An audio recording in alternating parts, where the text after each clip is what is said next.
Morning, everyone. Please be seated. Thank you.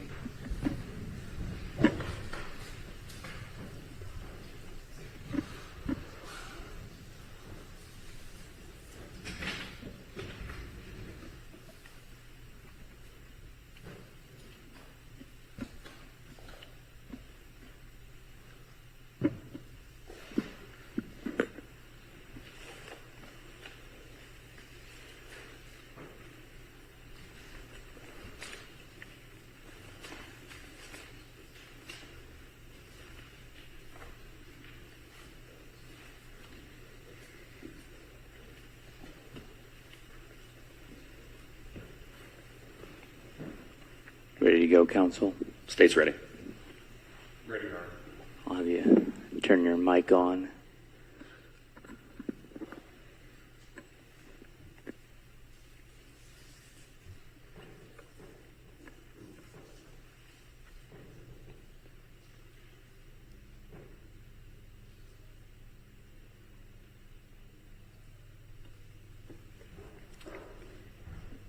We are on the record in the Iowa District Court for Jefferson County. It's case FECR 005143, State of Iowa versus Jeremy Everett Goodale. Mr. Goodale appears personally with his attorneys Nicole Jensen and Alan Cook. The State of Iowa is represented by Assistant Iowa Attorney General Scott Brown and Jefferson County Attorney Chauncey Molding. The record in the file reflects that on April 18th, 2023, the defendant pled guilty to murder in the first degree, in violation of Iowa Code Section 707.1 and 707.21a. The court did order, after accepting that guilty plea, a pre-sentence investigation be prepared and submitted. And on behalf of the state, either Mr. Brown or Mr. Molding, did you receive a copy of the PSI? Your Honor, the state has received and reviewed a copy of the pre-sentence investigation report and has no changes or objections to its use. Our first witness is Agent Trent Valletta.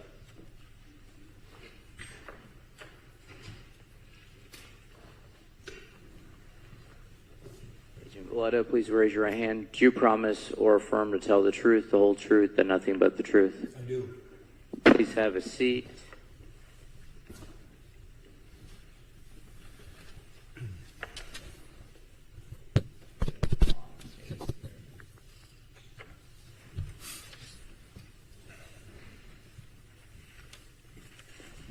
Whenever the state is ready. Agent Valletta, can you please state your name for the record?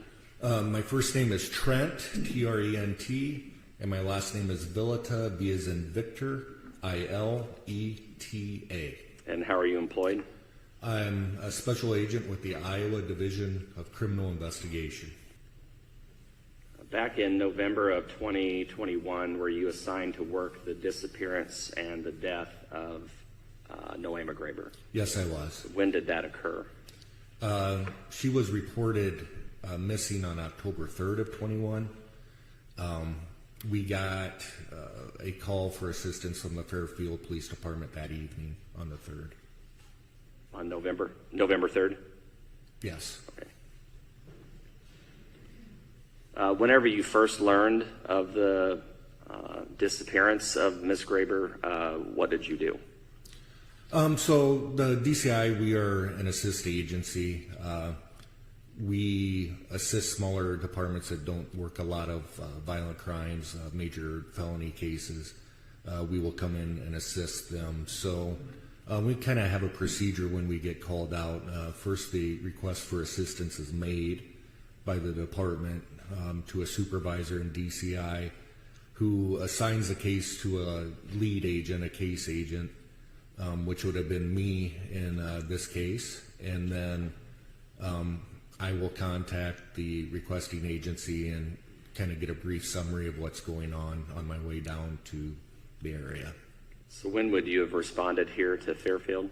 I think I got here somewhere between 9:30 and 10 p.m. And so at this point in time, can you just generally describe for the court what the circumstances were of Nohema Graber's disappearance? Sure. It'd be November 2nd, she was reported missing by her husband, Paul Graber. The Fairfield Police Department it wasn't November 2nd, it was November 3rd. She was last seen alive on November 2nd. The Fairfield Police Department throughout the day of the 3rd conducted a very thorough missing persons investigation, checking pattern of life, that sort of thing. So when I originally got the call, they had just located Nohema Graber's body in a park in Fairfield. Okay. I'm going to show you what's been previously entered as State's Exhibit 100.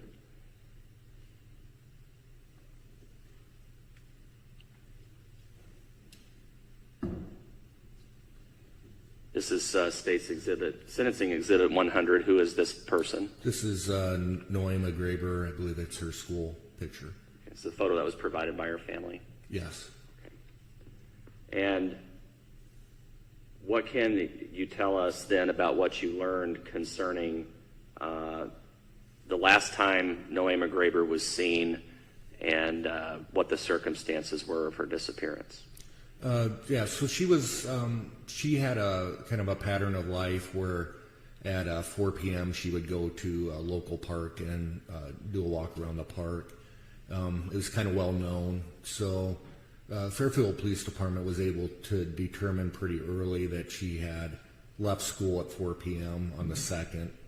And then they were able to determine that she actually had entered the park. But when they went to check the park, her vehicle was not there, and they weren't able to locate her. I'm sorry to interrupt you. Was there any confirmation that she had left the school independent of someone seeing her leave? Eventually, there was video located of her leaving, and I believe it was shortly before 4 p.m. Okay.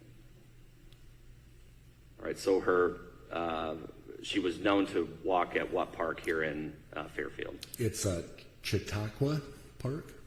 Is that a park here on the edge of town? Yes, it is. So when was Nohema Graber actually reported missing by any family? It was the morning of the 3rd. And who was that would have reported her missing? Paul Graber, her husband.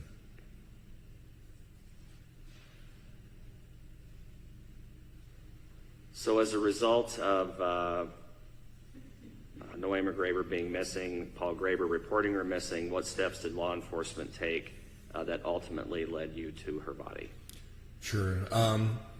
Like I said before, the Fairfield Police Department's did a very good job of missing persons investigation. They kind of followed her daily activities. They determined at some point during the day that she was probably last at the park. They don't have her leaving the park, so they started a search of the park. That is how they eventually found her. And Chautauqua Park is a fairly large area, is that correct? It is. It's got a long walking path, but it's pretty wooded. It's just a scenic park. Okay. And as a result of that search of the park, was Nohema Graber ultimately found? Yeah, she was located kind of deep in the woods off the walking trail. Okay. I'm going to show you an overview of the park, State's Exhibit 101. Can you see that? Yes. All right. What does this exhibit generally show us? Okay, so the orange or red little marker that says Chautauqua Park, that's kind of the center of the park. The line around that's the actual walking path. And then when you go to the upward center of the screen where it says body location, that is where she was found. That's right by a railroad bridge going over a stream. Okay. And I know the topography of this map does not really come through on the satellite photo that we have here, but how would you generally describe that area where Nohema Graber was ultimately found? So when you see the arrow that says access to railroad tracks, it's like a maintenance or truck path that would take you back to the tracks. It's not a well-kept path. It's basically grass. But you can actually exit off the trail into that grass, and then you have to walk back quite a ways along the tracks themselves to actually get to where Nohema Graber was located. But again, she was in the woods, kind of at the bottom of a deep slope. So there was not easy access to her body. Let's look at the next photo, Exhibit 102. Eventually here, in this case, were two suspects developed in her death? Yes, it would be Willard Miller and then Jeremy Goodale. All right, and what does State's Exhibit 102 show us with regard to where they lived here in Fairfield? Yeah, it's representing the location of the residences and kind of the distance between the residences and Chautauqua Park. And generally speaking, what is the distance from the Miller residence to the location of Nohema Graber's body in Chautauqua Park? Yeah, I think we kind of agreed that was roughly a mile, so it'd be easy walking distance to the park from his residence. And would Jeremy Goodale's residence be similarly located? Yeah, it would have been just a little bit further away, but roughly a mile. Okay, and this map here shows those locations in relation to Chautauqua Park, is that right? Yeah, that's correct. After finding Nohema Graber's body, did law enforcement have any suspects? Yes, they did. The way the body was discovered, it was obviously a suspicious death. She had been concealed, which was something that she couldn't have done herself. And Fairfield Police Department is just one of those police departments that has a good kind of feel for the community, and they had pretty quickly developed a few students who had made threats towards Mrs. Graber. And did that include Jeremy Goodale and or Willard Miller? The one that they had at the top of their whiteboard was Willard Miller talking about making Mrs. Graber disappear.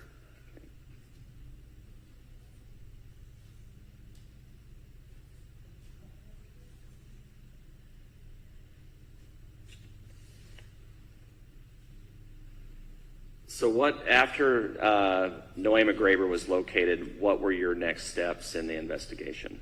Okay, so she was underneath a tarp with a wheelbarrow on the top of her and then a railroad tie on top of that.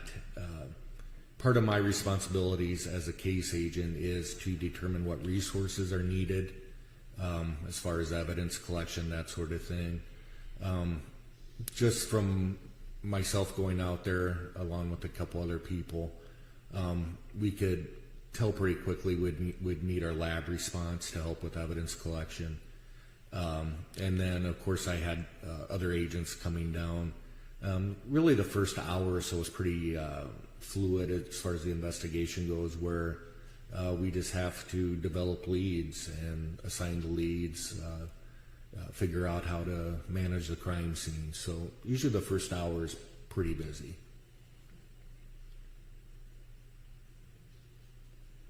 So on the first evening that you were involved in the investigation, did any witnesses come forward that provided any identity as to who may have been responsible for Nohema Graber's death? Yeah, so when I had arrived, Fairfield Police Department had a whiteboard, and they had several names. Like you said, Willard Miller was at the top, making a threat towards Mrs. Graber. What we had discovered was another student named John Burnett had showed up prior to us getting there, claiming to have information as to her disappearance. We called him pretty quickly back, and when he came back in, he said that he had information that would show who killed Mrs. Graber.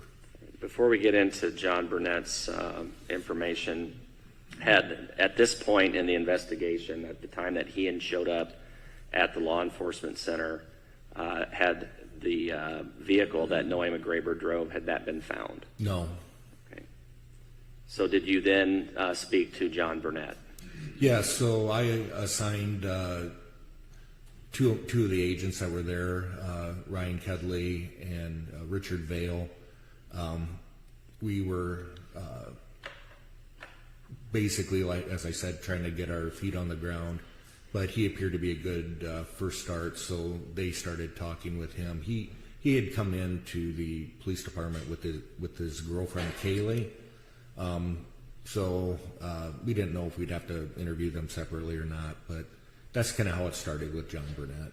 And what exactly was it that John Burnett provided to you and other investigators that assisted the investigation? Yeah, he brought in screenshots of Snapchat which were from Jeremy Goodale, and they were very descriptive and basically describing the murder of Mrs. Graber that Goodale and Miller had committed. And did these were screenshots of text messages he had provided you, or screenshots of Snapchats?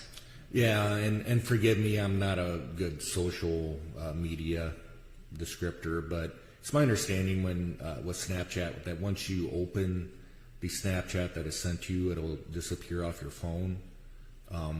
So the only way to actually save the Snapchat is by screenshotting it or taking a picture with your other phone, because as soon as you leave it, it'll delete. So he had received a couple, John Burnett had received a couple of disturbing Snapchats prior that he didn't save.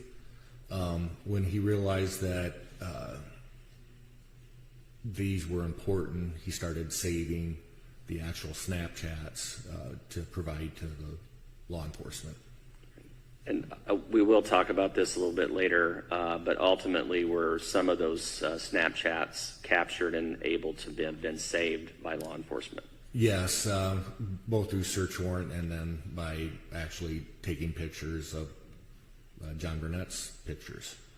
Is it accurate to say that John Burnett, the information that he provided, helped break this investigation and helped to solve Nohema Graber's murder?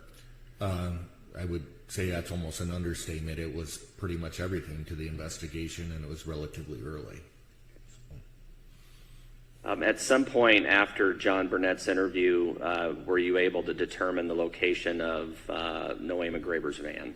Yes, he had said that in a conversation, it was either by phone or a previous Snapchat that he didn't save, that Goodale had told him that Mrs. Graber's van was at the end of a dead-end road. Again, the Fairfield Police Department, knowing the community as well as they did, had a good idea of what road that was. Middle Glasgow Road. It was just a road that the kids would go to hang out. So Lieutenant Kinsella drove out there and located the van in a few minutes. Okay, I want to show you an overall exhibit here, 103. What does this exhibit show us? Okay, so it's kind of a zoomed out picture of the east end of Fairfield. The arrows show basically where the vehicle is located. That it's just a long dead end road is Middle Glasgow. Her vehicle would have been then kind of off the road, driven into kind of a patch of trees, somewhat concealed, but the police were able to locate it pretty quickly. Okay, I'm going to skip ahead to 106, if I could. Back it up one. Sorry, 105. What does State's Exhibit 105 show us in relation to the van? Yeah, so that would be the basically the path that you would have to drive off the road to hide the van. If you look up in the top left corner, it's kind of hard to see because it's dark, but you can see the rear tail lights of the van and license plate. It's kind of hidden in those trees there. And then we have State's Exhibit 106, which this is a closer view of the van, correct? That's correct. And that is Nohema Graber's van, is that right? Yes.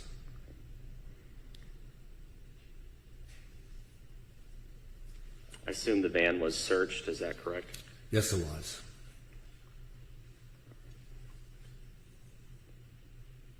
Now, in relation to the van and the location that we've just looked at here on the map and a little bit closer here in 105 and 106, was there any other video, surveillance video, or anything of that nature that was located that would have helped determine who was involved and where the van would have, how it would have been used? Yeah, there was lots of video involved with this case. Regarding the van winding up at its location in particular, the last house, I think it was Ryan Ford's house, had a camera that basically shows the van going past, and then later on two what we described as male subjects. We couldn't really see who they were because it was from a distance, walking away from that location, but he's roughly, I don't know, 300-400 yards away from where the van would have been located. He would have been the first house that, if someone was leaving that area, that those people would have went by. Okay, and you were able to confirm that through a witness as well, is that correct? Yes, they had a friend, and I have a hard time saying his last name. His first name is Sane, and he was actually not involved in the case, but was called by Goodale to be picked up out on Glasgow Road. And so the video will actually show the boys that were walking down the road and the vehicle that came to pick them up. Was that individual, was his name Habib Sane? Yes. Okay. Yes. And he would have been the one that would have gone out to pick them up on the road after they would have left the van in this location that we see here in State's Exhibit 106. Yeah, that's correct. And that would have been, I think, shortly before 5 p.m. This would have been on what date? on the 3rd. Okay.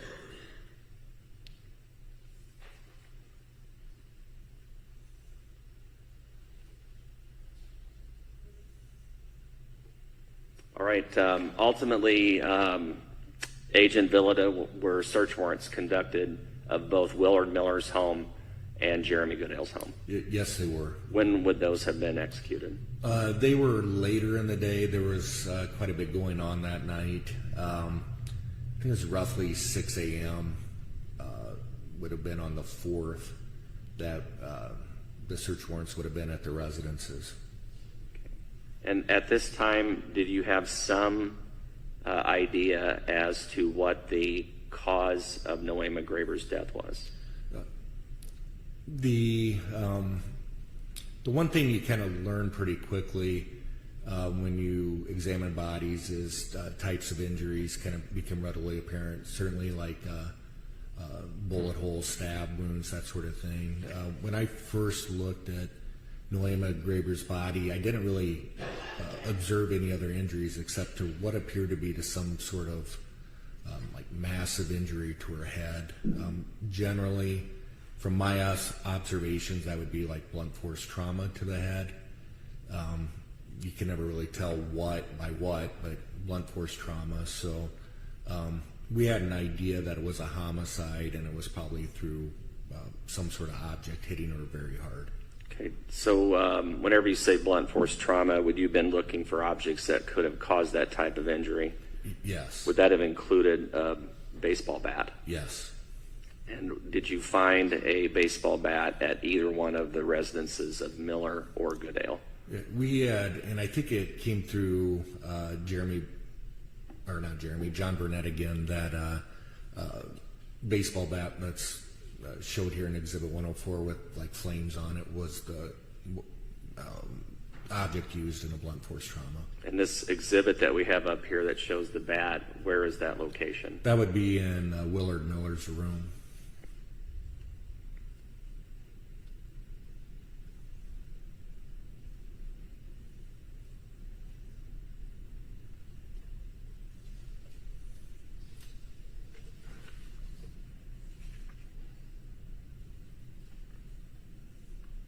All right, so let's go back to the park if we could. So did you and other officers thoroughly search the park along with your crime scene team? Yes, we did. And were other things found that would have been related to Nohema Graber's death? Yes. Okay, we're going to walk through a number of photos here. The first one here is State's Exhibit 107. What do we see here in 107? So that's the path, and as you see kind of at the bottom of the roadway there, that's law enforcement vehicle. This would be kind of looking down towards the entrance to the railroad tracks, that maintenance road. Okay. This would have been accessible to anyone that would have been entering the park, is that correct? That's correct, yes. All right. State's Exhibit 108. Well, let's go back to 107, one more question. Is that a trail that leads down to the area that we're getting ready to look at here in Exhibit 108? Yes. Okay. So 108 is now on the screen. What does Exhibit 108 show us? Okay, yeah. So with the previous picture, you would be looking down towards this area where you see the crime scene tape. That's the actual entrance into where the railroad tracks are located. And basically in the middle right-hand side of the picture, that's kind of where we first start seeing blood evidence. Okay, and what can you be further descriptive of that? What did you exactly see? It kind of, again, you don't want to make huge assumptions.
But it really looked like there was a major event there because there's a large amount of blood in that area.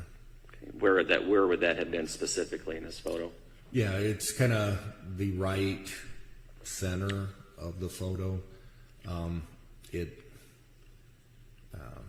know, if you go all the way to the right and up to the middle. Yeah. That's fine.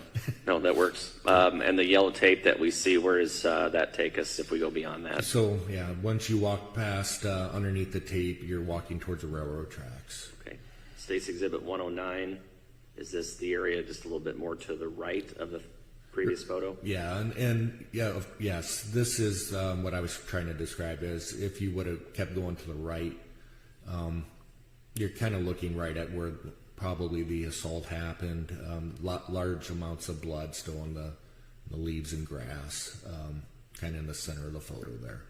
Right. And Exhibit 110, is that just the opposite of 109?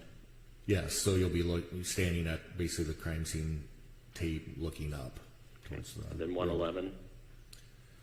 That would be just continuing down the path, looking back towards the path to the railroad tracks. And then 112. So this would be then, again, just moving further back. You're still looking at the crime scene tape. This would give you a better, though, representation of kind of how wide the area was that we're kind of talking about where everything happened. All right. So in these exhibits that we've looked at, 108 through 112, I know we're going to play a portion of Jeremy Goodale's interview later in our presentation. But in relation to that interview, does this area generally match up with what he tells officers later as to where Nohema Graber was first attacked? Yes, it does. And going back to Exhibit 109, I'm sorry, 110, this area, there appears to be going back uphill, is that right? Yes. So you're standing at the bottom of a hill near that entrance to where we see the crime scene tape. Would that be true? Yes. Are you visible to anyone else in the park? If anyone else would have been in the park, would you have been visible to them? You would have had to be relatively close to see that area. Okay. And this that we're looking at, this path, is it a paved path? Is that right? Yes, it is. And it's a walking path, is that right? So it's not made for vehicles. Yes, it's only for law enforcement vehicles. I understand that. Yeah. But people can't just drive there normally. Correct. I know, but normally they don't do it. That's a walking path, generally speaking. That's what I think. All right, let's go back to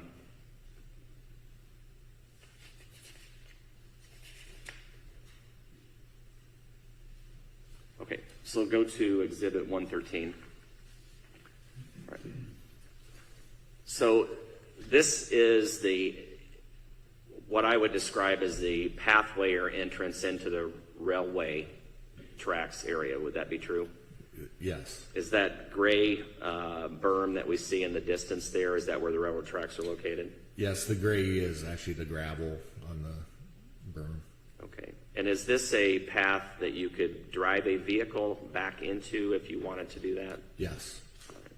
Is there, I know you have crime scene tape up, that obviously wasn't there before. Is there any other restriction to getting back in that area? Is there a gate or a fence or anything that blocks your way? No, and you could really access it from the woods as well. Okay. In relation to this particular location, where would Nohema Graber have been located?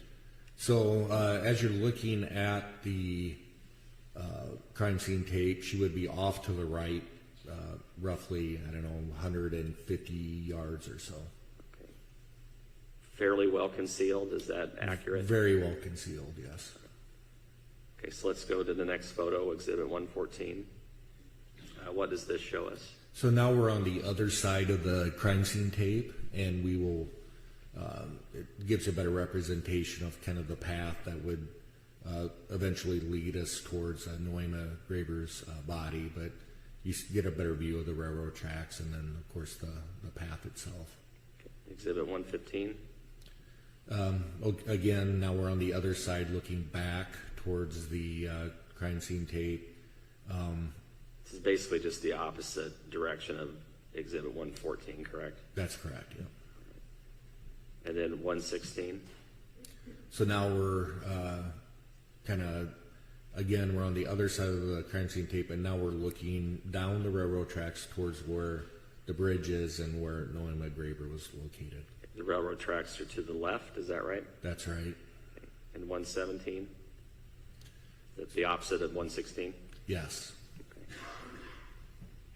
All right, now in this area that we see in this series of photos that we've just looked at, was any blood located that would have belonged to Nohema Graber? Yes, the lab team was able to recover a few samples along the way of in the grass of blood.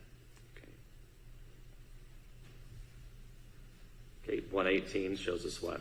Now we're on top the railroad tracks. You can see the bridge, and we're getting relatively close to where her body was located. Okay. The bridge you can see is the darker area on the railroad tracks up there in the left corner? That's correct, yes. All right. Is this terrain rocky? It's very rocky, yes. All right. Is it hard to walk on just normally? Yes.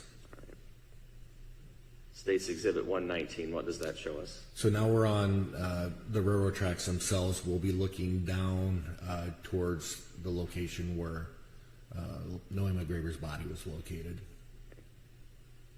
And remind me, or remind us again, how you first were able to get to this location. How did you know to come here?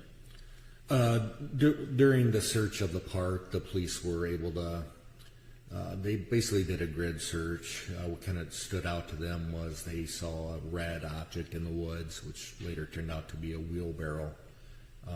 Once they got close to a wheelbarrow, they could see essentially a shoe, looked like a foot in a shoe underneath a tarp. And this area, you just found Nohema Graber's body in this area because of the grid search, is that correct? That's correct. Not because of anything Jeremy Goodale or Willard Miller informed you of, is that right? That's right. All right. So Exhibit 119, is this a steep embankment if we go down this area to the trees? It's very steep, and then the gravel is, excuse me, also very loose. It's just thick woods. It's not an area that people would go to. And can you see at least a portion of the red wheelbarrow here in 119? I think you can. I think the next picture would be a little better for that, but I think that's what that was supposed to represent. You can start to see some of the scene. It's in the center of the photo, is that right? That's right. Okay. Exhibit 120 is Yes. a closer view of that area, is that right? That's correct. And that you see the wheelbarrow with the railroad tie on top of it. Okay. The dark object, I'm sorry, that's across the red, what it ends up being a wheelbarrow is what? It's a railroad tie, so it's pretty heavy. This probably would have been laying by the tracks there. Okay. So was this the area then that you found Nohema Graber's body? Yes. All right. Exhibit 121, what does that show us? Okay, so again, a much better representation. So we actually moved down off the railroad tracks past the wheelbarrow, and now you're looking up towards the railroad tracks. And this just kind of represents on how the attempt was made to conceal her with. Now you see the tarp, you see the wheelbarrow, and the railroad tie. Okay, so the tie, the tarp, and the wheelbarrow are all covering or concealing Nohema Graber's body? That's correct, yes. All right. And did you ever approach this area and then start to uncover these items? Yes, we did. Okay, so State's Exhibit 122, what does that show us? Again, that's just a close-up of the tarp, the wheelbarrow, which you can see is broken, and then the railroad ties above those two. And is Nohema Graber ultimately found wrapped under this tarp?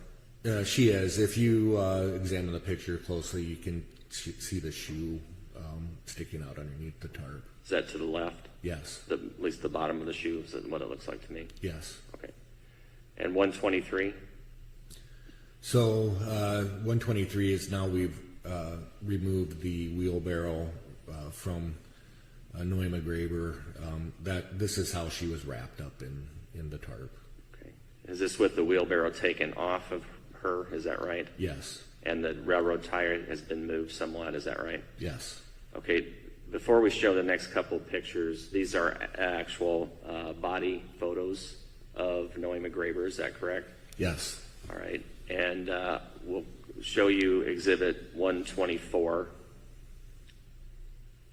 What does that show us? So this is when you remove the tarp. This is basically how she was discovered, how she was represented when we found her. And the blue material that's at her feet, what is that?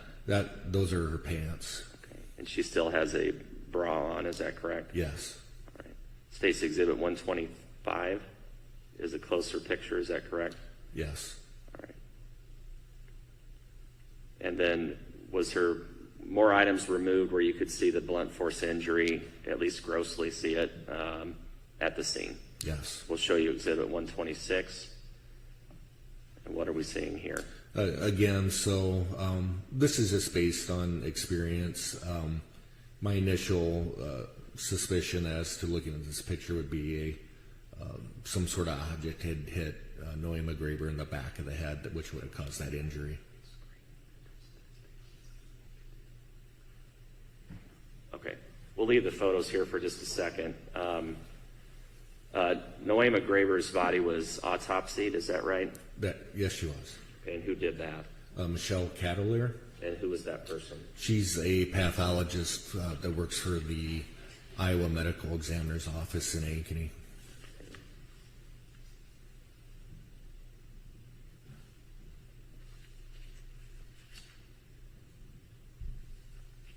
So during the investigation, after locating Nohema Graber, making some determination that Willard Miller and Jeremy Goodale may have been involved in her death, during this investigation, were you ever able to develop any type of motive for why either one of these men, Miller or Goodale, would have wanted to harm her? Yes, the Snapchats that John Burnett provided us from Jeremy Goodale were pretty definitive that he basically says Mrs. Graber failed the wrong students. So it became pretty apparent that the murder was due to grading issues. Okay, and the grading issues related directly to which one? It related to Chaden Miller, Willard Miller, who had just had a meeting, I believe, that day with his mom and Nohema Graber regarding him failing her class. Were you ever able to make any determination as to whether or not Jeremy Goodale had Ms. Graber as a teacher? Yes, and I believe that he did pretty well in the class. I don't think that he had definitely the issues that Willard Miller had with Mrs. Graber. Concerning Jeremy Goodale's involvement with Nohema Graber's death, were you able to determine how the two of them were connected? Yes, so about 2 weeks or so before the actual murder itself, Willard Miller had approached Jeremy Goodale and basically asked him if he would be willing to help him kill Nohema Graber. And Jeremy Goodale later confirmed that, is that correct? That's correct. And do you remember how long before Nohema Graber's death that initial conversation would have taken place? Yes, it was roughly 2 weeks.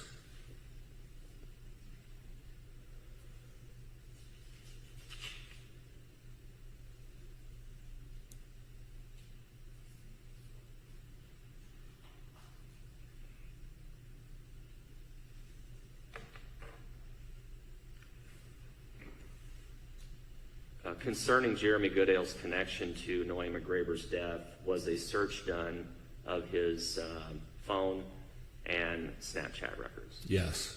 And were you able to find any information that connected him directly to the death of Nohema Graber? Yes, and the Snapchat records themselves would have confirmed what John Burnett had provided to us. Just by comparison, while we're getting this on the screen, did you have any similar type information from Willard Miller, from his cell phone? From Willard Miller's cell phone, we were able, there wasn't, I guess, Snapchats, but there was information on there that would implicate him in the murder. Okay. But not Snapchat records, is that correct? That's correct. All right, State's Exhibit 127 is here on the screen. What does this exhibit show us? Yeah, so this is what John Burnett provided us, one of the Snapchats that he had captured. This is from Jeremy Goodale, and it's Clorox, and basically the caption says, "Time to hide a body." This came directly from Jeremy Goodale's Snapchat account, is that right? Yeah, directly from Jeremy Goodale to John Burnett, yes. Okay. This was from John Burnett? I believe he provided this to us. Okay, that's fine. All right, State's Exhibit 128. What does this show us? So this again is from Jeremy Goodale to John Burnett, and this is just a picture of Goodale with a mask on with a hood, and it just says, point of view, or POV, you're my Spanish teacher, and this is the last thing you see. the way that he is dressed with a hoodie and a mask and what also looks like possibly a stocking cap, is that right? Yes. To obscure his face, is that correct? Yes. Later in his interview to police, did he confirm that he was dressed in this way? Yes. All right. And specifically, do you remember him saying that he had lowered his mask right before Nohema Graber was struck? Yeah, that sounds correct. Yes, I believe he said that. And we'll get into that detail later, but that would match up to what that we see here in this Snapchat image on 128. That's correct. All right. And 129. Okay, so 129 is again, it would be a Snapchat picture of a green tarp. You see like a rope in there, and it's someone holding on to a shovel. And the caption here? It says, "No, I'm actually ready. Here we go." Again, this came from Jeremy Goodale's Snapchat, is that right? That's correct. And then I think our last one here is Exhibit 130. What is this that we're seeing? So this would be the wheelbarrow that was eventually found on top of Nohema Graber. You see a shovel that was used to try to dig into the ground, but the ground was frozen, was really hard. And then there's like a lantern, and inside the green bag there's some other things that may have been used to try to conceal her. All right.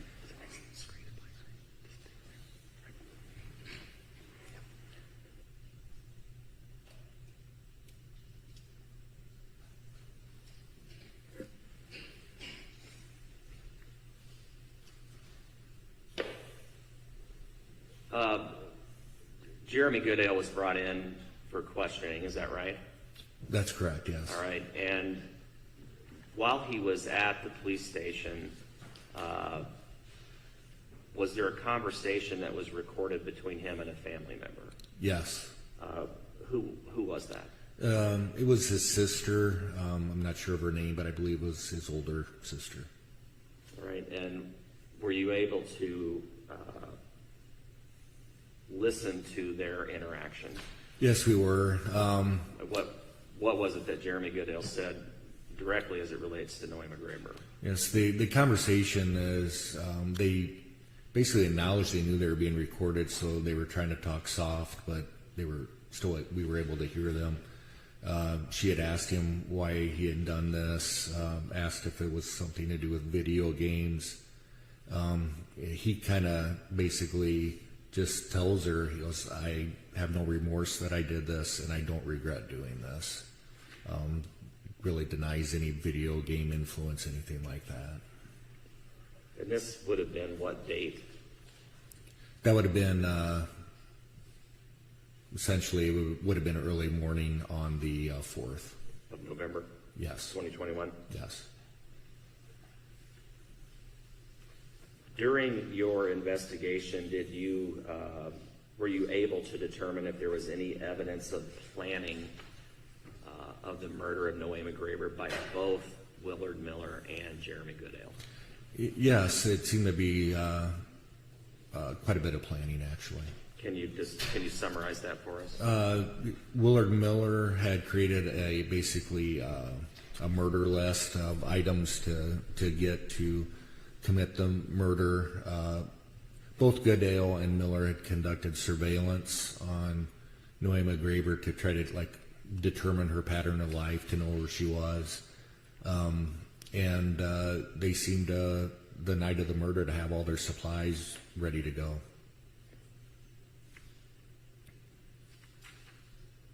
On the day that she was murdered, did he provide you information that he had followed her and attacked her in the park? Yes. And by that I mean not only Jeremy Goodale, but also Willard Miller. Is that correct? That's correct, yes. Was there another witness that confirmed both Miller and Goodale's location in the park? Yes. Zoe Fintel, is that correct? Yes. I don't know if I'm pronouncing her last name correct. Is that right? What was it that she was able to tell you? She was Jeremy Goodale's girlfriend at the time. She had met Jeremy at the park roughly 4 p.m. or so. She saw Jeremy with Willard Miller at the park, and Jeremy Goodale basically told her to leave the park. And as she was walking away, she saw Jeremy Goodale walking towards Willard Miller. And if I remember correctly, I think they were walking kind of towards the location where the attack eventually happened. And would this time that she would have been there been consistent with when Nohema Graber would have been walking in the park? Yes. Just a couple more things to kind of clean up here. The bat we talked about earlier, was any DNA located on that? No. Was it looked for? Yes. And the bat, I think you may have said this earlier, Jeremy Goodale describes the bat, is that correct? That's correct, yes. Is that consistent with what we saw in the photo? Yes. All right, and then lastly, the autopsy, which we did mention that Dr. Cavalier did, what was ultimately determined at autopsy? It was determined Nohema Graber was the victim of homicide due to blunt force trauma to the head. Just a second. Agent Bill, thank you. That's all I have. Mr. Cook?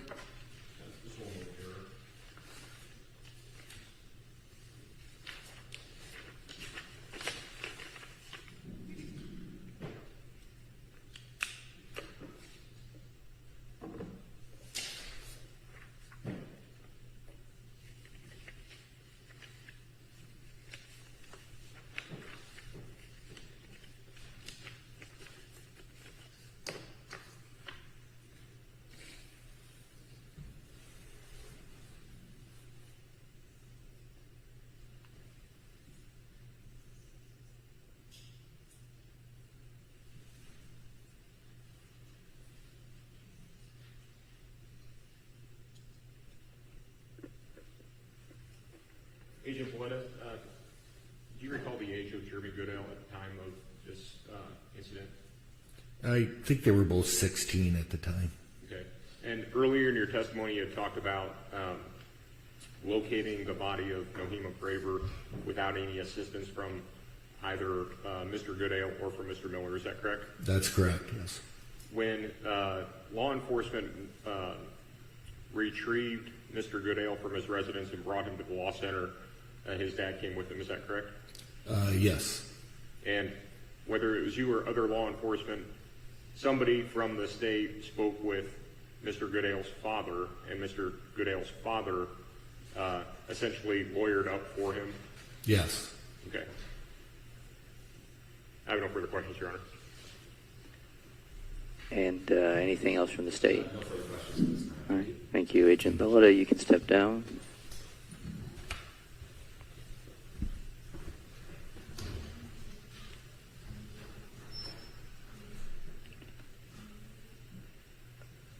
State ready to call its next witness. State is almost ready. Might have a moment for Okay.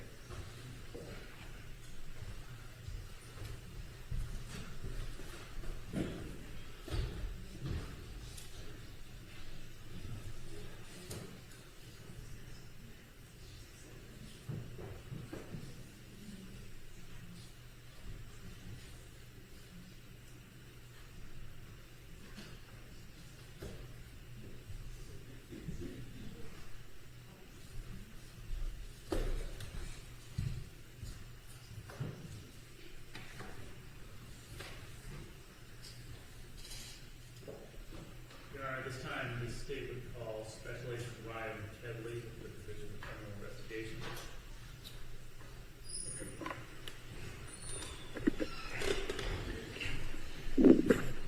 Do you promise or affirm to tell the truth, the whole truth, and nothing but the truth? I do. Please have a seat.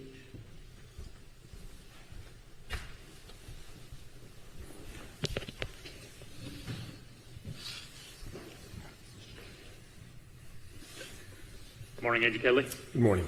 For the benefit of the court reporters, could you state and spell your name? Yes, my first name is Ryan, R-Y-A-N. My last name is Kedley, K-E-D-L-E-Y. Agent Kedley, how are you employed? I am employed as a special agent within the Iowa Department of Public Safety's Division of Criminal Investigation. How did you get involved in the investigation into the homicide of Mrs. Graber? Yeah, so on the evening of November 3rd, I was contacted by my immediate supervisor, Special Agent in Charge Richard Rahn, R-A-H-N, who had advised that the Fairfield Police Department had requested DCI assistance with a missing person death investigation out of Fairfield. And he had requested that I report to Fairfield along with Agents Willard and Vale, which I did so. And while en route to Fairfield, I was advised that Agent Villada would be assigned as the lead investigator on this particular case, and I would be assigned as an assisting agent. And Agent Villada has walked us through the initial stages of that investigation. What part did you play in the initial couple of days of this investigation? My primary role was in conducting interviews. Initially, upon arriving, I was briefed with other investigators on the status of the investigation to that point. Shortly after receiving that briefing, I had been assigned to conduct an interview of John Burnett there at the police department, during which Mr. Burnett provided us with the aforementioned screenshots of text messages from Snapchat, which led us in the direction of Mr. Goodale and Mr. Miller. Did you conduct the search warrant executions on the residences of Miller and Goodale? So for me, I was actually assigned with the execution of the warrant at Mr. Goodale's residence. Myself, Lieutenant Kinsella of the Fairfield Police Department, along with other officers. From the Goodale residence, I rode with Lieutenant Kinsella, Mr. Goodale, and Mr. Goodale's father from the residence to the law center locally, where the execution of the warrant on Mr. Goodale's person would take place, and then subsequently an attempt would be made to conduct an interview. You conducted interviews at the law center that morning, correct? That's correct, yes. Who did you interview? After the interviews of John Burnett and his girlfriend the previous late evening, the following morning, on the morning of the 4th, I had an interaction with Mr. Goodale and his father during the course of the execution of the warrant. I then conducted an interview of Mr. Miller, and then subsequently an interview of Zoe Fintel. Following those interviews, arrests were made and charges were filed, correct? That is correct, yes. What was charged?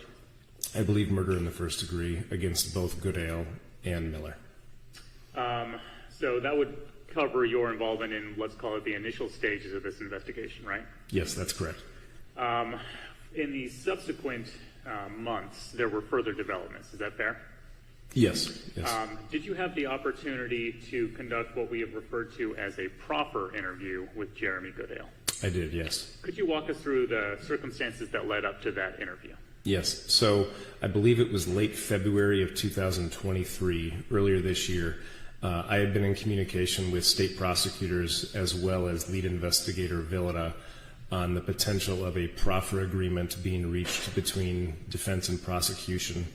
And as part of that agreement, there would be a potential interview that the defendant, Mr. Goodale, would sit for, and I was requested to conduct that interview. Is it fair to state that the circumstances of this interview arose from Mr. Goodale agreeing to cooperate in the prosecution of his co-defendant? Yes, that's correct. And this interview was conducted to develop information that would assist in that witness status? Yes. Was this interview, where did it take place? This took place in a state juvenile detention center in Montrose, Iowa. Was the defendant in custody at the time? Yes, he was. And who was all present? This interview was attended by Mr. Goodale, myself, Lieutenant Kinsella of the Fairfield Police Department, and 2 legal representatives of Mr. Goodale's defense team. And this interview was audio and video recorded? It was, yes. Your Honor, State's Exhibit 133 is in evidence. It is a video of the full proper interview between Mr. Goodale and law enforcement. At this time, the state would like to display an edited version amounting to approximately 32 minutes of that approximately 2.5 hour full proper. Any objection to that? No objection, Your Honor. Okay. Try to get it set up here.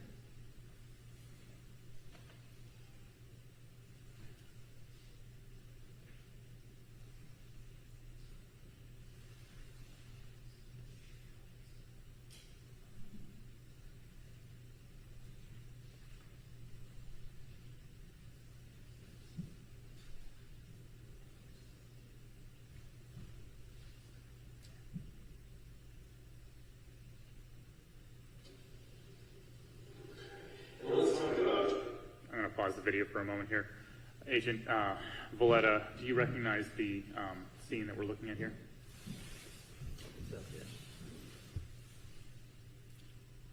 Not at the moment.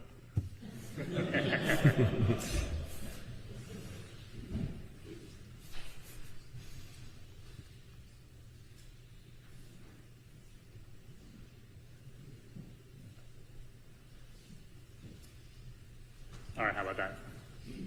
Yes, so I recognize this as being the video recording of the proffer interview of Jeremy Goodale conducted on February 23rd of 2023. I am sitting directly across from Mr. Goodale, dressed in orange. Beside Mr. Goodale to his immediate left is defense attorney Mr. Cook. And then to my immediate right is Lieutenant Kinsella of the Fairfield Police Department. And then also pictured there in the lower right-hand corner is also Mr. Goodale's defense counsel. And that date timestamp of February 23rd of 2023 at or about 1:45 p.m., that matches your recollection? Yes, it does.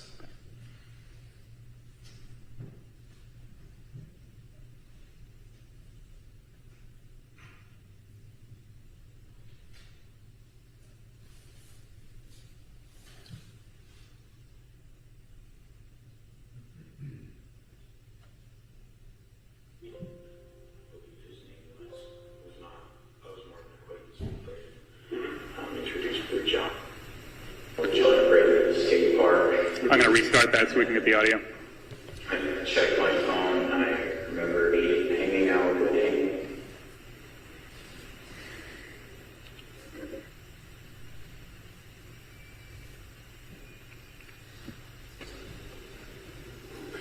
And let's talk about in the lead of surveillance.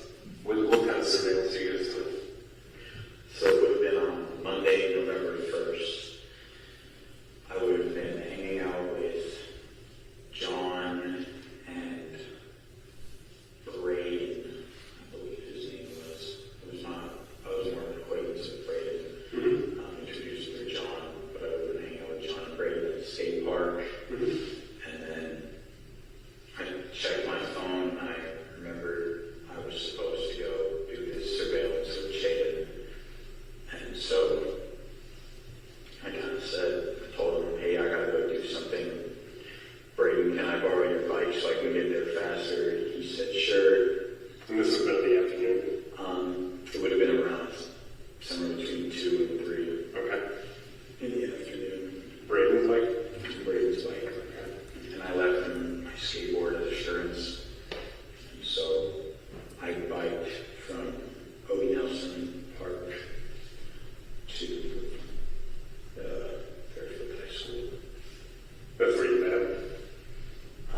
behind her? Are you walking her bikes along the trail? Okay. Like a distance. Does she ever look back and do like that, anything of that nature? So as far as you can tell, you guys never made eye contact. She's not aware that you're back there? I can't remember if it was the day of or if it had been on Monday, but we did end up bumping into her and saying hi. I'm not exactly sure whether that was that day or the day of, but yeah. Okay. Just hi. Would have been like hi, how are you? Wave and keep walking. Okay. You both did.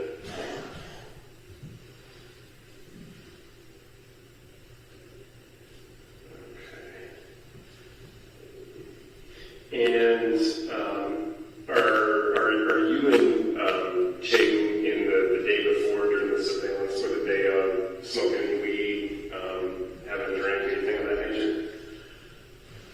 Well, day of, I was at the park with Zoe beforehand, and her and I were smoking weed together at the park shelters. Okay. Anybody else besides you two just smoke weed? No, just two of us. Okay.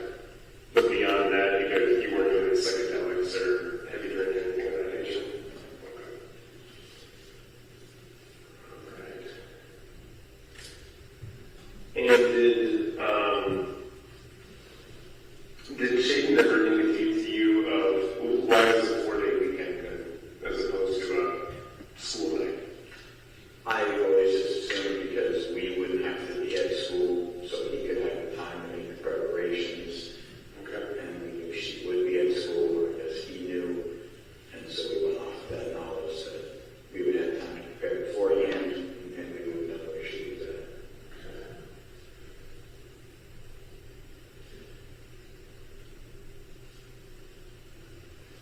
Okay. And so going into November 2nd, what is the agree of you've done your surveillance? Presumably you've discussed what equipment you're going to need at different times. What ultimately is the plan? Going into it, before you get there, before it actually starts happening, in your words, what's the plan? Hit her with a bat and drag her off the trail. Okay.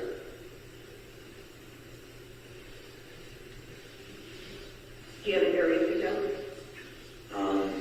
He had that already picked out. And I found out when he dragged me off after I said goodbye to Zoe, and I followed him to where he already had all his equipment laid out. Okay. And was that equipment what we just described before? Okay. And he had it laid out already? Okay. What kind of things is he saying? Is he saying like, I'm gonna fucking kill that bitch? Is he not saying anything? Is he describing to you what you two are going to do? I mean, it's pretty easy and straightforward to say, we're gonna hit her, we're gonna drag her off, but I imagine that there was a little bit more color in the conversation. I discussed how, or he said he would just walk up behind her and hit her, and I said, well, okay, I guess I can stand a little farther up the trail and look out and make sure no one's coming from this direction. Okay. Like in front of where she's walking. Yeah, that direction. Okay. In front of where she's walking, is that closer to the parking lot, or are you talking about the longer stretch? Close to the point. Does this look familiar in terms of her walking path? Yeah. Okay. It's not going to be completely accurate, but just for my frame of reference, since I'm not a Fairfield guy, can you put an X generally where about she would have been walking at that time? Well, she was walking along here. Sure. Yep. And then roughly, you pretty much see right around here is access trail. So he would hit her around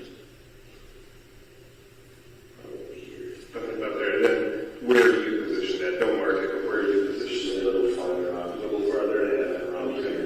And then we have, and then he's hiding somewhere in the tree area. Okay. Okay. And so you're kind of keeping a lookout here, and he's probably keeping a lookout down that way. Okay.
if the plan is to maybe hide the body, or maybe it's discussed to have it staged so it looks like it was hit by a train, is there any further discussion about, like, sooner or later her body's going to get found and people are going to start asking questions? Is there any discussion about, like, we should run away? Maybe a suicide type situation, anything of that nature? Like, beyond November 2nd, what's the plan? I guess in our arrogance, we kind of assumed that nobody would ever find her. I just thought that we left her.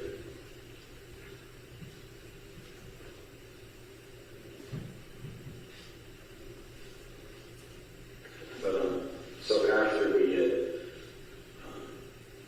after he had hit her, I told him, like, holy shit, make sure you got her, like, make sure it's done. So that he hit her a couple more times, and then he dragged her off. Pretty sure I did that by myself. I dragged her off. He was looking along the trail.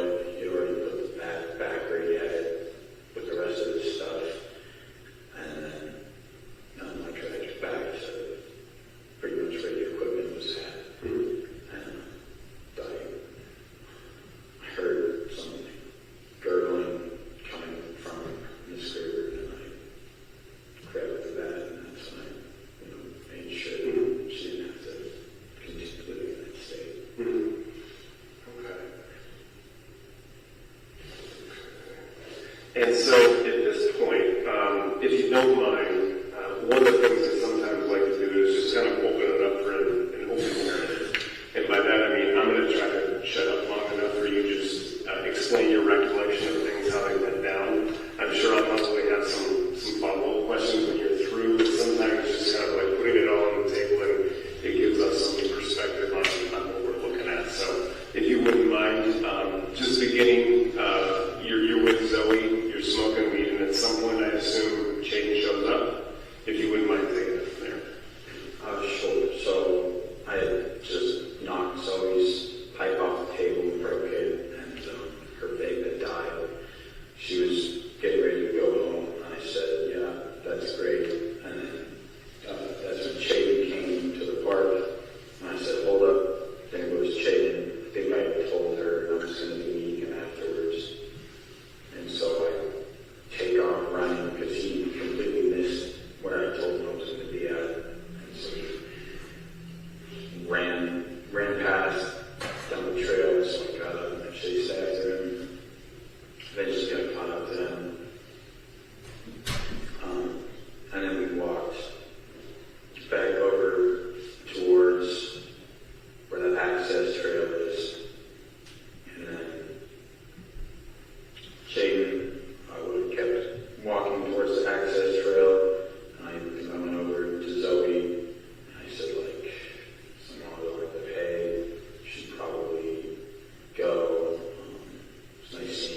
tarp in there, and then I pushed the wheelbarrow down in front of the high school to Chautauqua Park.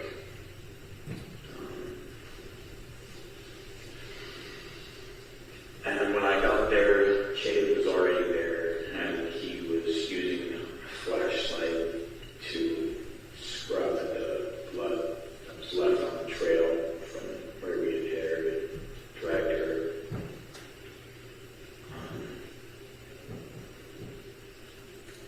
And we kind of just worked from where he originally hit her down to the access trail.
or jog on them, typically I can feel if somebody's coming up behind me.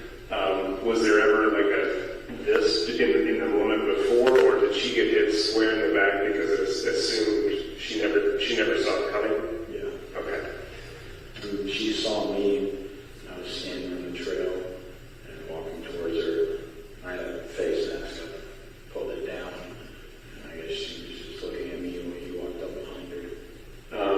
I would assume for her being out there by herself to see an individual with a mask in front, that would be startling. Did she stop? No, and that's kind of why I pulled the mask down. I just didn't want to startle her.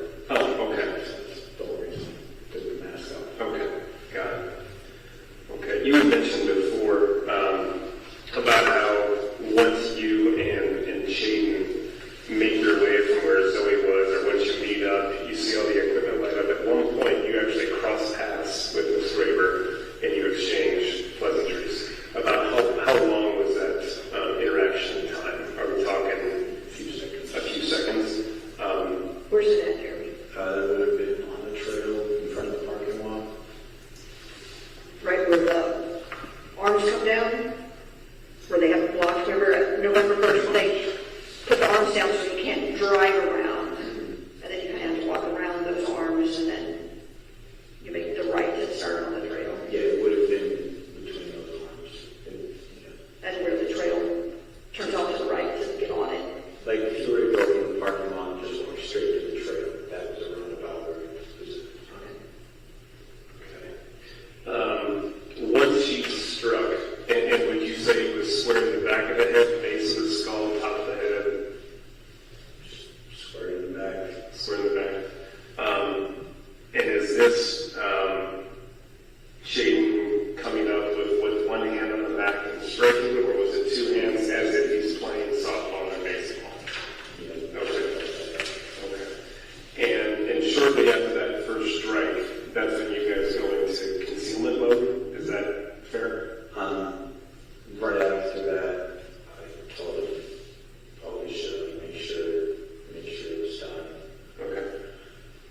And then we hit it a couple of times. On the trail. On the trail. Before you guys move her, he hits her once, she goes down, you come over, make sure she's done. Two more. Is she lying on her face? She would have been on her face. On her face.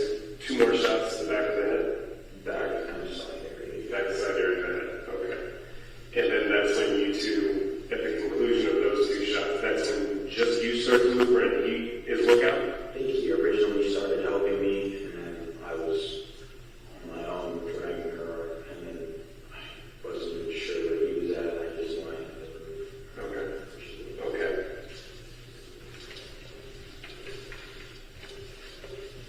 So, once you see her drop after that first initial hit, you go up there and you make the indication or issue the direction that Shaden to like make sure she's not breathing, and then you say that he follows up with two shots. As you're moving her, she's open and closing her hands. You say that by now we're committed, we're in this, and you feel the need to finish the job. About how, and again, I'm not going to hold you to the exact number, but about how many times do you strike her to finish things off? 5, more or less. Approximately 5. And was there something about her body movements or lack thereof that made you think, I'm done at 5, as opposed to I need to do 5 more? Well, after 5, it kind of just felt like it was too much. It was like I didn't want to have to touch the bat to begin with, and she was still alive, and I was waiting for a moment because after I heard that breath, I waited for a moment to see where Shaden was at, if he was going to come around, and then he did. And so when I picked up the bat, it was around 5, and I was like, okay, couldn't do anything. And how did you wind up with the bat in your hands? Because he left it back there when he was standing on the trail. He didn't have it with him. After I dragged the body, he probably did drag it with his pistol. No. I think after I dragged the body, he went back there and set the bat down, and then went back out on the trail while I finished moving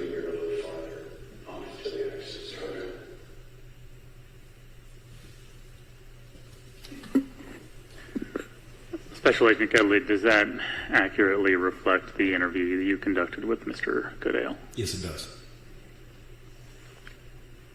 Thank you, Agent Kedley. Thank you.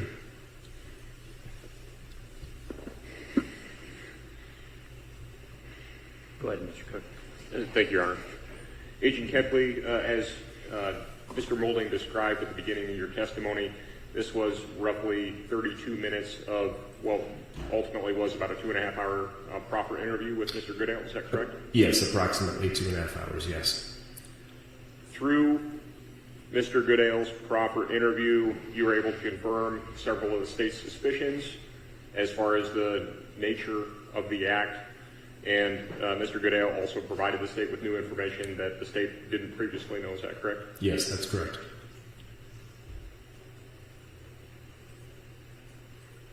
For instance, Mr. Goodale indicated to you that Chayden had brought not only a baseball bat, but a screwdriver, a hammer, a bag of water to disable her cell phone if there was one, and gloves for both Mr. Miller and for Mr. Goodale.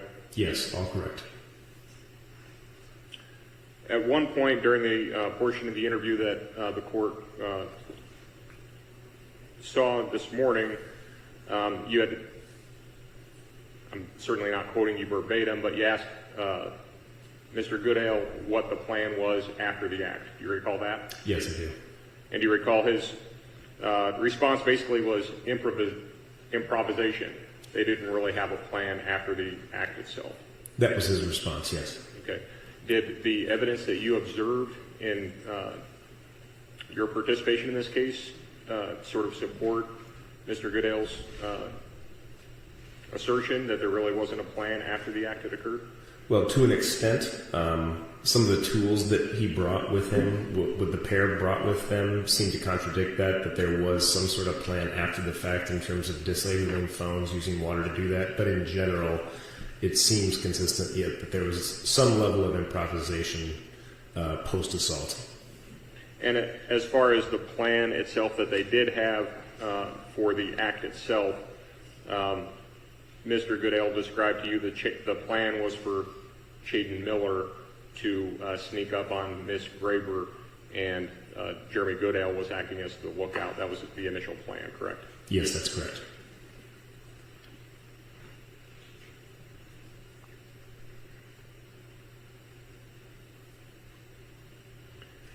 Agent Kedley, in the 2.5 hours that you interviewed Mr. Goodale,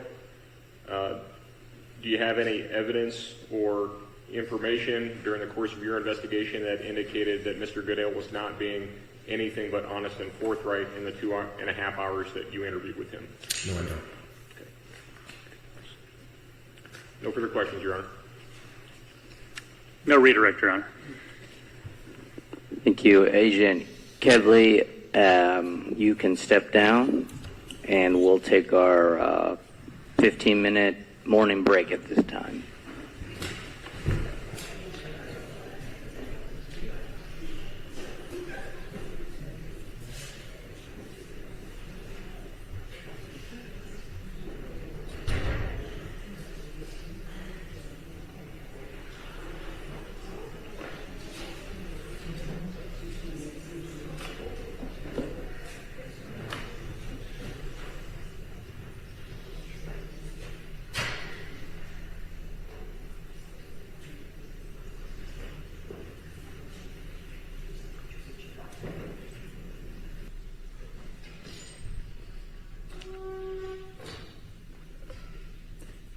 Do you promise or affirm to tell the truth, the whole truth, and nothing but the truth? Yes.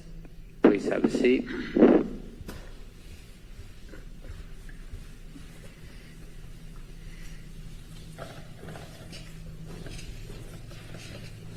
Good morning, Lieutenant. Good morning.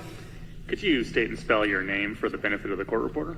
Julie, Julie, Kinsella, Kinsella. Lieutenant Kinsella, what is your profession? I'm a police officer for the city of Fairfield. How long have you been with the city of Fairfield? 29 years. Thinking about retiring anytime soon? In about 11 months. Who's counting? Not me. Are I'll just jump right into it. How did the Fairfield Police Department become aware that Mrs. Graber had gone missing? Mrs. Graber had what? Gone missing. Paul Graber, her husband, had reported her missing. What were the circumstances of that report?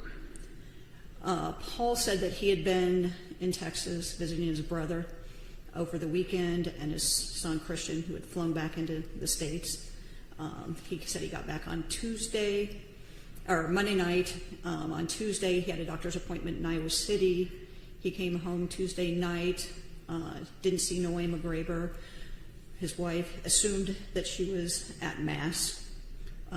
So he said he was very tired and he had gone to bed. When he got up the next morning, the school had called him. He didn't see his wife, and that the school had called and said that she was a no-show, no-call at work. According to Mr. Graber, would that type of no-show, no-call been an unusual pattern for Mrs. Graber? Yes. Now, Lieutenant, is it unfortunately accurate that when a spouse goes missing, the husband is often considered a first suspect? Yes. Was Mr. Graber ruled out as a suspect in this case? Yes. How so? His alibi was confirmed later on. The second thing about Mr. Graber is when we called him back for an interview at the law center, Paul Graber was in a boot. Just the exertion of physically walking from the parking lot to the law center was taxing on him. The terrain of the murder scene, he wouldn't have been able to, either carry Nohema Graber or even walk along that trail in his condition. We'd previously reviewed photographs of the crime scene. It's a relatively steep embankment there. Yes. Pretty rocky. Yes. Mr. Graber physically would have had difficulty navigating that terrain? Yes. Okay. So it was reported as a missing person. Yes. At a certain point, it transitioned into a homicide. Yes. Could you discuss that transition? As soon as we went to the park and we located what we assumed was Nohema Graber's body, then it became, which we had a body, a missing person, and transitioned into a suspicious death. About what time was that body discovered? Approximately 7:32 p.m. And this is early November. Is it pretty dark when they find the body? Yes. And so when was positive identification made for the body that turned out to be Mrs. Graber? Not until the following morning when the DCI lab processed that crime scene. Okay. We're here in the case of State versus Jeremy Goodale. How long did it take between the body being found on the side of the tracks there and Mr. Goodale being taken into custody? Approximately 10 and a half hours.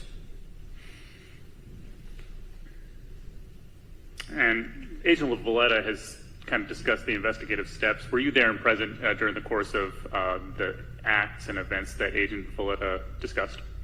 All except for the processing. Once the DCI agents started processing the different crime scenes, I'd been up for 26 hours, so I'd gone home at that point.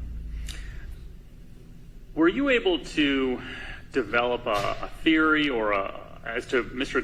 Goodale's motive of the killing of Mrs. Graber? Yes. Could you discuss that? Chaden Miller was basically flunking Spanish. He wanted to go to Spain that summer to build his college resume. He couldn't get into the exchange program without a passing grade in Spanish.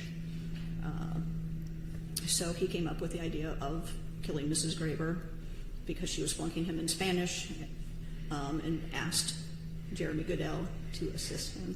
What was the relationship between Chaden Miller and Jeremy Goodale? They'd been friends since grade school. And it's your understanding that this was Chaden Miller's idea? Yes. And Jeremy Goodale was asked to assist? Yes. What did Jeremy say when he was asked? He said yes right away. So, to the extent the motive existed, it was mostly Chaden's motive, correct? Yes.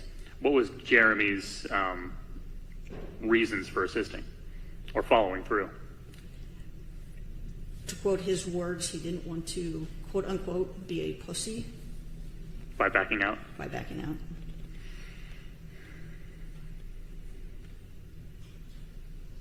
Did you interview Mr. Goodale along with Special Agent Kedley, where he disclosed and discussed his part in the homicide? Yes.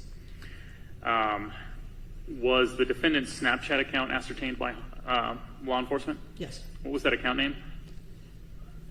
The Snapchat, Jeremy Goodale's was Dark Wolf and some numbers. What was his pattern of life there on Snapchat? Was he pretty close to the chest with information, or did he talk a lot? He talked a lot. Who did he talk to? With the Snapchat regarding the murder, he talked to both John Burnett. He talked to Ben Bauer, who on Snapchat was Ben Bauer and some numbers. And he talked to Mr. Awesome Dude, which was later determined to be Jack Grohl. And Jack and Ben were gaming buddies of his. Not local. Correct. Would it be fair to state that Jeremy made some sort of a confession over Snapchat to his gaming buddies? Yes. Okay. We've previously reviewed State's Exhibit 128. That's the photograph of what appears to be Mr. Goodale, stating, "Point of view, you're my Spanish teacher, and this is the last thing you see." Are you familiar with that Snapchat? Yes. How did that develop? It was obtained through the Snapchat search warrant and the results that were provided by Snapchat to us. So these were provided from Snapchat themselves and not from his phone or another means? There were pictures on his phone too. They were Okay. the same thing. But they were verified by Snapchat? Yes. Okay.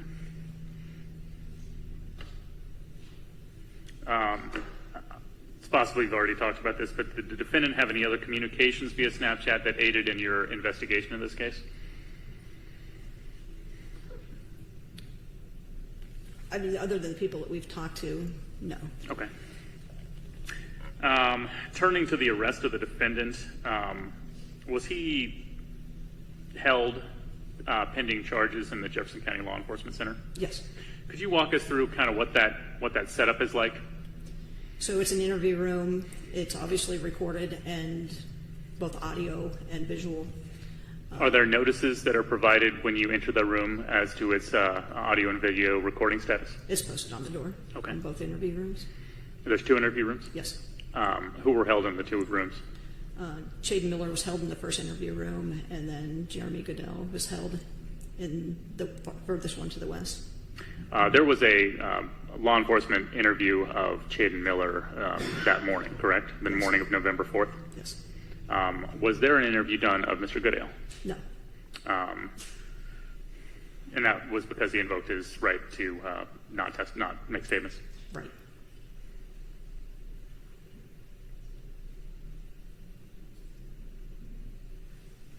That being the case, did the defendant make any statements or admissions while in the interview room at the Fairfield Police Department? Yes. At one point, he's talking with his sister, Jacqueline. She asked him if he's in shock, how he's not freaking out. He said he's not in shock. He says he doesn't feel any guilt, and he feels no remorse. Let's turn to the impact of the community of Mrs. Graber's murder. In the immediate aftermath of her death, what actions were taken by the Fairfield community from a public safety perspective? We obviously had a high presence in every school. We worked with the school to get mental health counselors to the school. We worked with the community to get mental health counselors provided to anybody in the public that would need those, or refer them to places so that they could obtain services. Trying to reassure the public that we had caught the 2 individuals that were involved in this murder, and reassure them that it was safe for their students to go back to school, and it was safe to go back and walk in the park if you chose to do so. Was there fair to state that there was a substantial amount of rumors floating around about this? Yes. Were schools canceled at any point? Yes. For how long? A day and a half, I believe.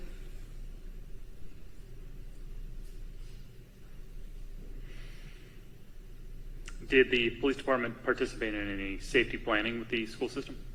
Yes, it's an ongoing thing that we've continued to do. And this is a change from prior, correct? Yes, we had a school safety plan, like a response plan, if we'd have a major event in the schools. But as far as like going through teaching, run, fight, hide, those things were reiterated, trying to work with the schools to train new faculty members on what to do. Are these safety concerns coming from the school system, or are they coming from law enforcement? They're coming from the schools.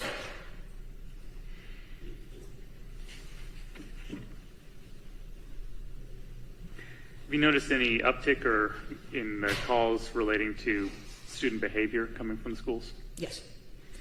Typically, we get one or two calls a month. Now we're getting 1 or 2 calls, 3 calls, 4 calls a week. If any kid has behavioral issues, they make the statement, "I'm going to kill you." The schools call us. They used to not. I think a lot of times they would try to handle it in school if they had those things. I mean, if it's somebody with behavioral issues and they know it's a behavioral issue, they would try to handle it that way. But now teachers are scared to teach, so the teachers are making the complaints directly to us or going through the school channels and making the complaints.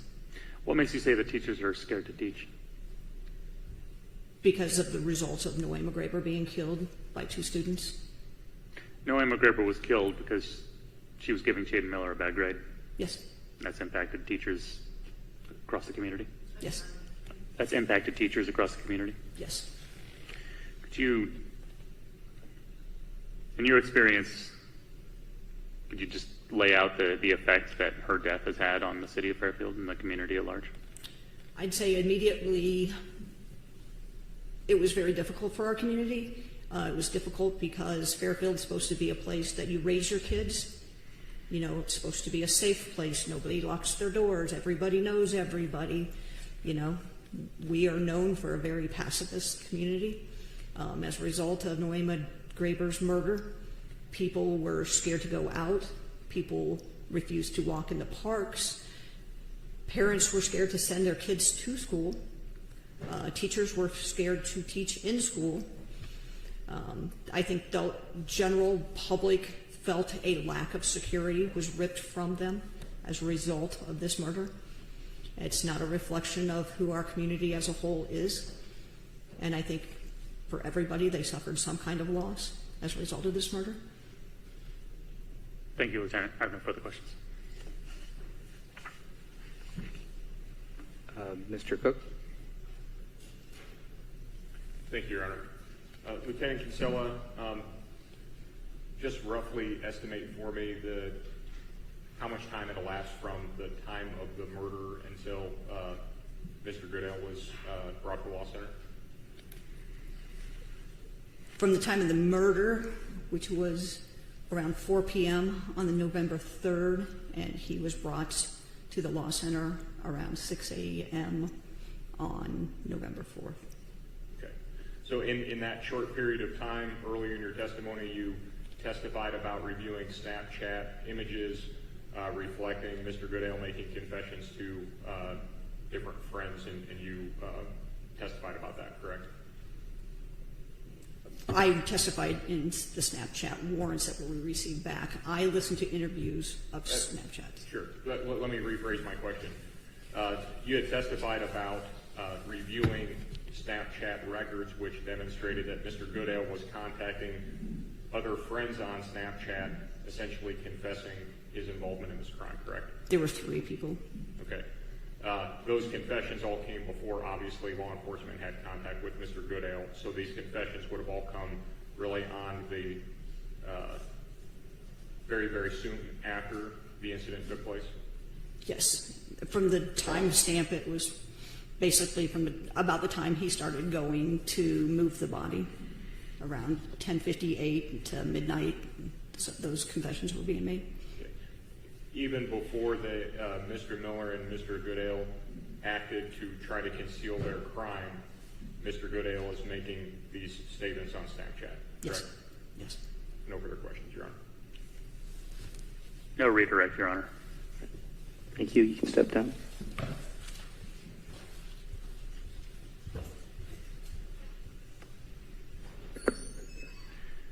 Your Honor, barring argument, the state has no further witnesses.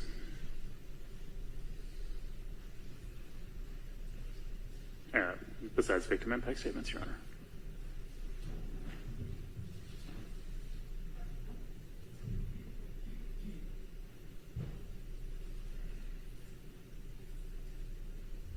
So you'll want to be heard on your recommendation for a sentence. Are you requesting that be done later? Yes, sir. Okay. And with respect to defense evidence, I was informed that the defense wanted to break early for lunch and then begin maybe around 12:30 or 12:45. That would be, if that's permissible, that would be what we're requesting, Judge. We've got to make sure our technology's set up. Okay, we will be in recess until 12:30. Try to get restarted no later than 12:40, but we will take our lunch break at this time. Okay, we are back on the record after our lunch break. Mr. Cook, are you ready to call your first witness? We're ready, Your Honor. Go ahead. Thank you, Your Honor. We would call Dean Goodale.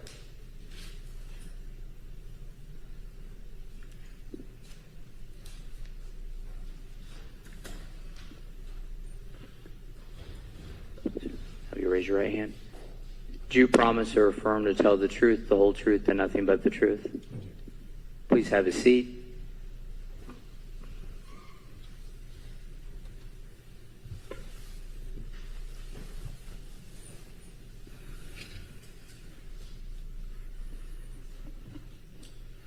Sir, please state your name. Dean Goodale. And Mr. Goodale, do you know my client, Jeremy Goodale? I do. And how do you know Jeremy? He's my son.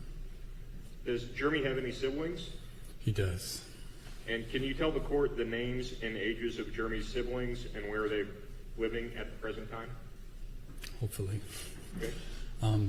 Jacqueline Goodale is 28 years old. She's a nurse, and she lives here in Fairfield with me. He has a sister also, Camille, 1 year younger, 27 years old. She's a chemist living in Washington State. The next sister is Sophia. She's also here today. Well, Mr. Goodale, we're having a hard time. At least I think we're having a hard time hearing. Is that better? See if you just speak straight into it. He also has a daughter, Sophia. Yeah. She's, where am I at? 25 years old, I believe. How'd I do?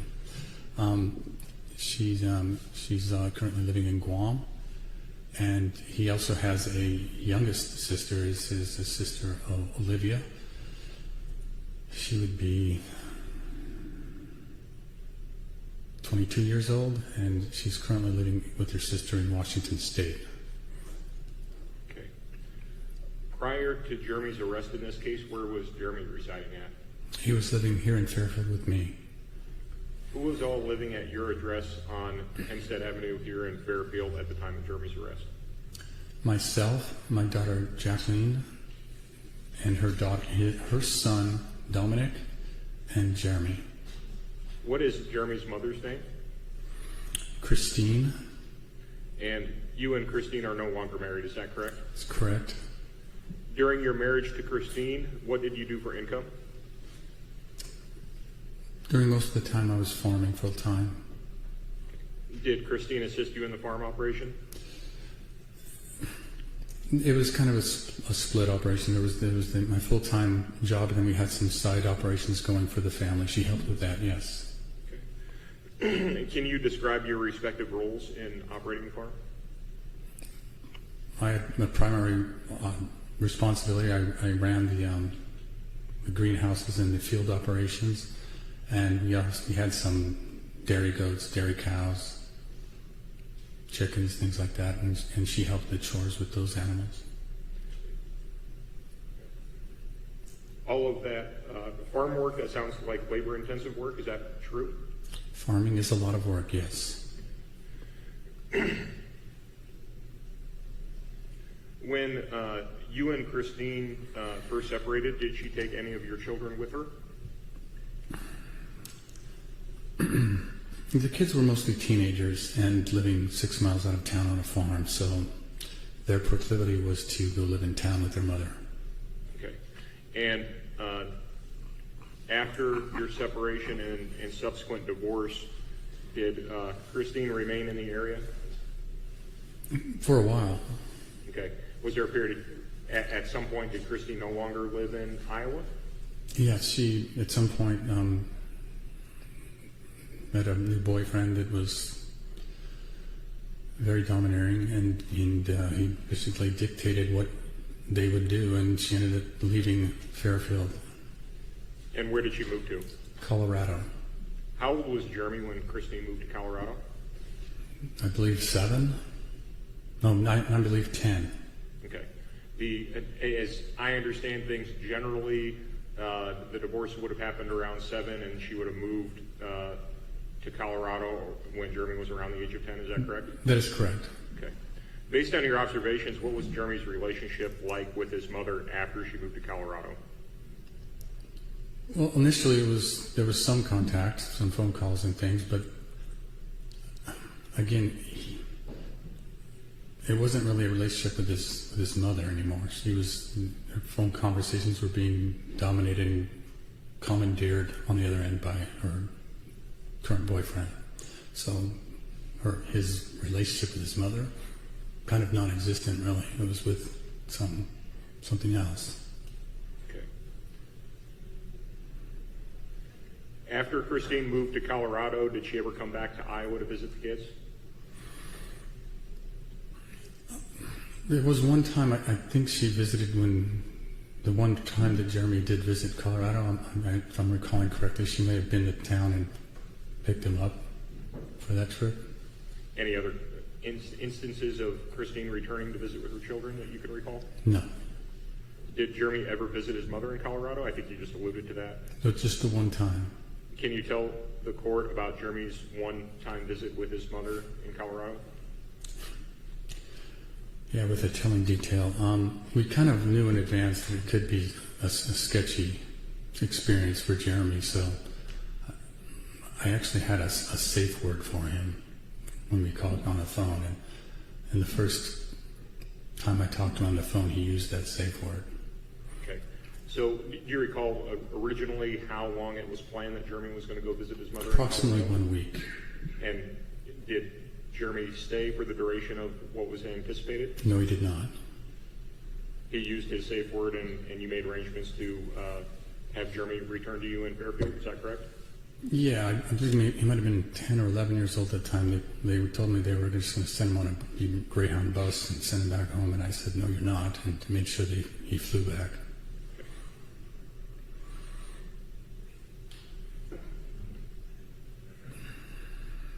Jeremy was 12 years old when you sold your interest in the farm 6 miles out of town and you moved into the town of Fairfield. Is that correct?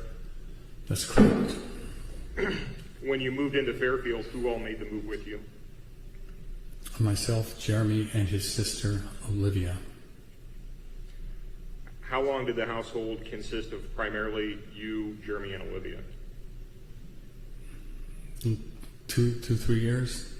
Okay. And then, as I understand things, a few months before Jeremy's arrest, Jackie and her son Dominic also moved in to the family home. Is that correct? At that time, Olivia had moved out, and yes, now Jackie and Dominic moved in, yes. Okay. What does Jackie do for a living? She's a nurse. And what is Jackie's typical work schedule like? Chaotic. Was Jeremy involved in the care of Jackie's son Dominic? Repeat that, please. Was Jeremy involved in the care of Jackie's son Dominic? Sometimes, care. He definitely spent a lot of time with him. Did you observe Jeremy to have a good relationship with his nephew Dominic? Absolutely.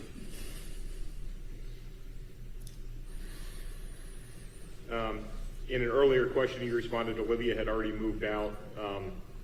When did Olivia move out of your house? She, after graduation, she moved immediately to Iowa City to attend college, and that was 2020. 2019, I'm not sure. Okay. It was 2019, I believe. And after Olivia moved out, it would have just been you and Jeremy alone in the house until a few months before Jeremy's arrest when, excuse me, when Jackie and Dominic moved in. Is that correct? That is correct. In 2020, when Jeremy was 15 years old, the COVID pandemic hit the country. How did COVID impact Jeremy's day-to-day routine? You know, he was,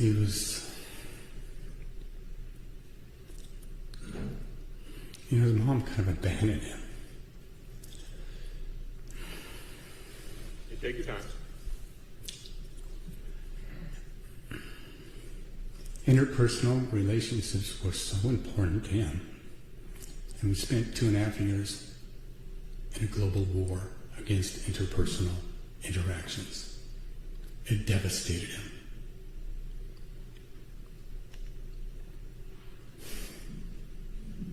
Did COVID play a part in your decision to move Jeremy from the Maharishi School over to the Fairfield High School? Yes, sir. And why is that?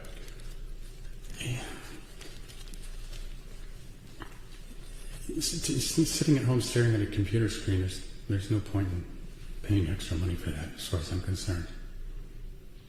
Did you feel, let me strike that.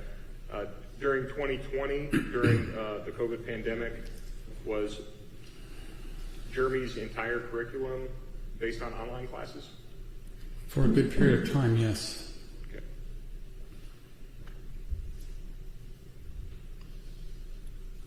And how was Jeremy performing with his schoolwork when everything was online? Not very well. You know, I was a single parent at that time. I had to go to work. I had to provide for the family, and I was to leave a 14-year-old kid at home by himself. He had to be online because that's how they were getting their studies. It was an utter disaster, you can imagine. He was not doing his work. He was, no matter what I seemed to do, since he had access to the internet, you know, I couldn't keep him from playing video games, and that's pretty much what he did all day. And it set up a terrible cycle of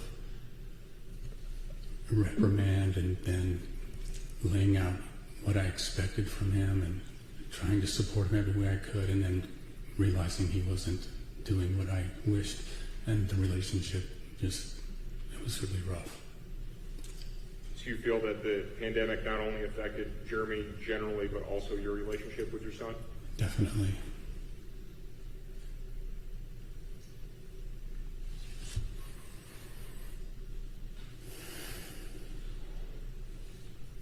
In 2021, when Jeremy was 16 years old, and I've referenced this a couple of times before, a few months before his arrest, Jackie and Dominic also moved into the house. Is that correct? Yes, sir. In the months leading up to November of 2021, did you notice Jeremy struggling? Yes, sir. And what were your observations about that? I knew he was smoking a lot of marijuana. I tried to do everything I could to stop him from that, from sitting with him, talking with him, reasoning with him, explaining to him how it's not good for his brain development, to, trying to go, punish him, ground him, or I was just at my wit's end. I had to go to school every day, and he was, again, during COVID, he was at home by himself, and there was no supervision. It was an utter disaster. Did you observe Jeremy having any emotional breakdowns during this period of time? Yes, I did. Can you tell the court about that? He was very emotional, and he would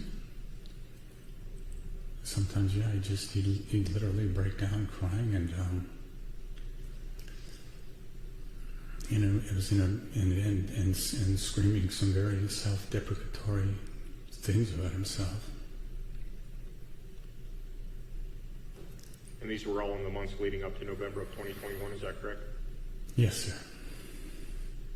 Mr. Goodale, if someone were to ask you to describe your son reflecting on his entire life prior to his arrest, how would you describe Jeremy?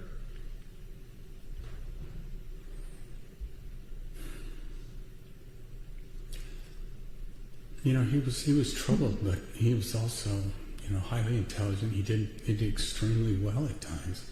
So as a parent, you're hopeful, and you kind of focus on the positives and hope to work toward through the difficulties. Realize that in 2021, the year this horrific crime happened, he was Student of the Month in April.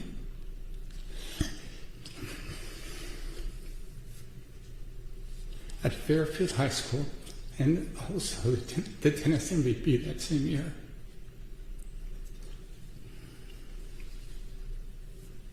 Is it a safe assumption that you thought Jeremy was turning a level or turning a corner with his level of maturity? I was certainly hoping so. Were you concerned about Jeremy's maturity level? Yes, it was very clear to me that he was probably, in terms of emotional and intellectual maturity, he was probably at the bottom of the curve for his age group.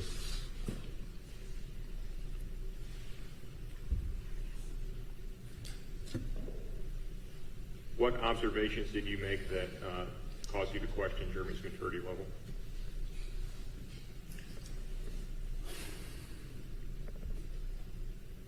Specifics, I don't know if I can come up with a specific example. It's just observing his behavior on a day-to-day basis. Did Jeremy have a driver's license or a school permit? No, he did not. And why not? I certainly wasn't encouraging it. Well, based on his behavior and the things that I was concerned about, my primary concern for him leading up to this was that he would commit suicide.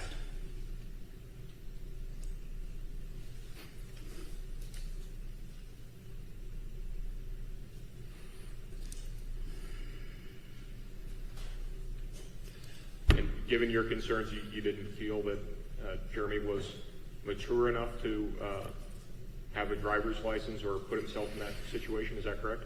That's correct.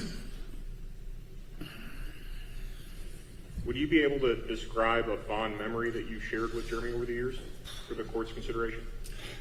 If I can get through it. Take your time.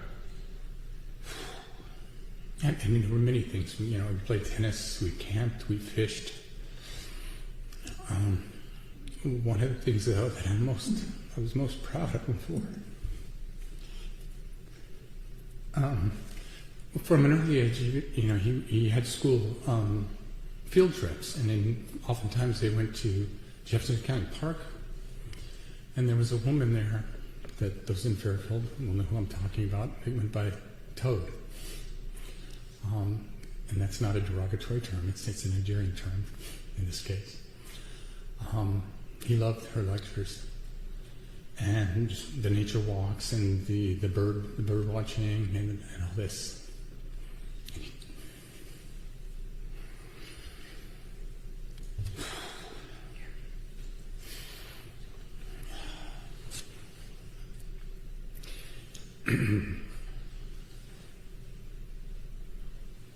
He developed an interest in ornithology. He's quite fascinated with birds, and of course I encouraged that. I bought him some books, gave him material to learn more, and also there's this Fairfield's an amazing place with some very interesting people. There's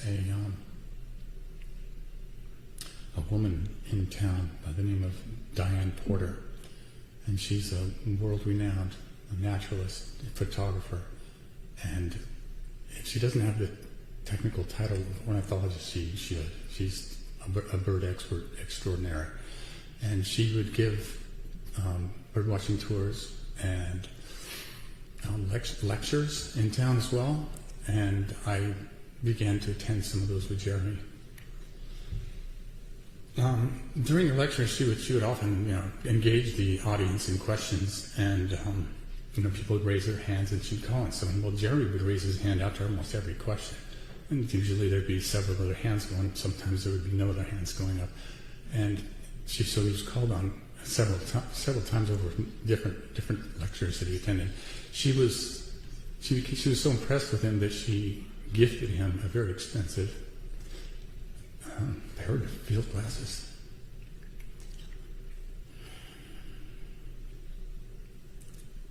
Mr. Goodale, since Jeremy's arrest back in November of 2021, have you maintained contact with him? Yes, sir. Can you tell the court generally about that?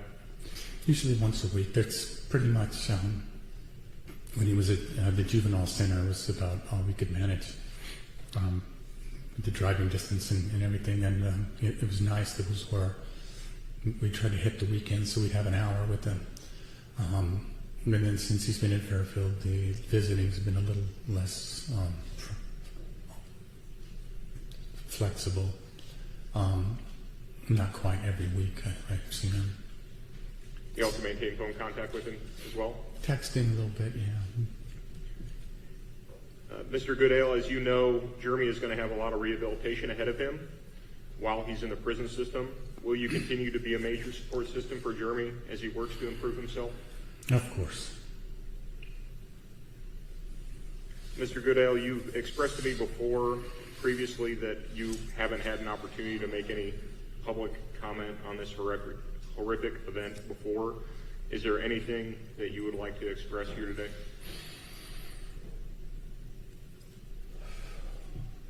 When this first happened, my first instinct was to reach out to the Graber family. Upon receiving advice from legal counsel, I was advised not to do that.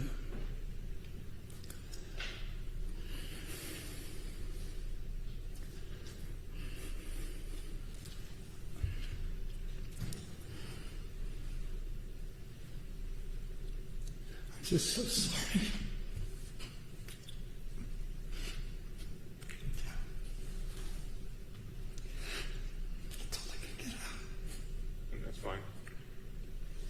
We appreciate you being here today, Mr. Goodale. I have no further questions, Your Honor. Thank you.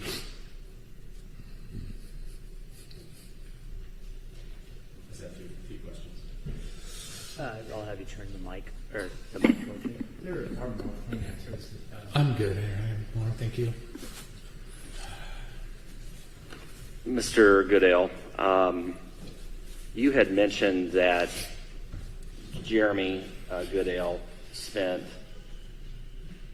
9 or 10 years in the Maharishi School here in Fairfield. Is that correct? I did not mention that, but I think that's correct. Well, I guess I was kind of deducing that from you saying that he went to public school starting in 10th grade. Would that be accurate? Yes. So kindergarten through 9th grade would have been at the private school? Yes, sir. Okay. And he attended school there consistently through those grades, is that right? Yes. All right.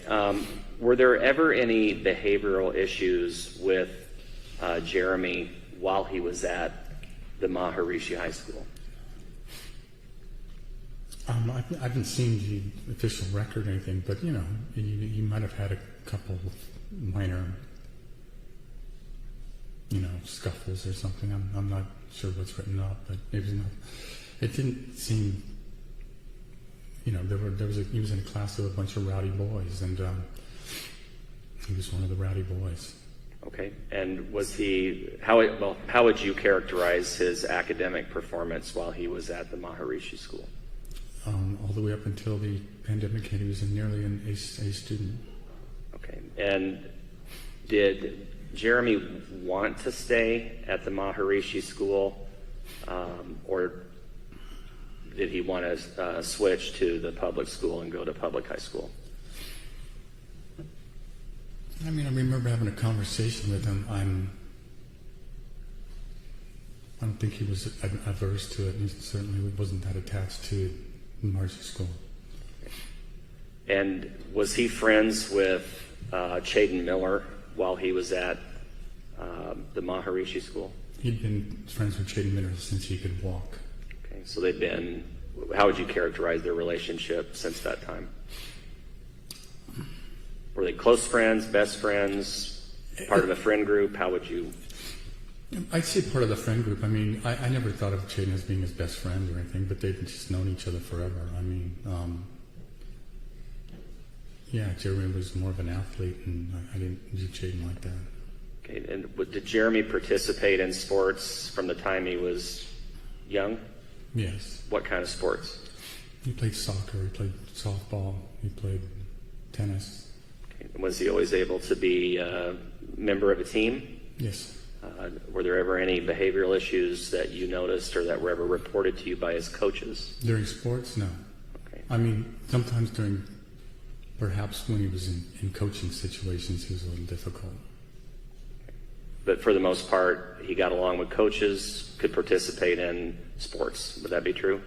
During his year playing with Fairfield High School tennis team, he was shining. He was a great leader for the team. He was an exemplary tennis player and was quite a team player.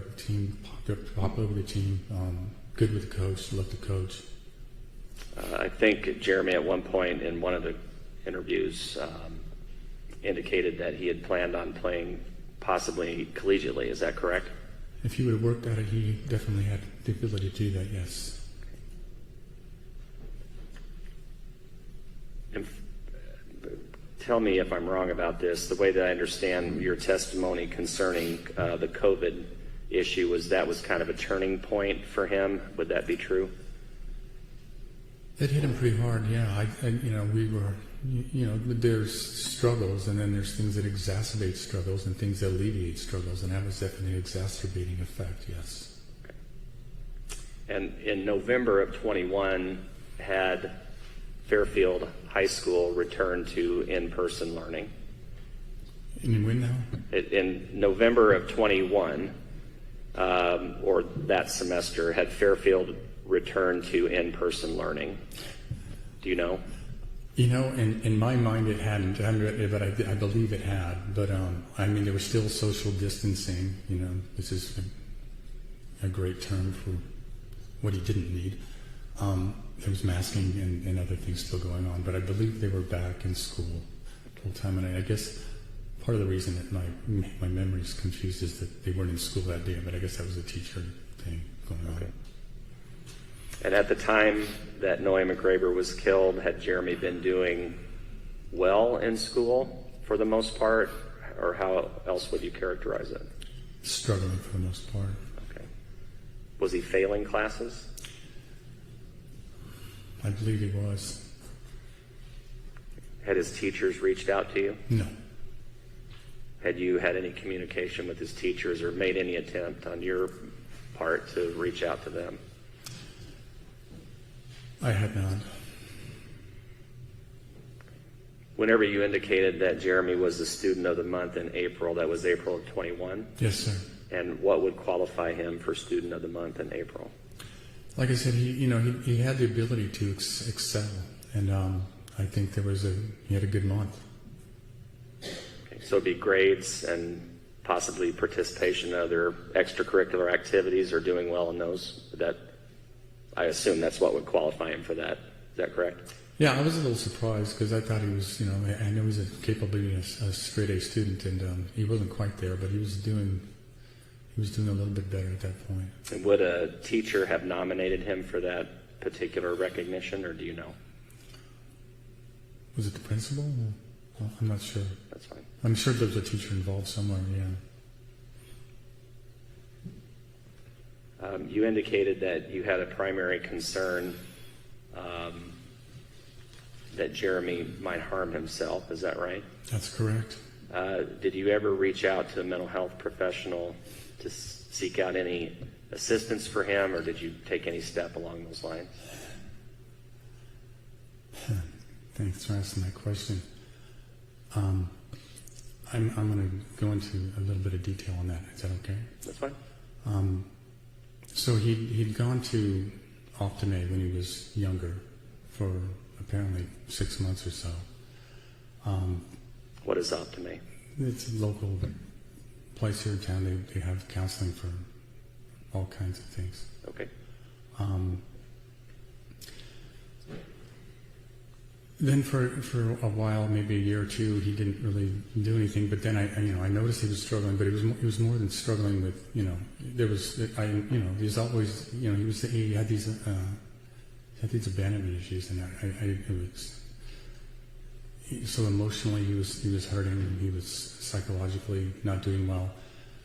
But also there were some physical manifestations. He's kind of had a chronic cough and couldn't do things with his athletics like I thought he should be able to. Like I thought there was something wrong with his health. So there's a functional medicine clinic in Iowa City, and I took him up there, and they had a multifaceted approach, kind of a holistic medicine approach. The doctor up there did a complete exam. They did a blood exam. They looked at things, as many health metrics as possible. Then the treatment that they advised. So I went ahead and signed him up, and then the way they do it, he paid a very healthy sum of money up front, and then he goes for like 6 months of treatment. Primarily after the doctor's visit, and then diet recommendations and supplement recommendations. The treatment was every week I'd drive him to Iowa City, and once a month he was to meet with a mental health professional, psychologist, I believe. So we started going up, and primarily what seemed what they were doing was some kind of biofeedback, and he started getting that treatment up there. And so he'd go up there and do that once a week. Eventually he ended up getting a home kit, and he wore it at home. And it was basically just kind of, they'd watch something on a screen and then get biofeedback. And they had EEGs and monitor his progress. And based on what they showed me, it looked like there was some EEG verified progress he was making on that. The other aspects of the treatment up there, again, were visits with the doctor and diet and supplements, and then once a month he was to meet with a psychologist. The first month visit with the psychologist was when it came up. We went up, did the regular EEG, and it was just a tag on to the regular treatment that he did every week. The psychologist didn't show up. It's kind of weird. Kind of a profession, business, medical health institute doesn't have someone show up for their appointment with a patient. It seemed very bizarre to me. So, obviously I complained to the staff and management about that, and then still continued with this treatment. So, and again, they didn't like put it in the next month. They said, well, let's just pick it up at the next scheduled appointment in the following month. So he continued with his biofeedback and everything else. The next month came, and it's time to meet the psychologist, and the psychologist did not show up. This happened 3 times, and they were billing me, by the way, for these consults. So obviously I did not continue with that, and we got into a spat with getting money refunded. And that, so that didn't work out. So I knew a wonderful woman in town that was quite brilliant, extremely compassionate and highly intelligent. She was a counselor here in town too. Her name was Julie Bloom. And so I was working to get him an appointment with her, and she was traveling in and out, so it was hard to set something up. I finally had a tentative appointment for him to see her, and it was a couple of weeks out. Before he was able to meet with her, she passed away from cancer. So I'm not one to give up, so I kept pursuing things. I also had a friend that I knew from college that was a well-known psychiatrist in town, and I was reaching out to him to see Jeremy when he lost his license for some malpractice business. I didn't give up then either. I kept looking for local people to be able to work with Jeremy, and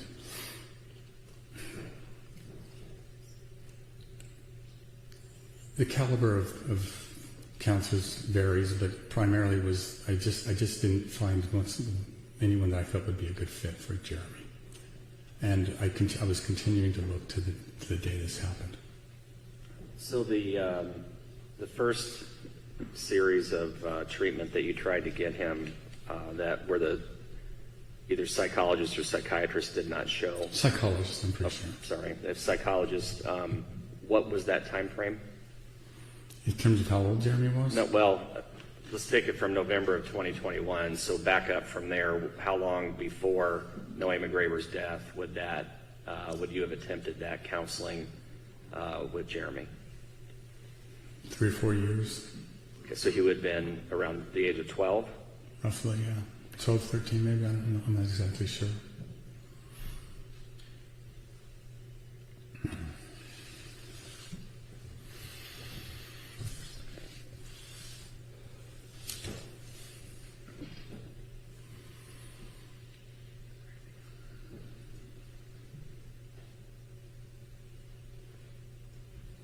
And you may have been asked this, that you've continued to have regular contact with your son since his arrest. Is that correct? Yes, sir. All right. That's all I have. Thank you. Thank you. Go ahead, Mr. Cook. Thank you, Your Honor. Just a brief follow-up, Mr. Goodale.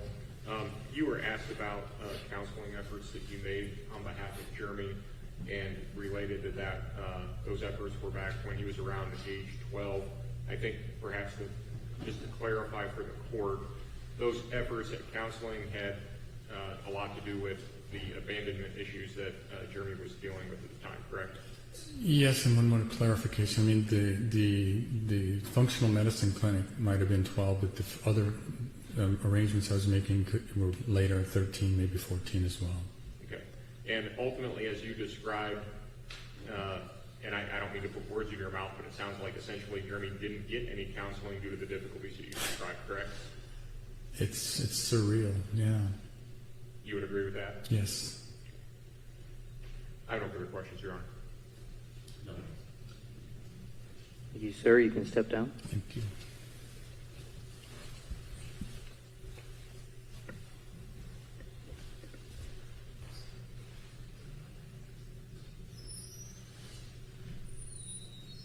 Ready for the next witness? Thank you, Judge. We call Jacqueline Goodale.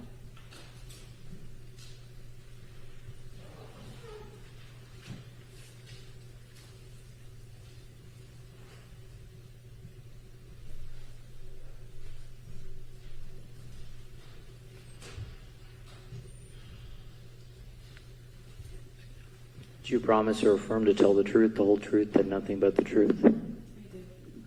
Please have a seat.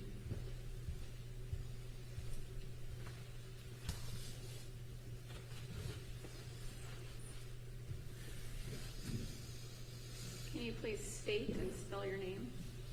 Yeah, Jacqueline Goodale. JACQUELINE. Goodale, GOODALE. And you go by Jackie, is that right? Yeah, you can call me Jackie. And Jeremy is your brother? Yeah. What's the age difference between you and Jeremy? 10 years. You're older than him, is that correct? Yes. When you were younger, your family lived on a farm here in Jefferson County? Yes. What was life like on the farm? It was a lot of hard work, and we had a lot of animals and a lot of kids. And specifically, what were your duties when your family lived on the farm? I helped take care of Jeremy a lot. I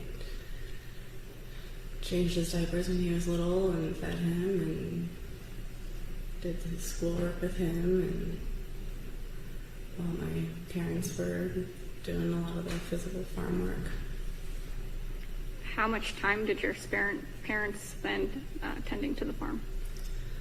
With the 5 cows and 40 goats, they milked them early in the morning and then milked them again late in the evening.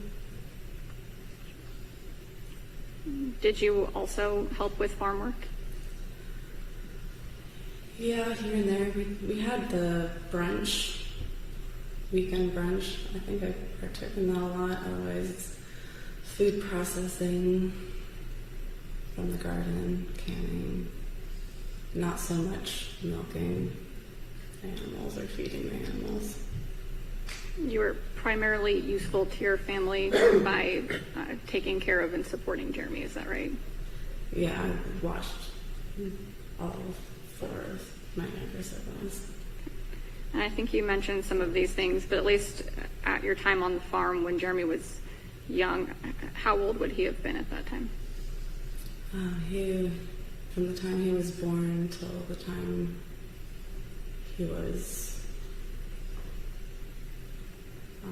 5, and then he spent time in Fairfield with my mom in town. Do you know how old Jeremy would have been when your parents separated? 5. And you would have been 15 then, is that right? Yeah, I was 15. So when they separated, but before they formally divorced, your mother ended up moving away from the farm into town, is that right? Correct. And it's my understanding all of the girls moved with your mother, Christine, into town? Yes. Did Jeremy still live with Dean at the farm? Half the time. I think they had a 1 week with Dean and 1 week with Christine. So they alternated weeks? Yes. What was life like at your mother's house in town? It was pretty chaotic at first because we were starting from scratch. We had to get all new furniture because everything else stayed at the farm. I had also dropped out of school at that time, and my mom and I opened up the Crepe Escape. So we were opening up a new business at the same time as well. Did your mom also still help with some of the tasks at the farm? Yes, she still had to go milk the animals. And you mentioned the restaurant that your mom opened. You said that's the Crepe Escape? Yes. And you dropped out of school to help her with that business? Well, I dropped out of school because I wanted to, and she let me, and I think she was okay with me dropping out because then I would be able to help her. Did that business keep Christine pretty busy? Yes, it did. So what were your responsibilities then while you were living with your mom in town? I continued to help her with the kids, and I helped her with paying some bills every once in a while, and I worked. I did eventually go back to school though. Were you responsible for cooking dinner while at your mom's house in town? Yeah, and at the farm, and yeah, I would make sure the kids were always fed. How about getting Jeremy up and out the door for school? Yeah, we would all get ready, and I would have to make sure everyone was ready, and we would walk to school. Did you help Jeremy with schoolwork? Yes. And did you ever put Jeremy to bed? Yes, I helped put him to bed because a lot of times they were still milking animals, and that continued in town. Jeremy and Olivia both shared a room, and I would put both of them to bed. How consistent were you doing these things? Helping him get ready for school, putting him to bed, cooking dinner? How regular was that in the house? I guess every week when he was at my mom's. Several nights of those weeks? Yeah. Were you in charge of supervision while Christine was out of the house? Yes. Would you say Christine had a strong focus on supervision or parenting of her children? She did have rules, but she didn't quite enforce rules, and she was very lenient. And I think that's one of the reasons why all three of her oldest daughters ended up dropping out of school, because she didn't really enforce school or other rules and boundaries. So at least coming from her, it sounds like there wasn't much structure. Is that fair to say? Yeah. After your parents formally divorced, your mother ended up dating a man by the name of Jeff Griggs. Yes. Is that right?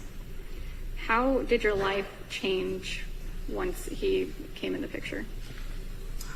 He changed everything. He controlled everything. He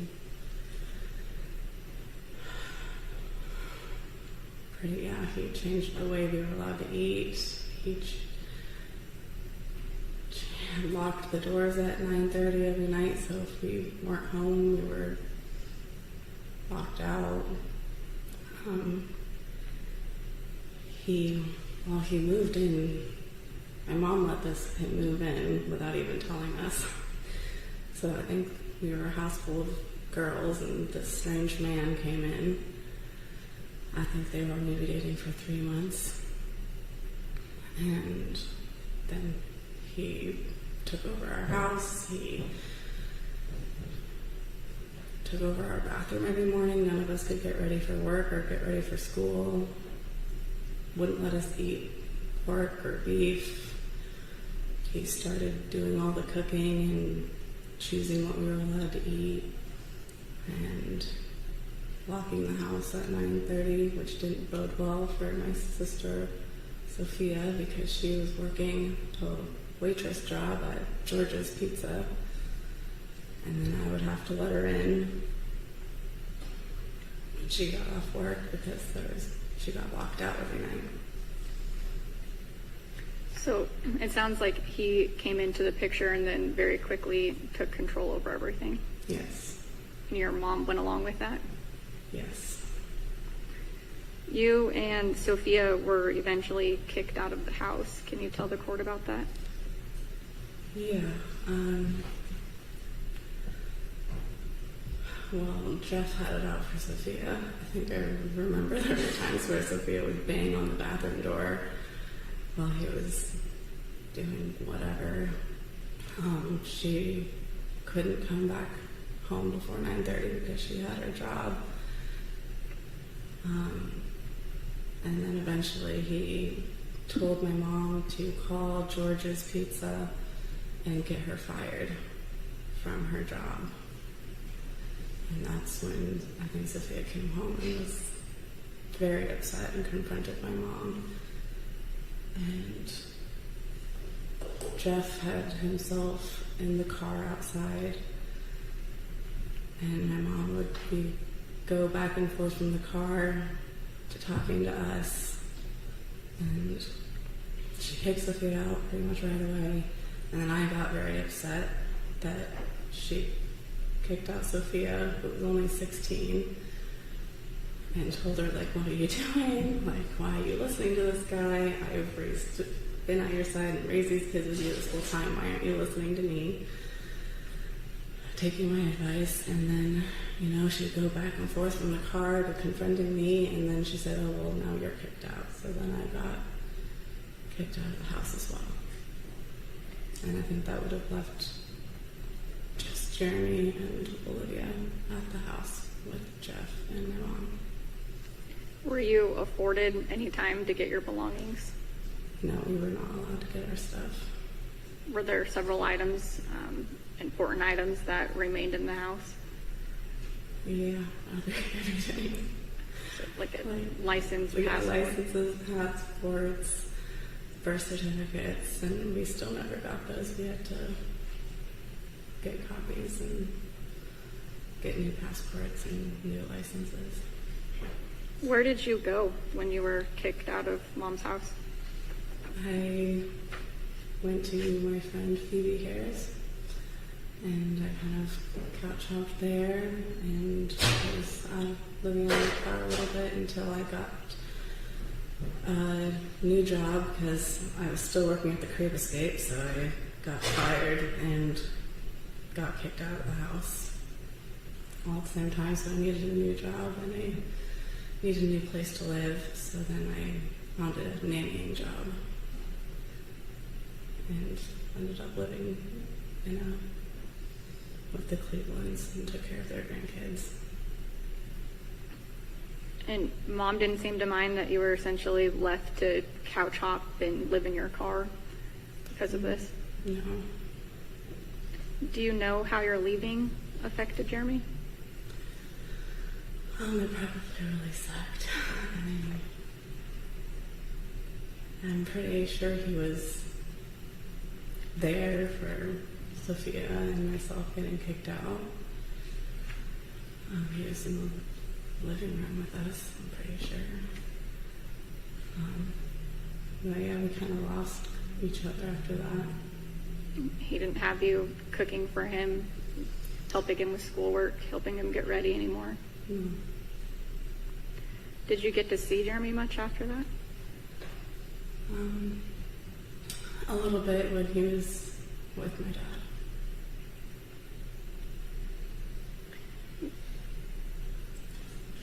When did Christine and Jeff move to Colorado? I don't know the exact year, but it would have been when Jeremy was 10. Did you have any contact with your mom after she moved to Colorado? Yeah, I reached out a lot, specifically when I got pregnant. And then after I had my son, I wanted her to meet him. And I had sent her pictures of Dominic growing up. But she never responded. Did you ever offer to travel to her so that she could see her grandson? Yeah, and she didn't want me to come.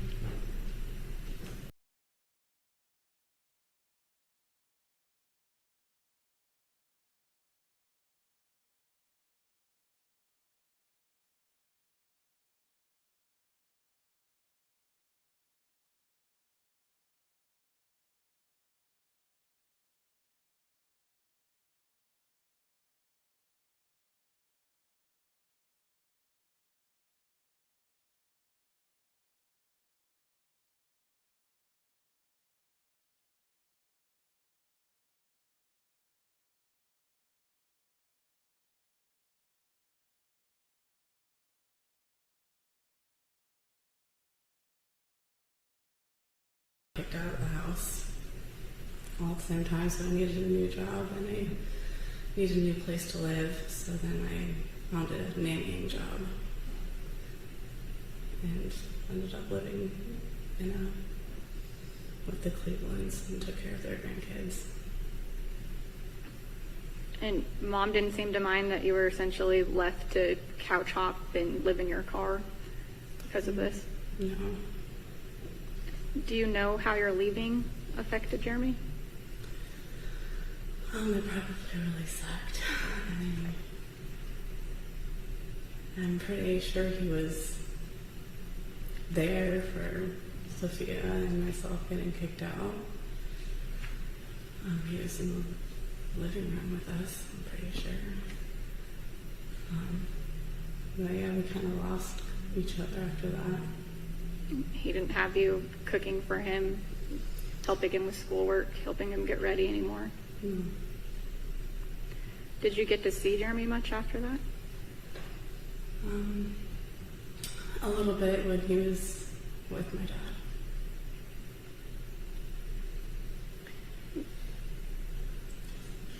When did Christine and Jeff move to Colorado? I don't know the exact year, but it would have been when Jeremy was 10. Did you have any contact with your mom after she moved to Colorado? Yeah, I reached out a lot, specifically when I got pregnant. And then after I had my son, I wanted her to meet him. And I had sent her pictures of Dominic growing up, but she never responded. Did you ever offer to travel to her so that she could see her grandson? Yeah, and she didn't want me to come. At what point did you move back in with Dean and Jeremy? I separated from my husband and moved away from Davenport back to Fairfield in 2021, August. So just a few months before everything that happened and what led up to his arrest? Yes. When you were living there now in August of 21 with Dean and Jeremy, did you take on some of the household responsibilities again? Yes, well, I was a mom at that time, so I was definitely going to cook for my kid, and of course I was going to cook for the whole family. And I definitely wanted to help Jeremy. So Sophia and myself, we redid his whole room. We bought him, because we wanted him to have his own space where he could work on his school. So we bought him a new dresser and a rug and a desk and a chair.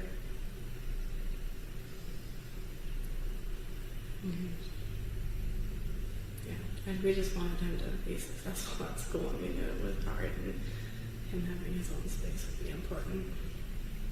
And it was you and Sophia who went out and got him those things? Correct. You just mentioned you have a son, right? Yes. He was also living with you and Dean and Jeremy? Yes. And his name's Dominic, is that right? Yes. Okay. What was Dominic and Jeremy's relationship like at that time in August? It was very, very good, very beautiful. I really enjoyed seeing Jeremy be the older sibling type of person where he would play and take care of my son. They did. Jeremy helped me a lot. He babysat Dominic a lot for me too, because I was working a 12-hour night shift weekend package in Davenport and commuting back and forth to Davenport and Fairfield. So every Monday, he would definitely help. He would babysit. He would make sure that we were fed and would get food for us, and he had all that energy to roughhouse and throw Dominic around, and they played a lot. Would you say Jeremy's a good uncle? Yes, Jeremy's a very good uncle.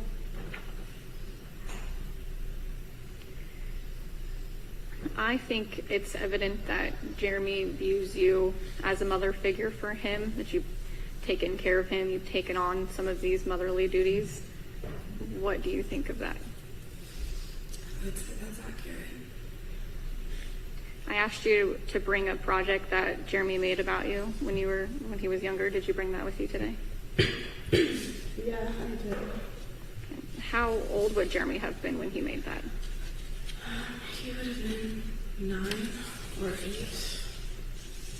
And ultimately, this is a photo that he created of you and just a description about you. Is that right? Yeah. If you want to just go ahead and just show the court, I guess. Sorry.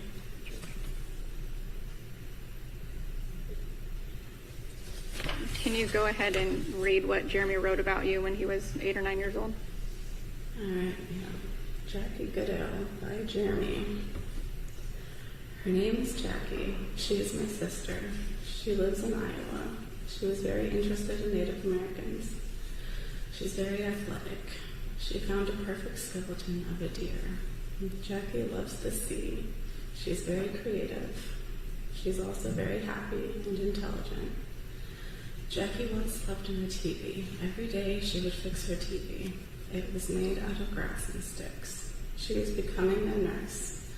She is doing a lot of studying of the human body. Jackie likes helping people.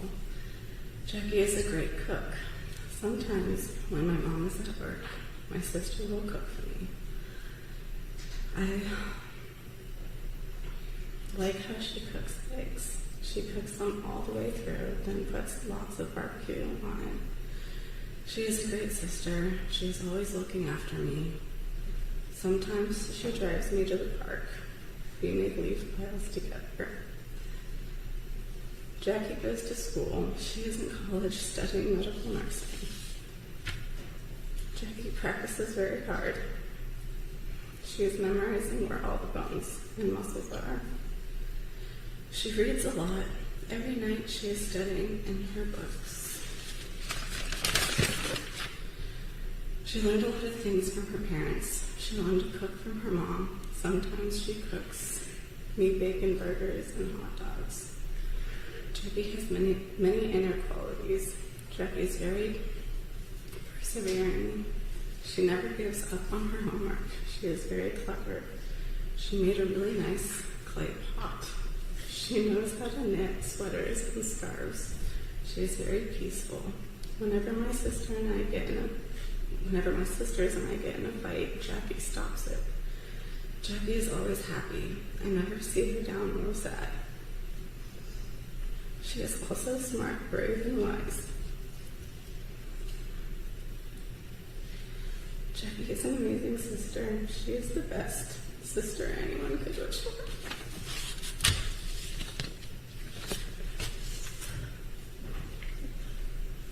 Where do you usually keep that project?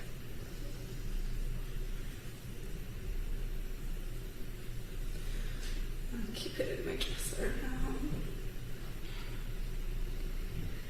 Since Jeremy was arrested, have you maintained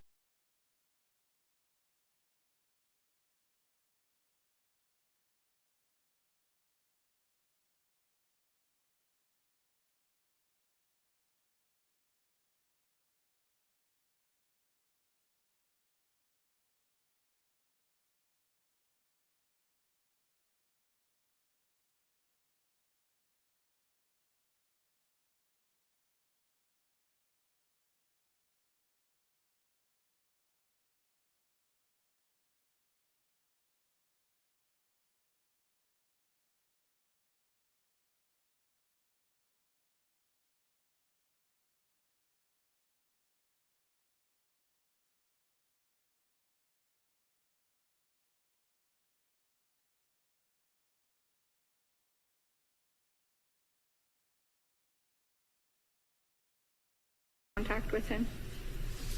Yeah. I see him whenever I can. And are able to communicate with him over the phone as well? Yes.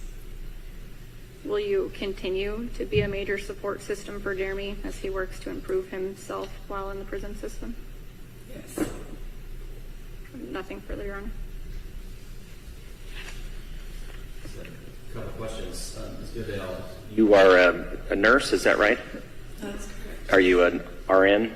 I'm a licensed practical nurse. And where do you work? I'd rather not share that just because I have gotten some really bad death threats. And Okay, that's fine. Do you work locally here? I travel and I also work within 30 minutes of the Fairfield. That's fine. I appreciate it. Thank you. That's all the questions. All right. Thank you. We're going to take a 15-minute break. Paid recess.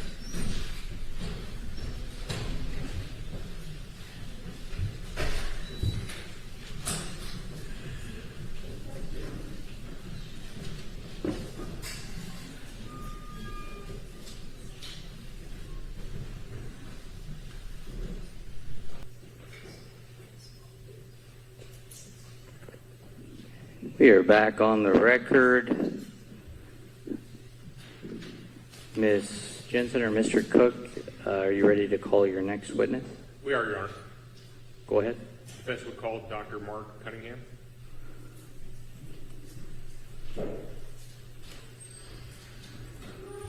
Dr. Cunningham, will you raise your right hand?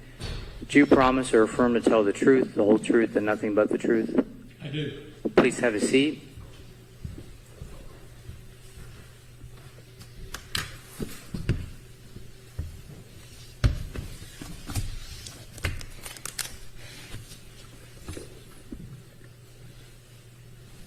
Whenever you're ready, Mr. Cook. Thank you, Your Honor. Sir, please state your name. Mark Douglas Cunningham. And Mr. Cunningham, what is your occupation? I'm a clinical and forensic psychologist in private practice and also an independent research scientist. Dr. Cunningham, earlier this year I reached out to you to see if you'd be able to offer your expertise in this case. Is that correct? Yes, sir, on June the 6th of this year. And we'll detail for the court the specific work that you did in the case here in a moment. But as part of your work, did you author a report regarding an evaluation that you conducted on Jeremy Goodale? I did. May I approach, Your Honor? Yes.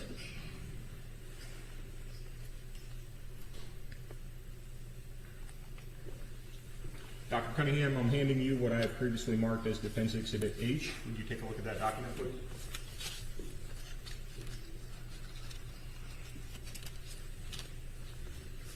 This is the report that I prepared of my findings in this case, dated October 31st, 2023. Your Honor, at this time I would move to admit Defense Exhibit H. Any objection to Defense Exhibit H? No objection, Your Honor. Defense Exhibit H is admitted. Dr. Cunningham, as part of your testimony here today, I understand that you've prepared some PowerPoint slides to assist the court in understanding your expert analysis. Is that correct? That's correct. Your Honor, I would move to admit Dr. Cunningham's slide deck as a demonstrative exhibit at this time and request permission to publish to the court as we go through direct testimony with Dr. Cunningham. Any objection from the state? Is this derived from something? Is this derived from his report? Yeah, it's everything coming from the slide shows from the report, Your Honor. No objection. Mr. Cook, you may publish and use as demonstrative those exhibits or those slides. Okay. Dr. Cunningham, let's start with the focus of your evaluation. What were you asked to do in this case? So I was asked to evaluate two issues. I was asked to evaluate the implications of his immaturity, and that's more broadly a concept called mitigation or moral culpability, the raw materials that one brings to decision making. So I was asked to evaluate his immaturity and the implications of that. I was also asked to evaluate his likelihood of a successful adjustment to the community someday when he's released. The formal discussion of that, or the formal title of that, is parole recidivism. We could also think of that like rehabilitation. What's the potential that he will be rehabilitated such that on release to the community, he will not engage in criminality or criminal violence? Immaturity and rehabilitation, are these the only two issues?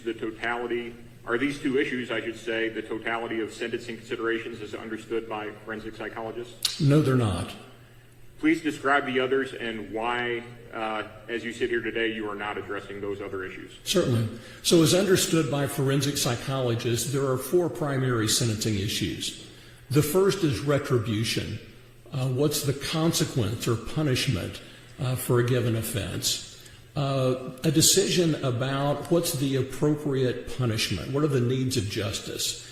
That's a social value that a psychologist has no particular expertise in. And so because that's not an issue that can be informed by psychological methods or science, then I'm not speaking to that. That's an issue before the court, but not one that I can address. Then the second sentencing issue is general deterrence. That's the message that's sent to society about whether a given act will be tolerated. Again, that notion of general deterrence is a social issue. It's not one that a psychologist has particular expertise in. And so I'm not going to be responding to that. The next two, the ones I am responding to, what resources can be brought to decision making, and essentially a violence risk assessment projected into the future. What's the likelihood that Jeremy Goodale would commit acts of violence in the community someday if released? Those can be informed by psychological science and methods. Dr. Cunningham, in obtaining the history that informs this evaluation, please detail the interviews that you performed in this case. Certainly. So I talked to Jeremy Goodale on 3 occasions. I talked to Jeremy for 4 hours on August the 10th, just under 4 hours on August the 17th, and for 3.5 hours on September the 1st. Those interviews were performed by video. Then I interviewed his father, Dean. I talked to him for 106 minutes by phone on August the 26th. The next day, talked to him for just over 2 hours by phone. I then interviewed Jackie, talked to her the first time for 2.5 hours, 155 minutes on August the 26th. Talked to her for about an hour and a half several days later on August the 29th. And then I also interviewed Sophia, another older sister, for just over 2 hours on September the 20th. Did you also review records in this case? I did. Are those detailed in the sentencing report that you filed? They are.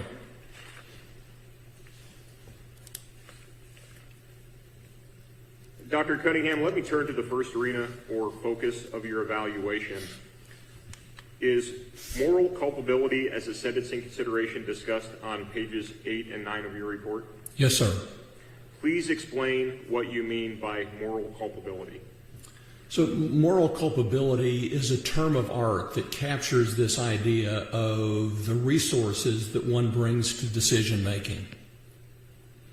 And by term of art, I mean it's a concept, it's a term that's understood by the combination of the words. It's not about morality per se, and it's not about culpability per se, like is he guilty or not, or does he face punishment or not, but instead it's a combined term, much like my highest degree is a PhD. That's a doctor of philosophy.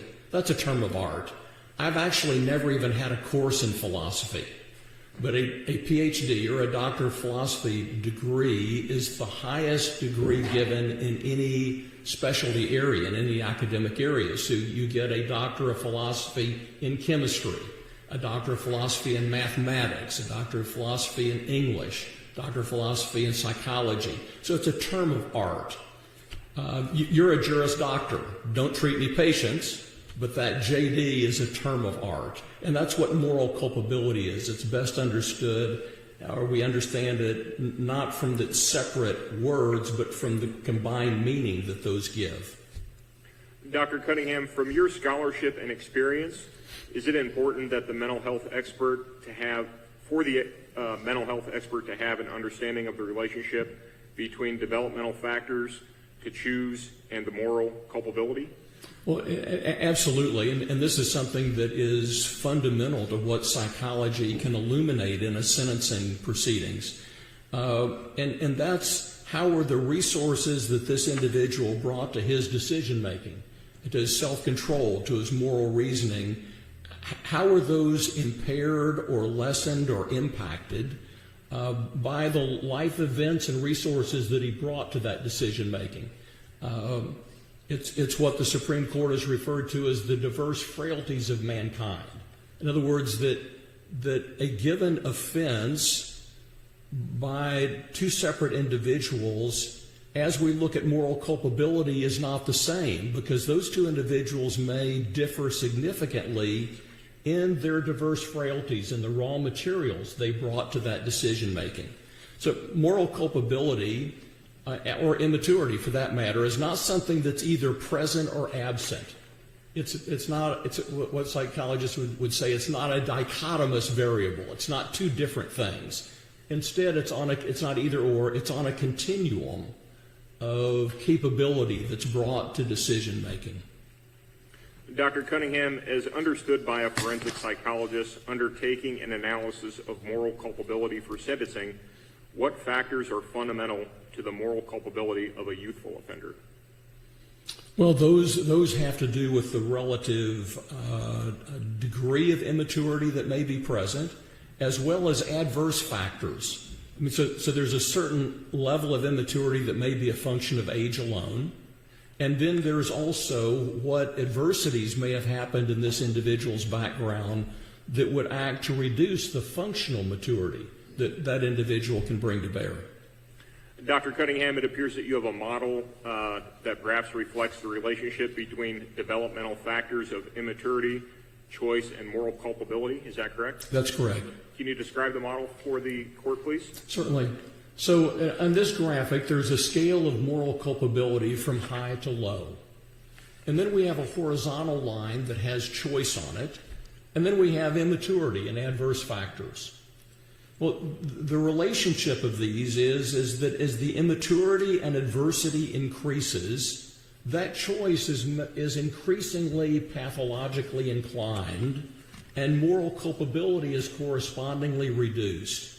So greater immaturity and adversity, steeper angle of the choice, the lower the level of moral culpability.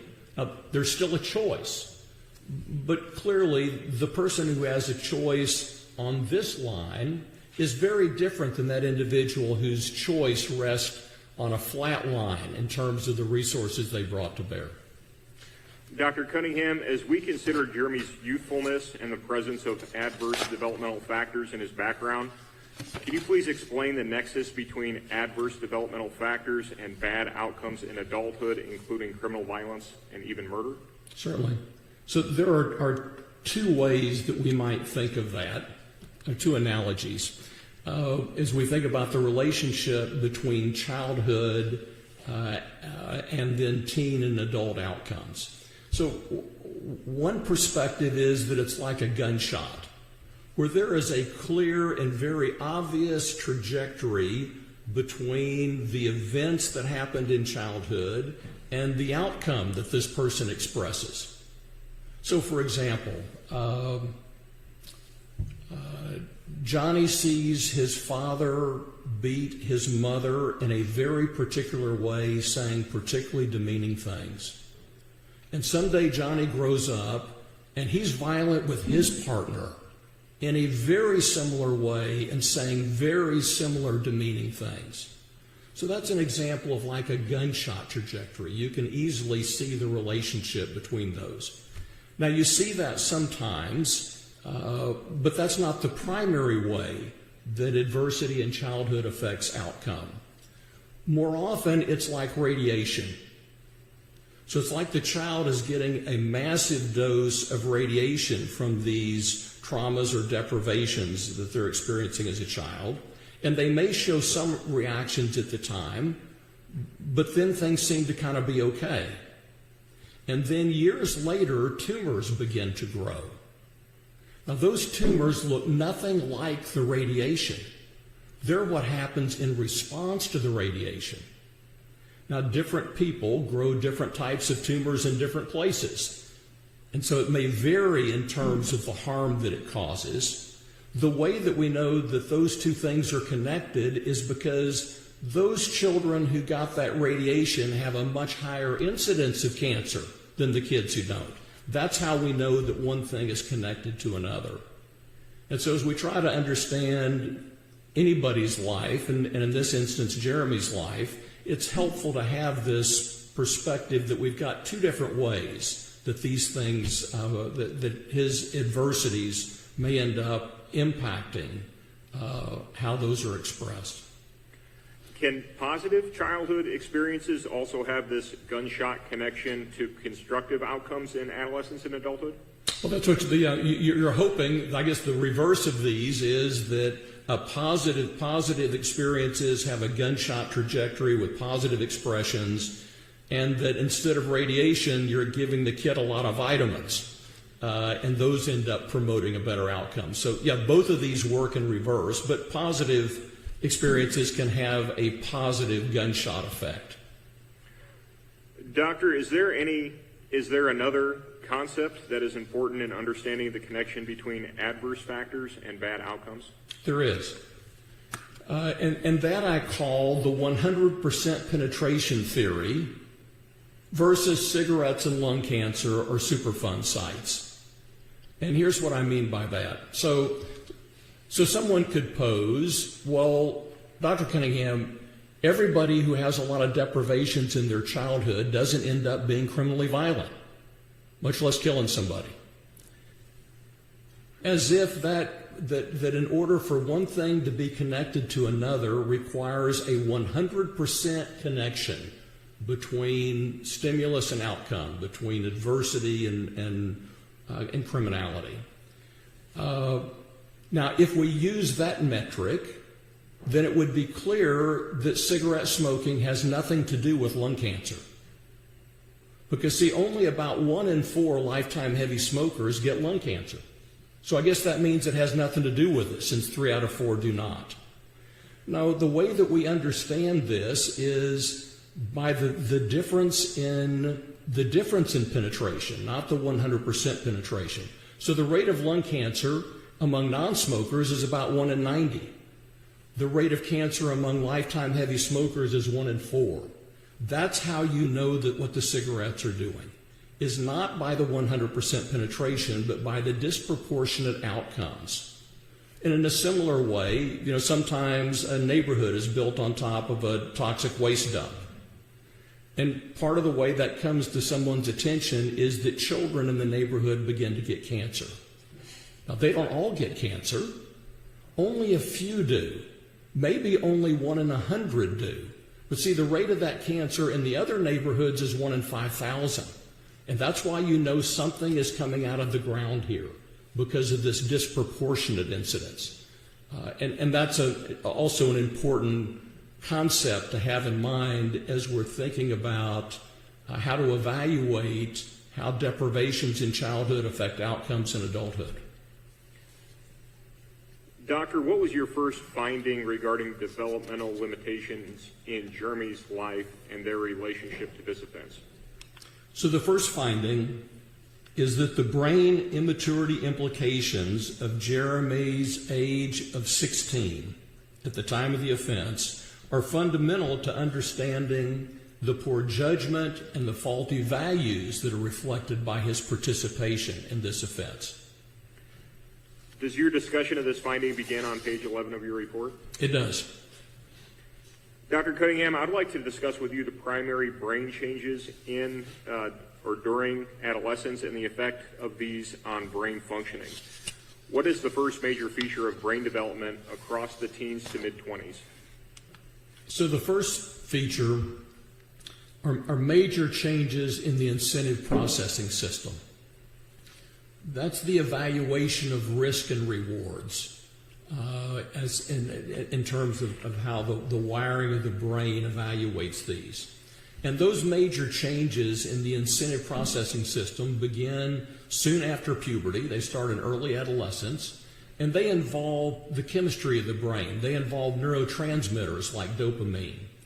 And what happens is that the reward regions of the brain and their neurocircuitry are undergoing marked developmental changes, where the gas pedal comes online before the brakes do. And so that accounts for the willingness of teenagers to engage in risky and in socially motivated behaviors that promote friendship or acceptance, or that help them fit in, that kind of thing. And so teenagers then are particularly vulnerable to risk-taking, reward-seeking, peer-influenced behaviors. Doctor, what's the next primary aspect of brain development in adolescence? The next major change is synaptic pruning.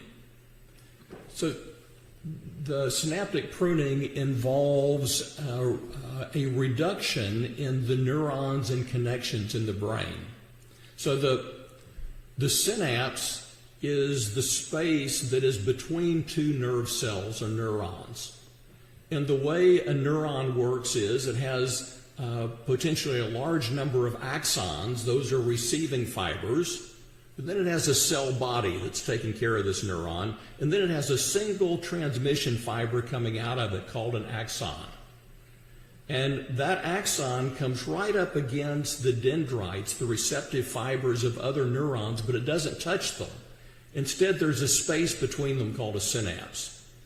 And all a neuron can do is fire or not fire an electrical impulse. So depending on how these dendrites are stimulated, that may cause this axon to either be inhibited from firing an electrical impulse or facilitated to fire it. That electrical charge moves down that axon, gets to the synapse, and releases chemicals into that space, neurotransmitters, close to the dendrite receptacles of these other neurons that cause them to either fire or not fire. Okay, so that basic description of what's happening at a cellular level then orients you to that with the beginning of adolescence, those synapses that aren't being used are being pruned away. So you actually have a reduction in neuron volume in the cortex associated with this synaptic pruning. And essentially what that's doing is the things that you already know, you learn how to do much better. The language that you can speak, you become even more capable of speaking. But learning a new language after the age of 12, that's not going to be so easy to do. So before the age of 12, while you've got lots of flexibility in these synapses, you can learn a foreign language just by being exposed to it, just to live in that culture. Don't have to study or memorize anything. And you gain native speaker fluency.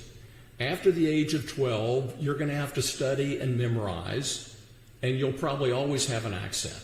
Well, what's happened is that the synapses that were not being used associated with that other language acquisition have been pruned away.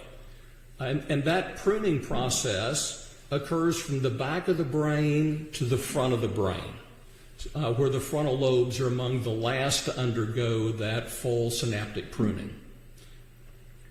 Dr. Cunningham, do you have a graphic reflecting this synaptic pruning and reduction in gray matter? I do. So in this graph, you see the blue arched line. This is reflecting frontal gray matter, total volume of neurons.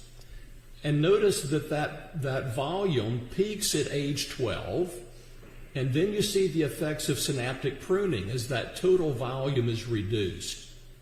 Well, ultimately, even though you have reduced volume, and the negative part is you don't have the flexibility you had before, the good part is that you're so much more effective and efficient with the synapses that you have. So the net effect is being smarter, not on acquiring full adaptation necessarily, but on what you already know. Dr. Cunningham, has this progressive brain development from the back of the brain to the front of the brain been demonstrated in any imaging studies?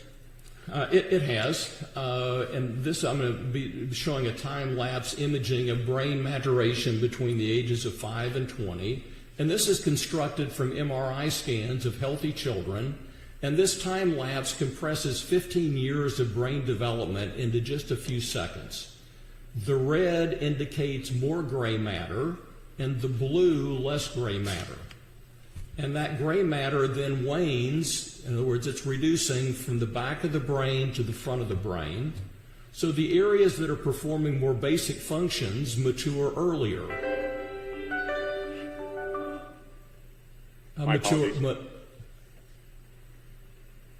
Just a little addition. Sorry. Those areas, for example, that are affecting your coordination come online before the areas that control your emotions and self-control. And this prefrontal area, prefrontal cortex, that handles reasoning and other executive functions, it's among the last to fully come online in terms of that synaptic pruning. And here's what that looks like, is you see that synaptic pruning spreading across the surface of the brain. And I think, as you indicated just a minute ago in your testimony, this shows the progression moving from the back of the brain towards to the front to higher order functions. That's correct. Dr. Cunningham, what is the next primary process of brain development during adolescence? The next primary process is substantial myelination. So myelin is a fatty sheath that develops along that axon to insulate it, like you would insulate a wire. And with that fatty sheath that's developing on that axon, it makes the transmission more efficient as it promulgates down that axon. And so that's also occurring in the axons of the cortex, going from the back of the brain to the front of the brain. And it results in much more efficient brain processing. And again, your frontal lobes, the command and control center, are among the last to myelinate. They're coming online later.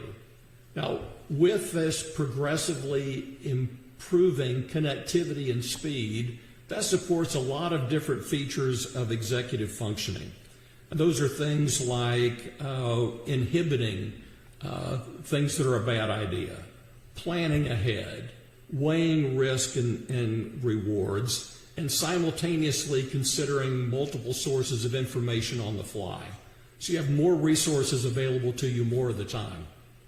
So generally speaking, what abilities come online, for lack of a better term, first in teens? Well, so for example, the physical coordination of a teenager, which largely comes out of the parietal lobes, those capabilities of exquisite coordination are demonstrated pretty early in this adolescent process. That's what accounts for a teenager's skill on a skateboard or on a bicycle or that kind of thing, while the higher order demonstrations of maturity and an effective weighing of risk and rewards, that comes on much later. Can you provide an anecdotal example of this progress from back of the brain to the front? I can.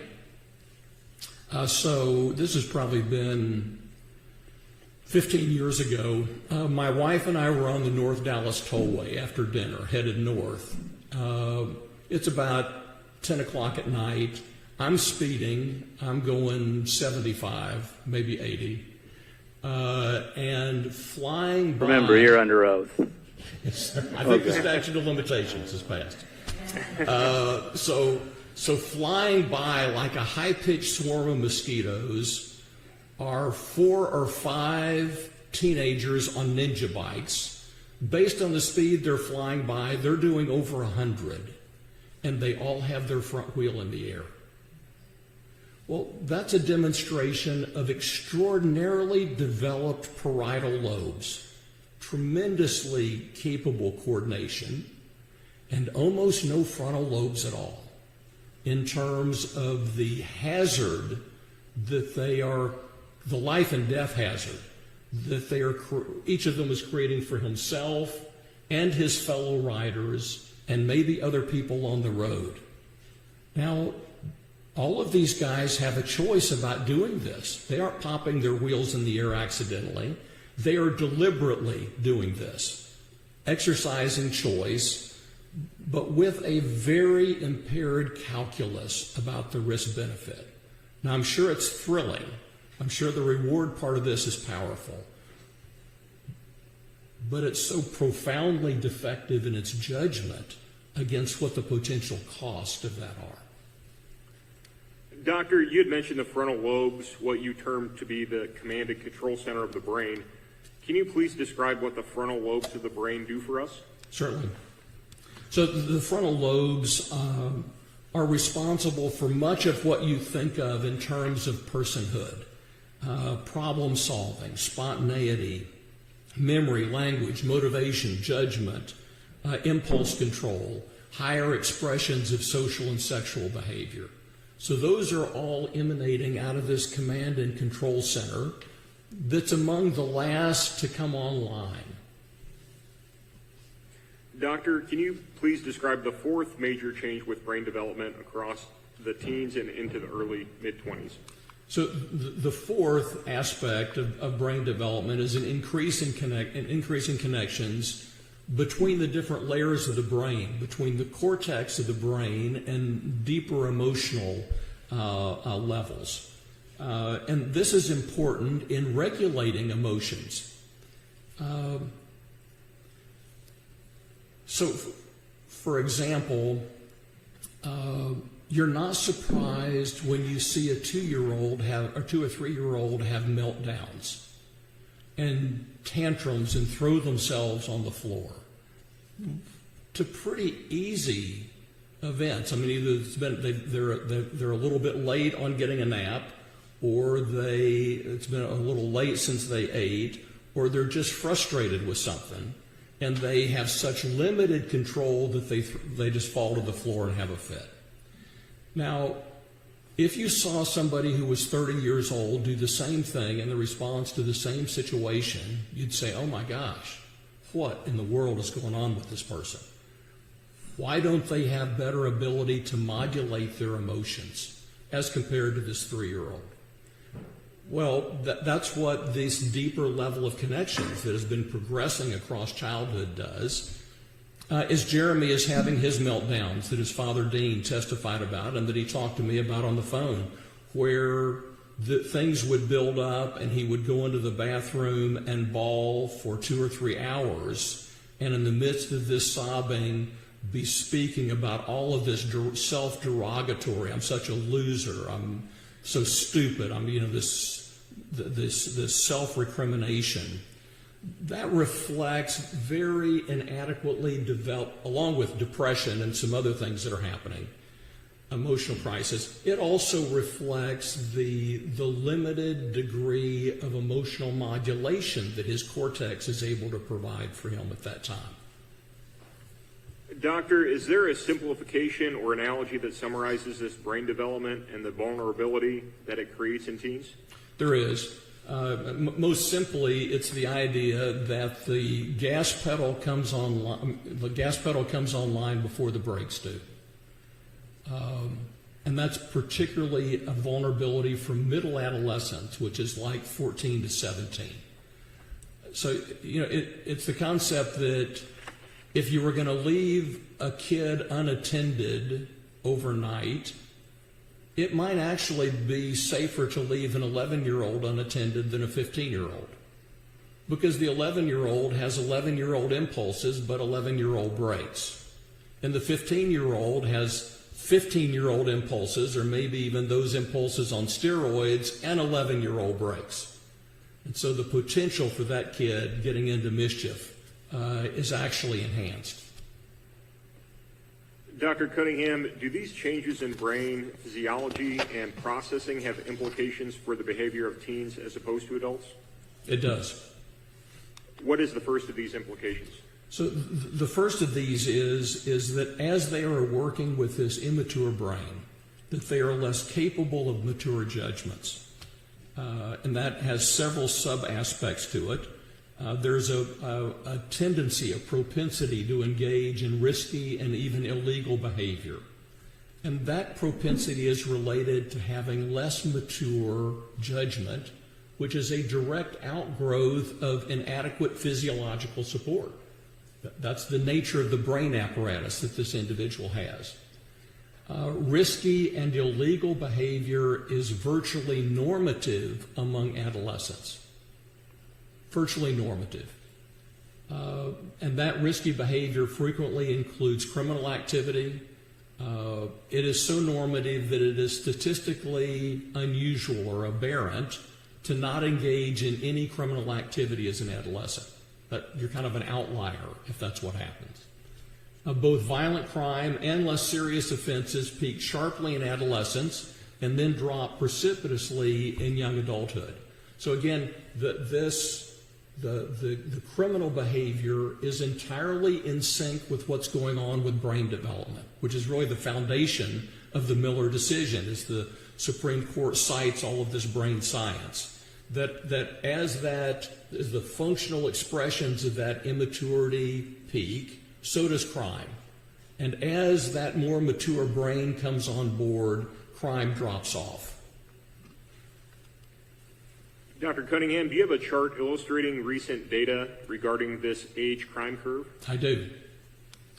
So this is data that was published just last year, and it's a graphic that reflects how old the individual is across the bottom. So that ranges from age 10 to 60. And in this chart, all of the increments across that horizontal axis are not the same.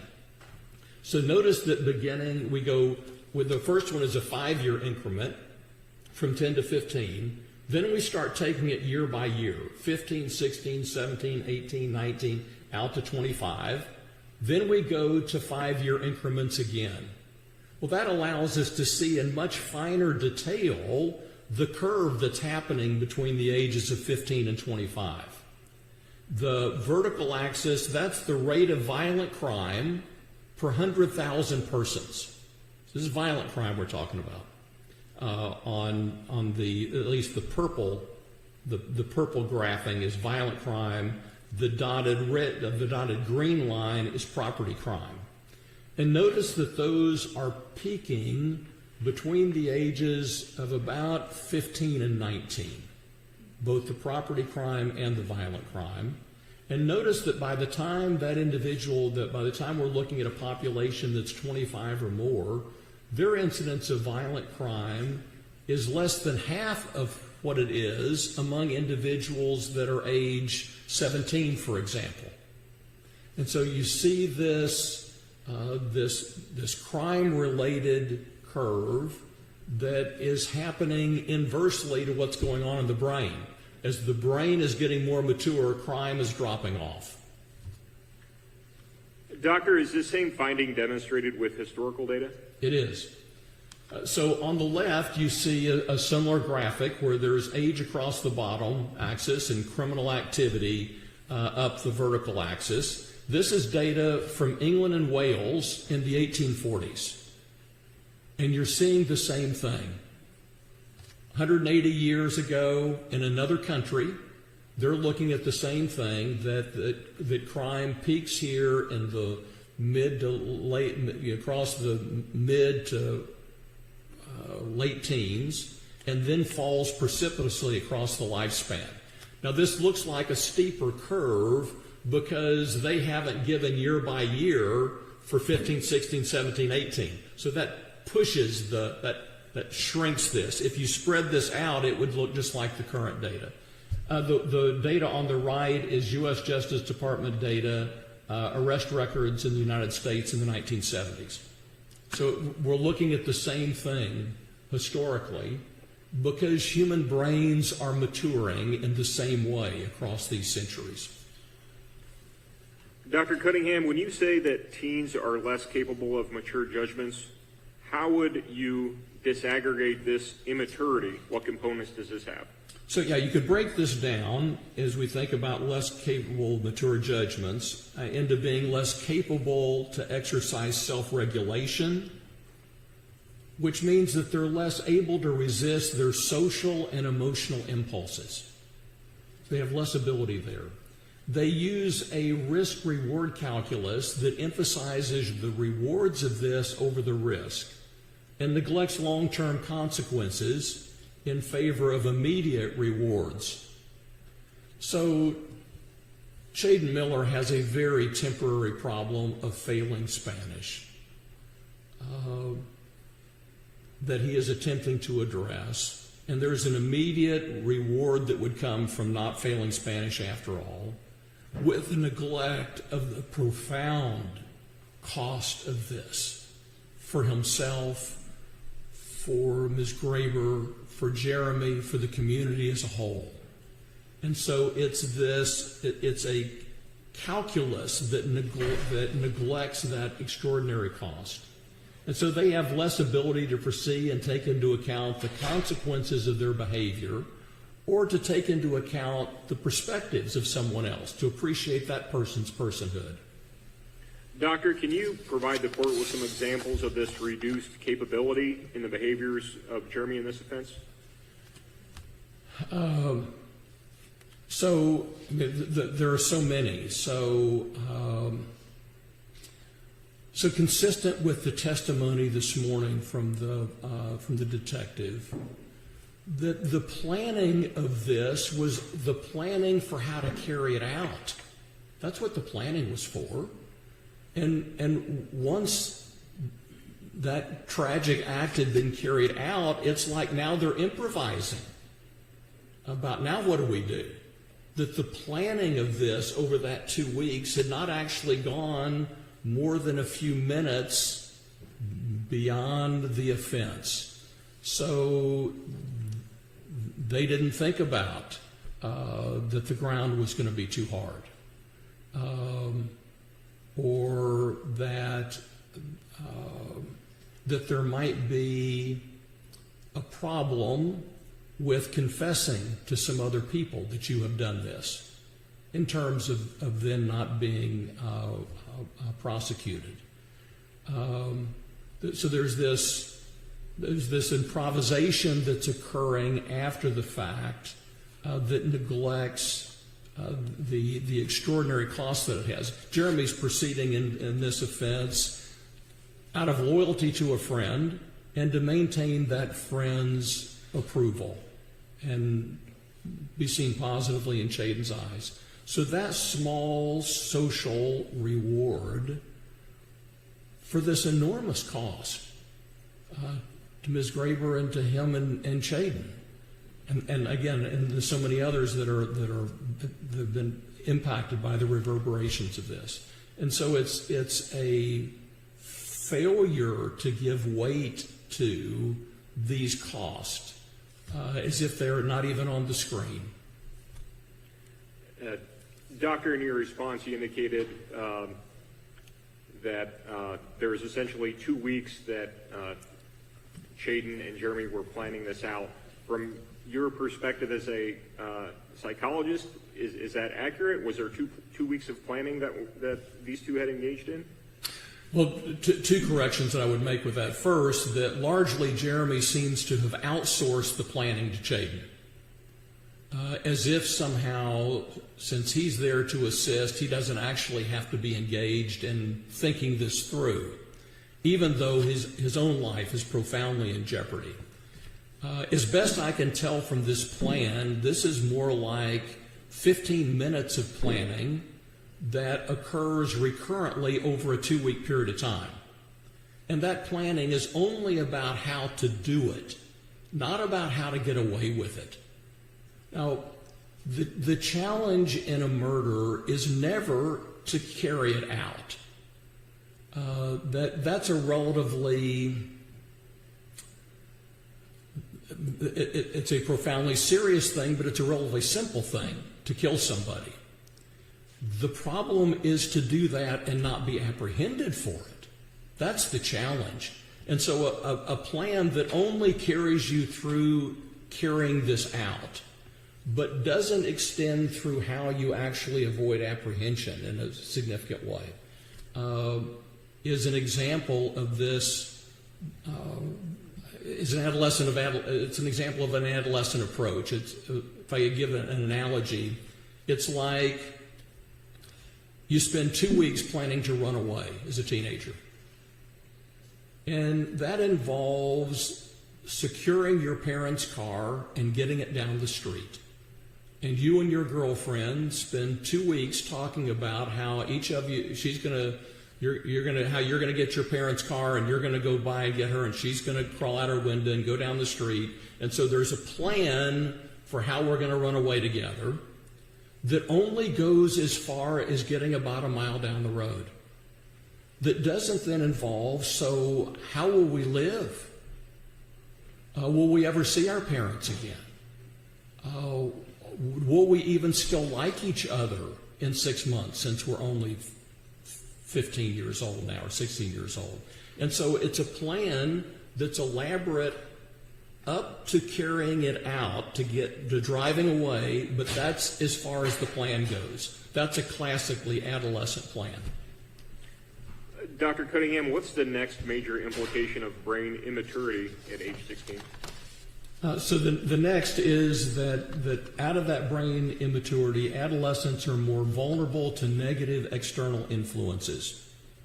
And so they are much more susceptible than adults are to the influences of neighborhood or family, or as in this case, their peers. And because they are socially dependent, and Jeremy, out of his own self-esteem, vulnerabilities, and his mom's abandonment and other deprivations that I'll talk about, Jeremy is unusually socially dependent as a teenager. And that makes it difficult for them to extract themselves out of a corruptive situation or even out of a plan like this, where once he said yes, extracting himself from this would require some degree of ego strength and autonomy and independence, which he is sorely lacking. And so the other thing that happens from a simply physiological standpoint is that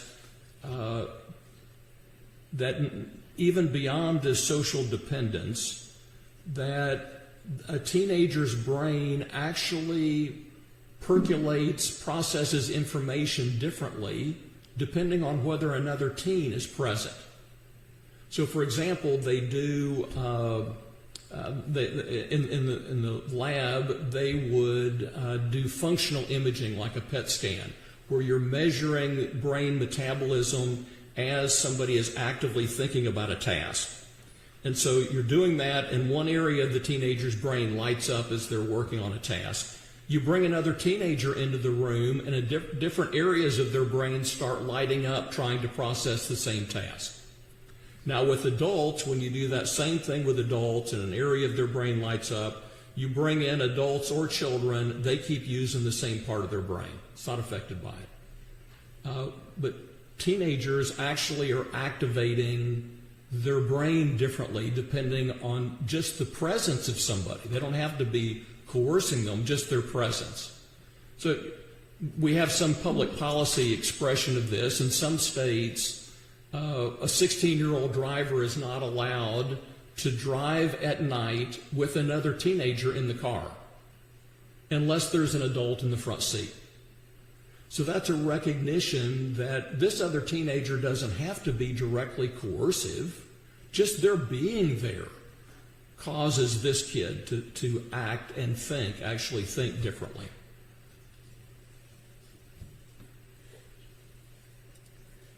Dr. Cunningham, can you again please provide some examples of this reduced capability in the behaviors that you observed in this offense?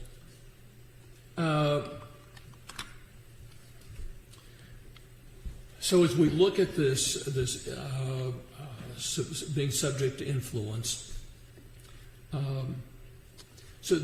this is an offense that by my analysis, neither Jeremy nor Chaden could have carried out independently. They needed the borrowed ego strength of another kid to be there. So Chaden tries to recruit Dill before he approaches Jeremy. Dill, whose functional maturity and maybe ego strength is a little bit better, says no. Now, Chaden, out of his limited understanding of the magnitude of what he's proposing and his limited theory of mind, his limited ability to be in the heads of somebody else, he doesn't realize that once he's floated this issue to Dill and Dill says no, he can never now go through with it. He can't now go forward to kill Ms. Graber because here's Dill, who first thing upon this is likely to then inform law enforcement, gee, Chaden was talking to me about this. But Chaden is not snapping to that. So he's attempting to recruit a Confederate to kind of shore up his own ability without realizing the implications of what he's done as he makes that overture. So that would be one example of this participation in it. And Jeremy similarly has never been engaged in serious violence before this. I had a fist fight in the jail, but nothing like this. And so it's difficult to imagine that Jeremy is ever in this situation but for a good friend who's there with him in it. And you get this synergy. My father has a saying about this and about what happens is you add another kid to the mix, and that is that one boy is a boy, two boys are half a boy, and three boys are no boy at all. And that's the idea that as you add in additional immature brains, the net quality of judgment is subtracted. Now, you may know this from having a latchkey kid, that the rule is that your 13-year-old can come in the house, but nobody else comes inside. Because if you have another boy come in, the likelihood of misadventure quadruples, and if 3 boys come in, anything can happen. And so it's this, again, this idea that the net quality of functioning is reduced as you add another boy to the mix. Doctor, are there additional components of this vulnerability to negative external influence? There are. So we could also identify that there is a developmentally based desire for approval. That's normative. That's supposed to happen, that you want the approval of your peers. And then along with that, a fear of rejection. And so, as Jeremy in his proffer says that he didn't want Chaden to view him as a pussy. Some of that is this fear of rejection, this fear of being viewed in a negative way. Now remember, Jeremy already is deriding himself and has such seriously flawed self-esteem coming out of the deprivations and abandonment of his childhood that he is acutely vulnerable to this notion of being viewed negatively by somebody who's been his friend for a long time. And of course, that approval part of it is only a part of it. It's also this experience of having a friend and the developmental focus that makes that agenda primary on top of everything else. Because of these dynamics, teenagers are far more likely to commit crimes in groups or in a context where they experience peer pressure as being part of the motivation for it. One of the things that happens with brain development and also the accrual of functional maturity, we all develop the social skills to resist those influences, to tolerate some disapproval, to swallow a rejection, as we would maintain our own view of our own interests and our own view of what's the right thing.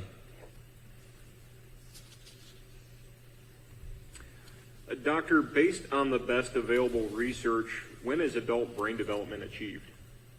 Best available research says that brain development is not achieved until age 25. So as we think about where Jeremy is at age 16, it isn't that he's right up against 18, so he's almost there. No. This started when he was 12 or 13, and it will continue out to him being 25. So the difference between a 25-year-old and a 16-year-old is not 9 years of accumulated experience. The 25-year-old has a fundamentally better wired brain than the 16-year-old. What capabilities develop in sync with the brain maturing? Well, the things that we think about as reflecting maturity, good judgment, impulse control, where an idea occurs to us and we say, no, I'm actually not going to do that.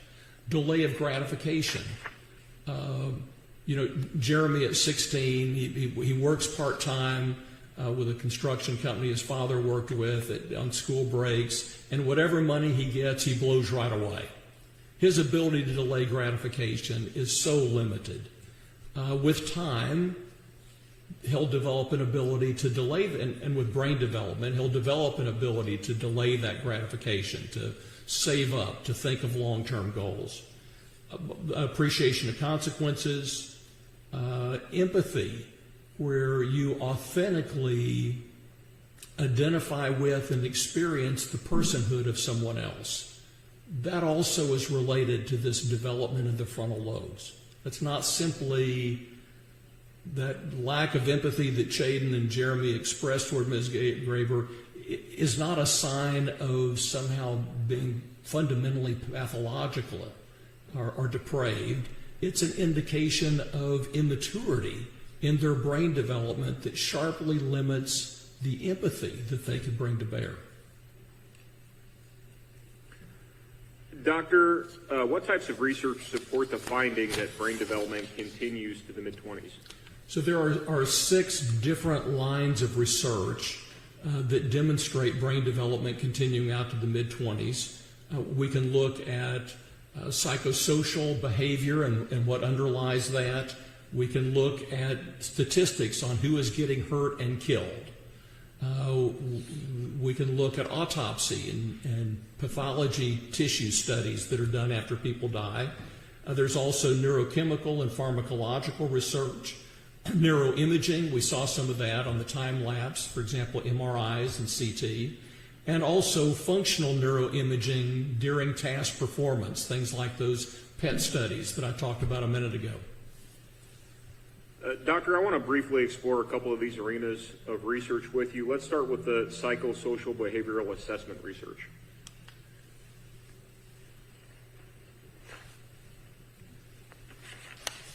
From this body of research, what functional capabilities are continuing to develop to the mid-20s? So you can see these in an array of what's emanating out of the growth and capability in the prefrontal cortex, this front part of the brain. And as we look at those, it involves things like considering the future and making predictions. Like, if I tell my good friend John Burnett all about this, John Burnett is not in the mafia. He is not a hardened criminal. He's just this middle-class, regular kid. And upon hearing this, this will be way too much for him to carry. And he's either going to need to talk to another peer about it, or he's going to need to talk to a parent about it.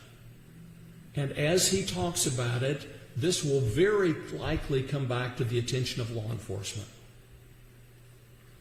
So Jeremy's ability to consider the future and make predictions about it that seem obvious to us about what the social chain is of what will happen as you confess to John Burnett, or as you are confessing and sending photos to a couple of your gaming friends in another state.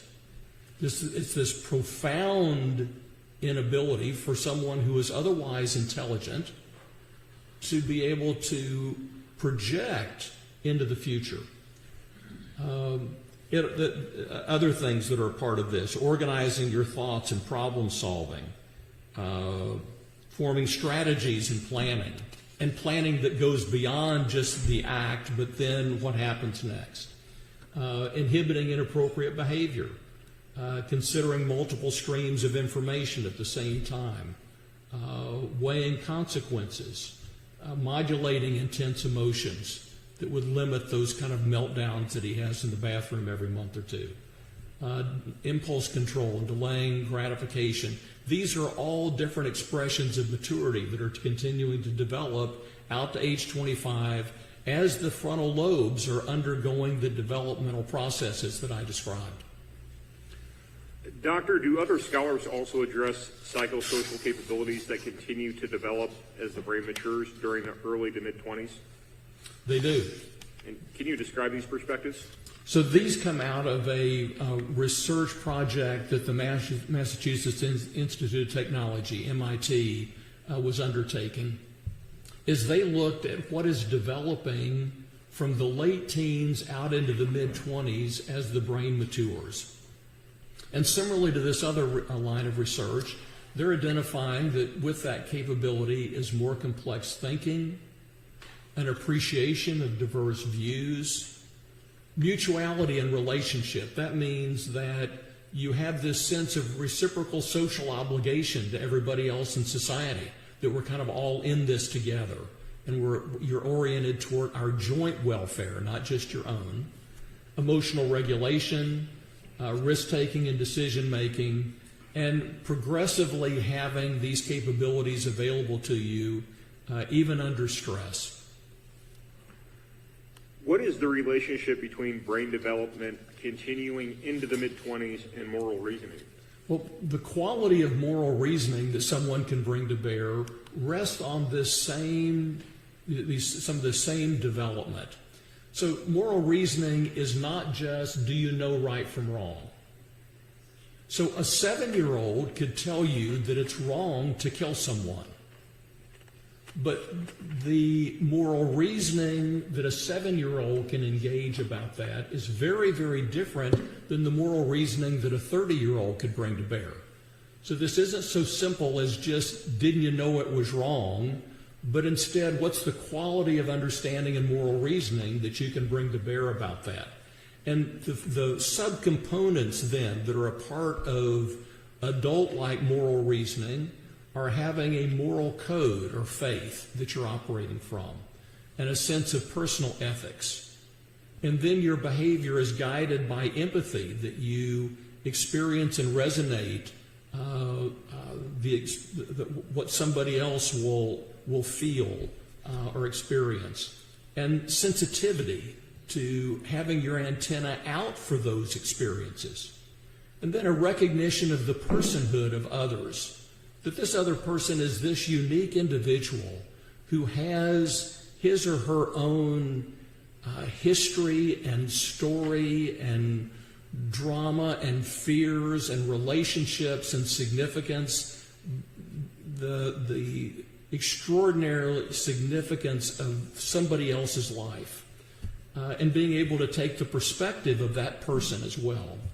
And then being able to consider the magnitude of consequences for yourself and other people, and this sense of reciprocal social obligation that I talked about.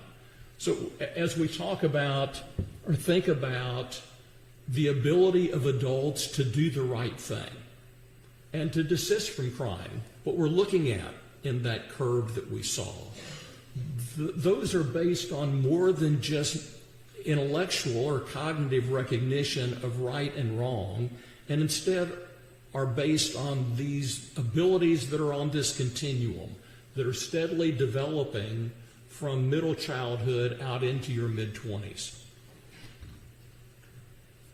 Dr. Cunningham, now I'd like to briefly explore the research utilizing morbidity and mortality data to reflect brain development. Certainly.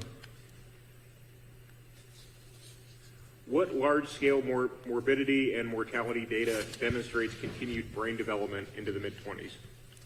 So kind of a classic example of this in terms of large-scale data are driving fatalities. This graph is like the others you've seen. Across the bottom are the age of the drivers. The first bar is 15 to 20, then 21 to 24, then 25 to 34, and so on. And then the vertical axis are the number of drivers that are involved in fatal crashes per 100,000 drivers. So you can see that that rate of driving fatality peaks for the group that are 15 to 20, who have the more immature brains. The group that's 21 to 24, still working on their brain maturity, but as they've advanced in that sum, notice that their fatality rate drops. And then the group that are 25 to 24 only have about 55% of the fatalities of those 15 to 20-year-olds, and so on down the line until you get out to age 69. Then you get a little bit of an uptick with the impairments of age that occur. But up to that time, you see the benefits of increasing maturity, and particularly you note the difference between 15 to 20 and 25 to 34. Doctor, what about homicide data? Does this also illuminate brain development considerations? It does. So we see a similar sort of thing in terms of homicide offending. The homicide offending rate for males age 18 to 24 is 29.3 per 100,000. That rate is double that of persons that are 25 to 34, where it's 14.9 per 100,000. So not only do you see the effects of brain development and age in driving fatalities, you also see this in terms of crime and even homicides. Dr. Cunningham, to simplify for the court, what is the functional implication of being 16 years old? That you are immature. You're immature in your brain development, and you're immature in the functional capabilities that are an outgrowth of that immature brain development. In addition to findings associated with Jeremy's brain immaturity at age 16, did you also make findings about his functional maturity? I did. I found him to exhibit particular functional immaturity. In other words, that he is less functionally, at that time, was less functionally mature than most 16-year-old age mates. What is the most glaring demonstration of Jeremy's particular functional immaturity? His participation in this offense. I mean, in the contrast, an overture is made to Dill. He has enough functional maturity to say no. An overture is made to Jeremy, and he doesn't have it. And I think that's part of what is disturbing about his involvement in this is, my gosh, how could you step in to do this for something that wasn't your agenda, wasn't your problem? And I think it goes to this particular functional immaturity. Dr. Cunningham, what factors may result in particular immaturity exacerbating the brain immaturity shared by all 16-year-olds?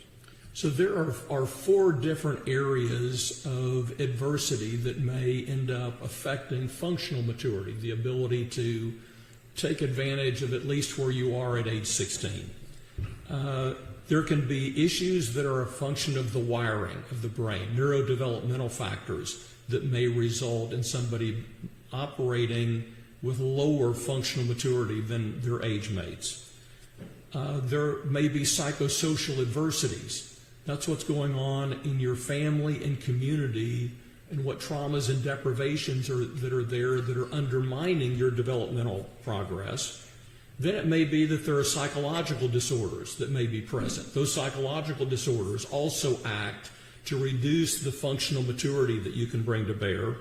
And finally, there may be substance abuse that acts to undermine the development of coping capabilities and psychological health.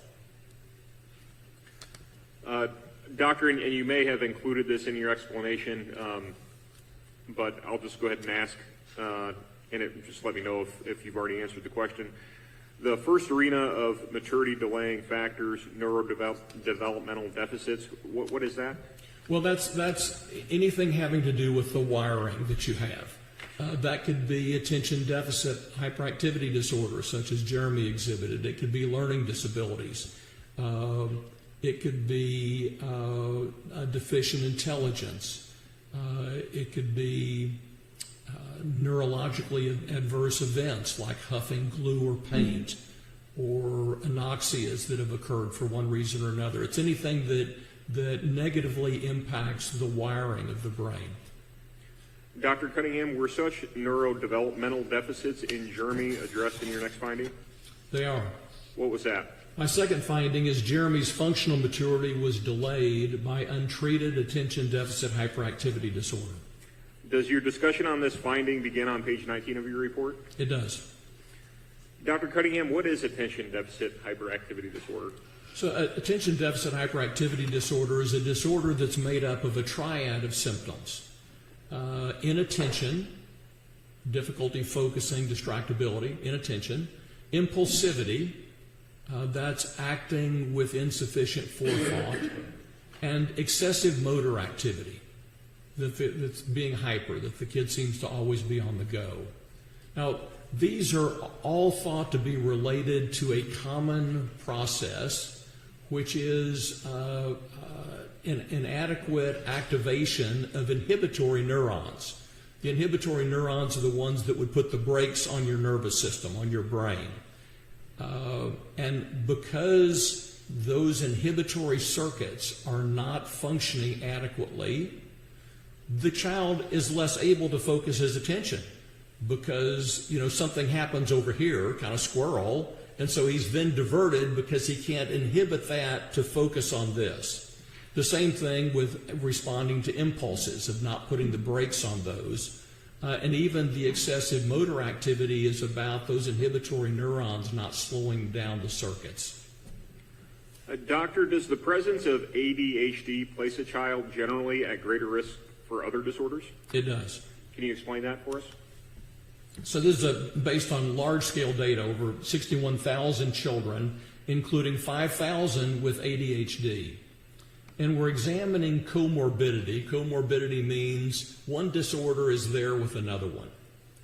And 4 different categories were examined in this study. And we've got the kids with ADHD and the kids with no ADHD. So for learning disability, the kids with ADHD were 9 times more likely to have a learning disability, 46% versus 5%. They were 13 times more likely to have conduct disorder. That's a pattern of more serious behavior disturbance in childhood. They were 9 times more likely to have anxiety, and they were 14 times more likely to suffer from depression. Now, they didn't all suffer from depression. Only 1 in 7 suffered from depression. But see, that's 14 times the rate of depression among the kids that don't have ADHD. Often there was more than one disorder present. So 33% of the kids had 1 additional comorbid disorder, 16% had 2, 18% had 3 or more. Doctor, did Jeremy exhibit any of these comorbid disorders? He did. And which ones? Anxiety and depression. What childhood behavior issues are associated with ADHD? So again, from the same study, the kids with ADHD were 4 times more likely to be placed on activity restrictions, 5 times more likely to have school problems, and were more often observed to repeat a grade, have poor parent-child communication, and lower social competence.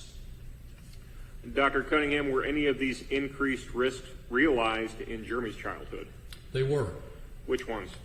So his father has him on chronic activity restriction, and he's getting in trouble at school periodically. There is poor parent-child communication between Jeremy and Dean, and his social competence is lower, particularly in terms of his low self-esteem around that and his social anxiety. As he's observed from the outside, other kids don't seem to see him as being socially incompetent, but his experience of that himself is of being socially incompetent, and that then interferes with his ability to relate. Doctor, is there a symptom of attention deficit hyperactivity disorder that is particularly implicated in this offense? There is. And what is that? That's impulsivity.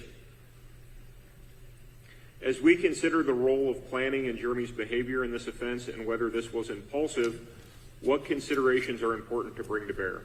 So it's critically important to understand that there are 2 types of impulsivity. There's reactive impulsivity and judgment impulsivity. Now, reactive impulsivity is an immediate response to provocation, opportunity, or urge. Somebody bumps into you and you shove them. So that's spontaneous with little planning or preparation. And that reactive impulsivity is most characteristic of preschool-age children or adults who are angry or intoxicated or are suddenly confronted with a situation that they didn't expect and now are reacting to it. That's reactive impulsivity. That's not the type of impulsivity, though, that's most common with teenagers or among kids with ADHD. Their impulsivity is more likely to reflect judgment impulsivity. So judgment impulsivity is like, I meet a woman today, and we spend the next 2 days planning our lives together, and on Wednesday we get married. Now that's profoundly impulsive, even though we spent the last 2 days talking and thinking and planning for it. That's judgment impulsivity. So there's planning, but it's ill-conceived, with an inadequate weighing of consequences, and very often a curtailed future projection. It's like the projection is only as far as we get married and we ride off into the sunset, or we get down the road in the car, or in this instance, okay, now tragically, Ms. Graber is down. Okay, now what? That's that curtailed future projection. Dr. Cunningham, later in your testimony, will you be detailing illustrations of judgment, impulsivity in the offense planning and conduct in this case? I will, and those are numerous. What was the next arena of maturity delaying factors in Jeremy's childhood that exacerbated the brain immaturity shared by all 16-year-olds? So the next factor is psychosocial adversities. What categories of psychosocial adversity did you find in Jeremy's background? So I found 3 of those. There are family dysfunctions and deprivations, and then there are social divisions in school and community, and then third, there's the pandemic. Let's begin with the first of these psychosocial adversities, family dysfunctions and deprivations. Which of your findings addresses this psychosocial adversity? So this is finding 3. Jeremy Goodale's childhood was characterized by chronic family dysfunctions and deprivations, acting to delay age-expected autonomy, ego strength, and functional maturity. Does your discussion of this finding begin on page 21 of your report? It does. Dr. Cunningham, please list what you've learned about the family dysfunctions and deprivations in Jeremy's background. I seem to have lost the screen that I have. There it is. So I identified 9 of these. I identified that there is transgenerational family dysfunction and distress. That's family dysfunction that goes from generation to generation. There was his mother's increasing failure to foster emotional autonomy with each successive child that she had. That being the worst with Jeremy, who was the last of the 5 children. There was his mother's emotional detachment from and neglect of her children when they were no longer babies. It's characterized to me that it's like the child was a baby doll. And after the child wasn't a baby doll anymore, then she was done with it. There was broader parental neglect in addition to these features. There was the parents' excessive work hours, and not just their hours, but their focus on work that was given primacy to the detriment of the kids. Parental care and nurturance was abdicated to Jackie, as she testified.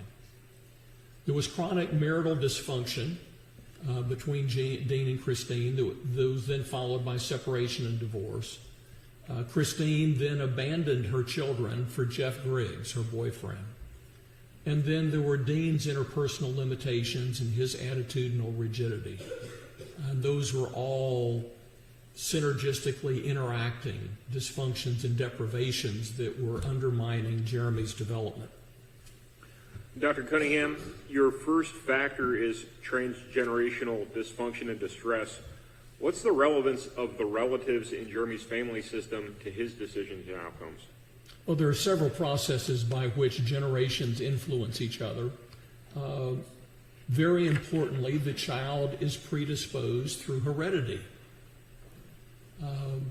So the likelihood of substance abuse and dependence has a very significant hereditary element to it, even if you're adopted at birth. Similarly, the likelihood of mood disorder, anxiety disorder also has a significant hereditary component. Even personality traits have significant hereditary aspects to them. Now, again, these things are not based on your interactions with these people. This is what you're getting genetically. It's like your risk of heart disease or high blood pressure or some forms of cancer. It's not about your interactions, it's about what's happening at a cellular level that you have inherited. And so that's a major way that generations impact each other is through heredity. Then there are some other mechanisms that are based on what's happening psychosocially in a family. The first of these is scripts. Scripts are the unwritten story of how your life is supposed to go. And that story is based on, that self-created story is based on your observations of your parents and siblings and stories about your grandparents or extended family, to some extent perhaps on the community around you. And on the basis of that, a script for your life is developed. So for example, in my clinical practice, I've had a 16-year-old girl in front of me who was pregnant and unmarried, whose mother was pregnant and unmarried at 15, whose mother was pregnant and unmarried at age 15. Well, there's more going on here than just this little girl's decisions in the backseat of a car. This is a script about how your life is supposed to go. Now, those scripts may either be positive or negative, depending on kind of what the raw materials are. For example, I have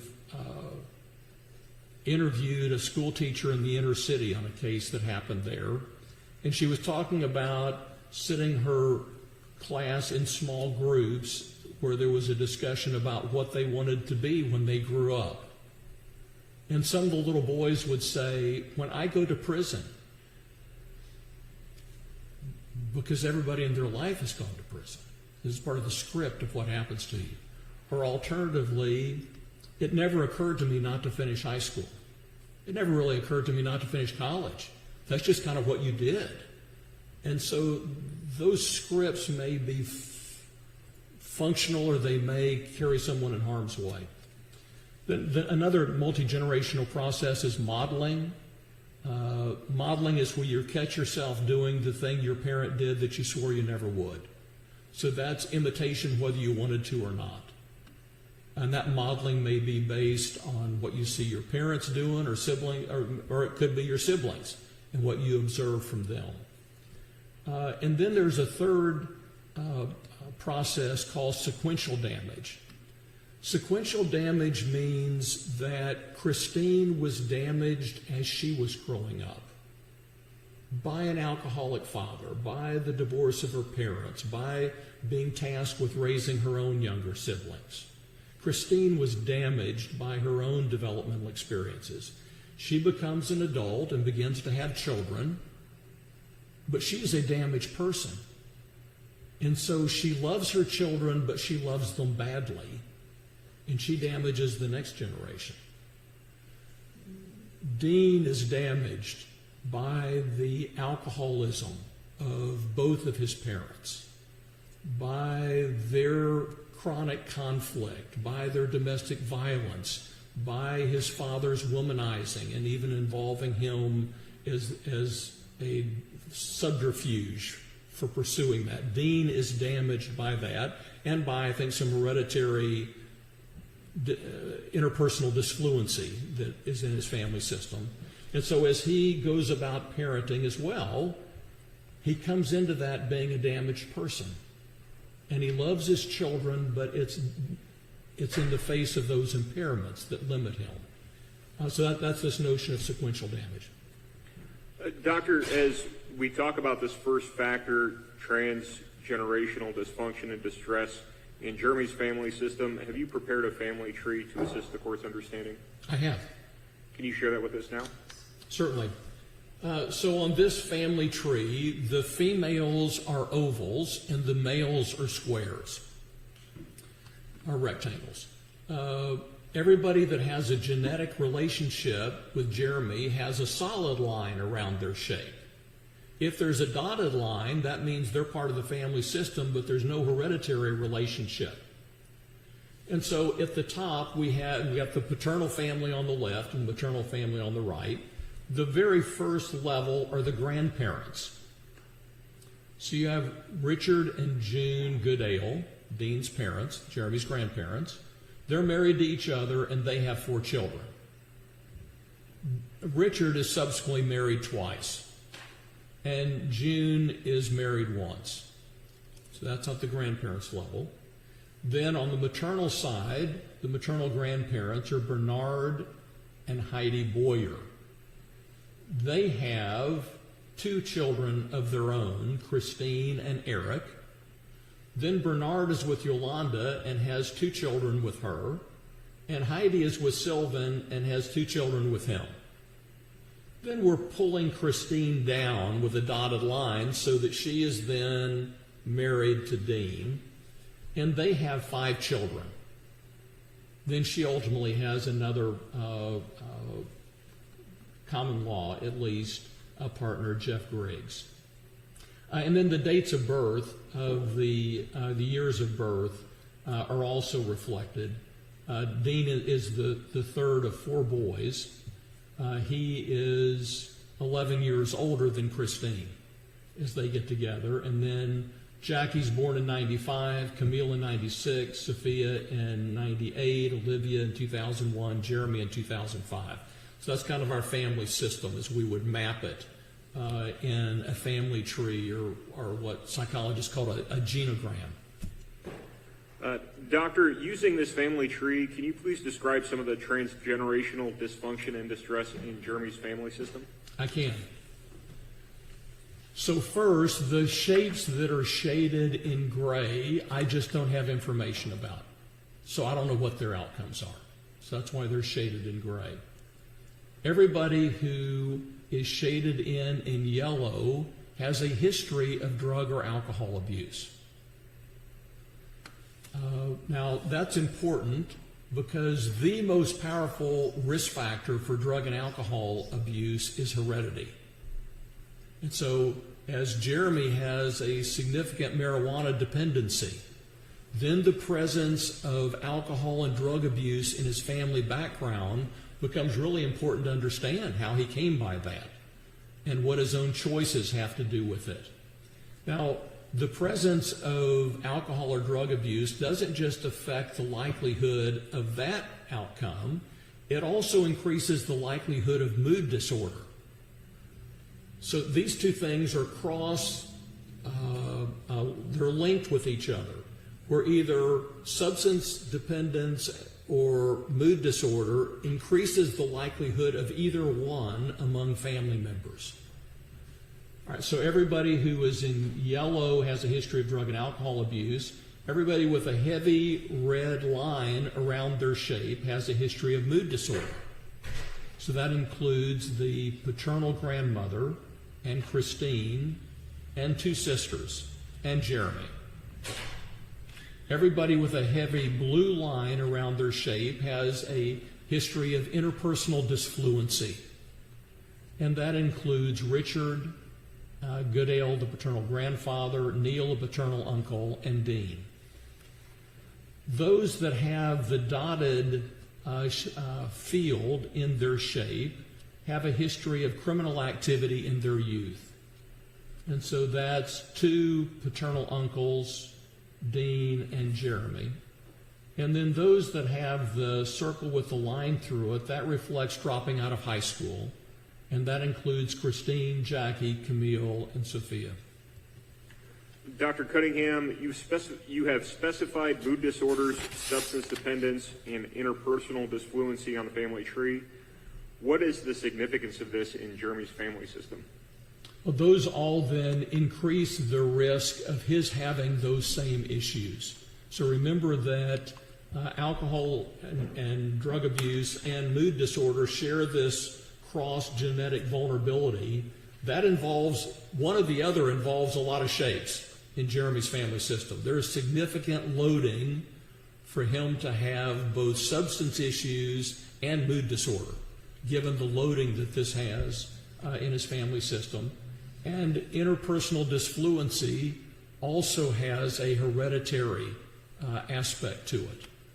And some of Jeremy's social anxiety and lack of confidence and that sort of thing, as well as even his navigating of this situation, reflects some social disfluency. Doctor, are there broad scientific findings that support the role of heredity in substance dependence, mood disorders, and psychological disorders, and even personality characteristics? There are. From your analysis of the family deprivations Jeremy experienced, how would you explain the parenting dysfunctions of Christine? So it's kind of an overview. We've listed out, here are the deprivations that Jeremy experienced. How do we understand how these occurred in his family of origin? And we'll begin with Christine. So Christine exhibits a broad parenting disfluency. It's as if she doesn't really understand how you go about the process of raising an emotionally healthy child, how you go about equipping this child to leave you someday and optimally go out into the world as a healthy, functional person. She seems not to have much of a clue about exactly what that involves. Her approach to parenting is egocentric. That means that she experiences it in terms of herself. So that's this notion that her children are objects. And as long as that little object is gratifying to her needs, then she's on board with it. But as that object is no longer meeting her needs, or as there's even some tension or inconvenience or it interferes with a relationship, then she jettisons that. Instead, her own dependency needs are primary. What makes her feel significant and cared for, as opposed to what will help this child feel significant and cared for. And then she's also prone to depression. And out of that, there is an abdication of care to Jackie, for example, and the other older sisters. There's a general disinterest in the child and the child's activities and creating a sense of ongoing significance for the kid. And abandonment. The abandonment is grossest for Jeremy, who's abandoned at age 10. But she actually abandons all of her children. That her relationship with the girls largely ended as she was expelling them from the house as teenagers. And even as they have reached out to her in young adulthood, she has not responded by restoring that relationship. So that's ultimately the most profound injury that's done to Jeremy's childhood, is that abandonment that she broadly then exhibited to the family system as a whole. Doctor, earlier we had heard testimony from Jackie describing the incident in which her mother kicked her out of the house during her teenage years. Is that an example of Christine sort of weighing her dependency needs and making a choice? And can you elaborate on that? Sure. So Jackie described Christine going back and forth between Jeff, who's in the car, and Jackie. And as she goes back and forth, trying to figure out how is she going to negotiate the supports for her. So Jackie, at this point, has essentially become her mom's friend and confidant. They work together in the restaurant. They sit and smoke cigarettes and drink together. Jackie is the primary parent, not just a co-parent, but kind of the primary parent for Jeremy. And so Christine is significantly relying on Jackie as a source of support for her. She's letting Jackie drop out of school to help her in the restaurant, not what is it that best serves Jackie's future. And so here's Christine, who's caught between her dependency needs. She's got Jeff over here, and she's got Jackie over here, and she's going back and forth, and ultimately she resolves that her dependency needs are best met by kicking Jackie out and having Jeff. And so that story kind of captures her dependency vulnerability and her resolution of that at great cost to Sophia, who she's gotten fired and she's kicking out, Jackie, who's living in a car, Jeremy, who loses his primary mother figure in that household. And then ultimately she expels Jeremy by leaving herself. Dr. Cunningham, what about Dean? How would you explain the parenting dysfunctions you found exhibited by Dean? So Dean also exhibits significant parenting disfluency, even though he's well-intended. Jackie characterized that her father was better with plants than he was with people. That there's something about the process of relationship that he doesn't entirely get. And he's also egocentric in a different sort of way than Christine. Where Christine was egocentric, oriented around her dependency needs, Dean is egocentric about his ideas, about his ideology, about what he thinks, what his ideas about the smart thing to do, what other people should do, the vaccine, schooling, food, politics, woke, transgender. I mean, these ideas that he has within his own head end up being more important than the relationships of engaging, which he has had great difficulty doing with his children, and is semi-estranged from several of his daughters. Or they've agreed not to discuss anything except a narrow range of topics. And then Dean was heavily oriented toward his work, and was a hard worker, but heavily oriented toward that work and toward contributing to this kind of food aspect of the Maharishi movement. You get a sense of Dean's parenting in his response to seeking treatment for Jeremy that he testified about to today. So as I understand Dean's kind of orientation toward psychological and physical health, so you need to be physically and spiritually centered by meditating, and then you need to keep your body well integrated with all of that by eating properly, eating organic foods and avoiding vaccines and medicines and that kind of thing. And that's what will make you happy. That's what will create, attending to those things will result in everything being good. So he takes Jeremy to a functional medicine specialist. So Jeremy is devastated by the abandonment of his mother and by the other neglect that I'll talk about. He desperately needs someone to talk to relate to give him some sense of connection as he is just lost as a goose as an early adolescent with carrying all of this history. And Dean takes him to a provider whose primary focus is going to be on getting his body balanced, and where the consultation with the psychologist is a part of it, but it's like once a month. Now, admittedly, even that didn't happen. But it's as if Dean doesn't actually have a good grasp of what it is that's happening to somebody who's hurting, and how do you relate to them about that. And so as a result, he ends up being emotionally detached. He's plugged in on prescribing what you need to be doing, or what you need to do to fix this, or what the ideals are, but he's detached from actually relating. Jeremy described that there was a period of time where they went camping some, and then that stopped. It's like then it was that wasn't sustained.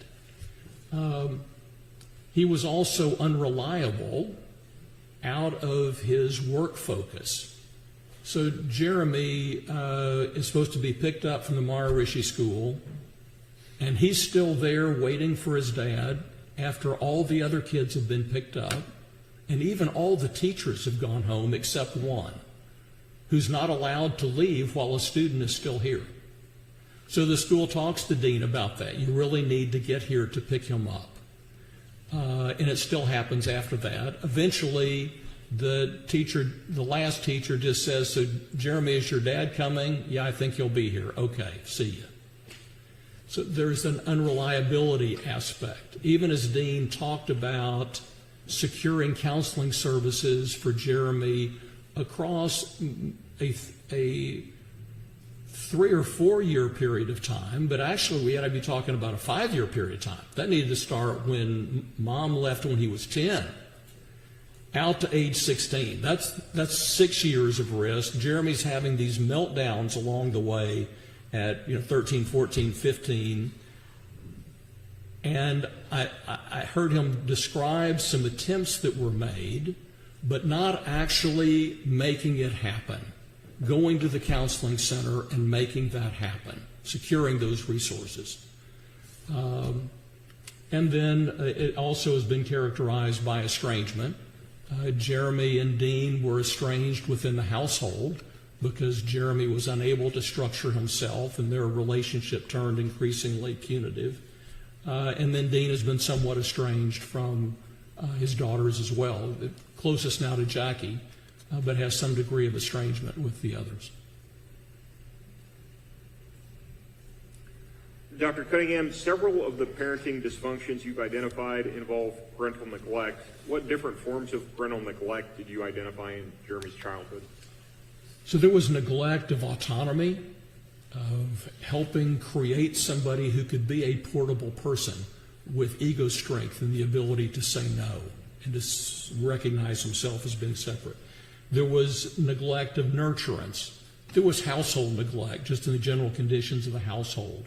There was hygiene neglect on making sure that Jeremy got a bath regularly and put on clean clothes. There was neglect of structure, even things as simple as like getting picked up from school. There was neglect of social engagement. They lived 6 miles out of town. Jeremy might have a friend come home from school once or twice a month, but there was not a sense of the importance in childhood of routine interaction outside of school with your peers and having a best friend and what that does in development.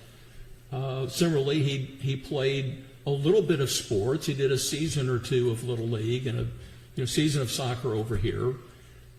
His Little League experience was unsuccessful because he was always afraid of the ball, because nobody had played catch with him enough for him to get the skill of not being afraid of a fly ball descending on him and hitting him in the face. There was neglect of medical care, neglect of mental health care, and a neglect of emotional support. So there are many different types of neglect that he suffered. Dr. Cunningham, you specified neglect in fostering autonomy. Please describe the role of fostering autonomy in effective parenting. Sure. So the job as a parent is to work yourself out of a job. So you are increasingly equipping this child and helping them grow the muscles to take care of themselves. And are titrating kind of what you provide in the service of helping them steadily gain independence, and also making sure that they are absorbing enough love and support that they actually have those inner resources inside. And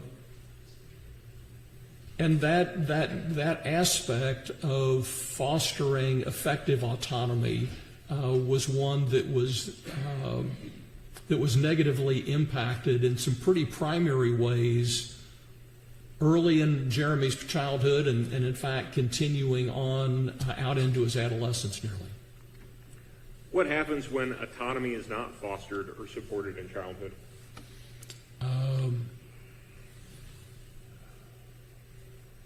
Then you have someone whose ability to stand on his own feet are not at an age-appropriate level. His ability to exercise boundaries about what's his problem and what's not, about saying no to things that are going to be destructive. So part of what happens with insufficient autonomy is something like this offense.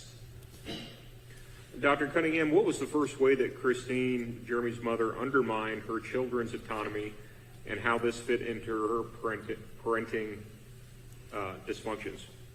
Okay, so one of the first expressions of autonomy in childhood is feeding yourself.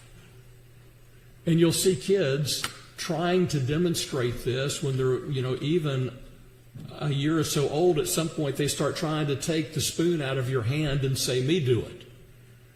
And so as you equip them to feed themselves, that's an early practice in the development of autonomy. So Christine, by contrast, as we think about this very early fundamental way that autonomy is encouraged in a child, Christine was continuously breastfeeding for 15 years. It's this baby doll notion. So she nurses Jackie for a year until we have Camille. Then nurses Camille for 2 years until we got Sophia. Then breastfeeds Sophia 2.5 to 3 years till we got Olivia. Then breastfeeds Olivia for over 4 years till we have Jeremy. Jeremy is still being breastfed at age 4 to 5. Now, you might say, well, isn't this evidence that she is just really tied into nurturing these kids? How can you talk about neglect? Well, because of what she does after they're not a baby and she's not nursing them anymore. Well, then there's a general disinterest in the child. And so this is an expression of Christine's dependency needs, that she is significant as she keeps her baby doll. So this is a very early kind of primary autonomy eroding family behavior, parenting, mothering behavior that's occurring here. Can you explain how weaning a child helps foster autonomy for a child? Well, sure, because now they are putting food in their own, the child is putting food in his own mouth. He's not getting it from his mother's body. He has that much separation from her. I'm here and I feed myself, and you're here and you feed yourself, and that is no longer something that is fundamentally in common where I'm dependent on you. So that's an early expression of autonomy. Dr. Cunningham, was there another way that Jeremy's parents failed to foster developmentally appropriate autonomy? There was. And what was that other arena? That was co-sleeping. So Christine's pattern was that until the child was weaned, that child would share the marital bed, be in bed with her and Dean.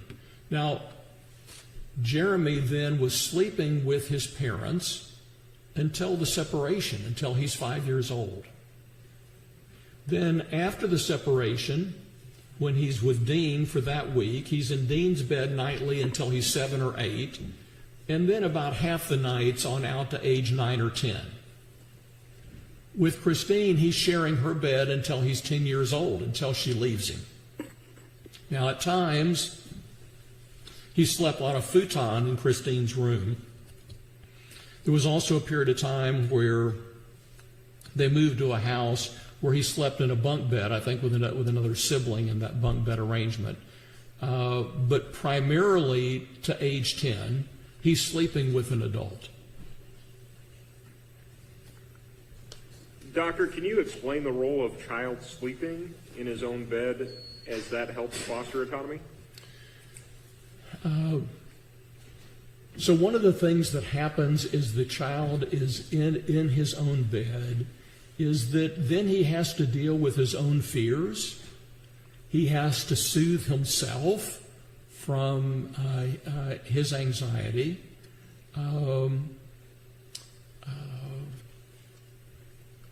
He has to manage his own experience separate from the parent. And that, as that is exercised on a nightly basis, the child is developing the capabilities to be an independent being, to tolerate some discomfort, to soothe themselves. That's one of the experiences that is that's providing that. When that doesn't happen, then when the child doesn't have those experiences, then those autonomy muscles don't grow. When I was primarily in clinical practice, I would periodically treat a child with school phobia. who was terrified to go to school for fear something would happen to the parents while they were at school and was refusing to go. Might even be talking about running in front of a car if you make me go to school. As I took a history in those families, invariably the child was sleeping with an adult. They were sleeping with their parents or they were sleeping with grandma. And that was a factor that was feeding then the degree of insecurity in those cases that drove that school phobia. Doctor, I think we discussed this a few minutes ago, but how were deficits in autonomy reflected in Jeremy's participation in this offense? This is not Jeremy's problem. Chaden is failing Spanish, not Jeremy. Chaden may be impacted on going to an exchange program, not Jeremy. So this is not Jeremy's problem, it's Chaden's problem. Well, that's a boundary issue about who does this belong to. Then that Jeremy is so dependent on a friendship with Chaden that he can't tolerate being separated from him on this agenda, lest Chaden disapprove of him in some way. That's a boundary issue, an autonomy related issue. He outsources the planning to Chaden. Wait, Jeremy, your whole life is in the balance here. This is about you and your life and your outcome. You can't outsource this to somebody else like it's not yours. So that's an autonomy related issue. Subsequently, Chaden has Jeremy push the tarp in the wheelbarrow across town in the middle of the night, which is certainly going to be memorable to anybody who happens to observe that. So Chaden isn't pushing the wheelbarrow and the tarp. He has Jeremy doing that. Well, Jeremy doesn't have enough theory of mind to be questioning, so how come I'm the one who's doing this? And then he doesn't have enough autonomy to say, wait, I'm getting loaded up with this responsibility. Then even as Jeremy is talking about this to peers, both making a statement to Zoe in advance of the offense, would you still care about me if I killed somebody? Then informing John Burnett all about it, and then his two gaming friends. Even that compulsion to talk about this reflects an adequate autonomy of being able to hold this within himself. Just not enough sense of autonomy and boundaries even to hold his own story without compulsively needing to tell other people about it.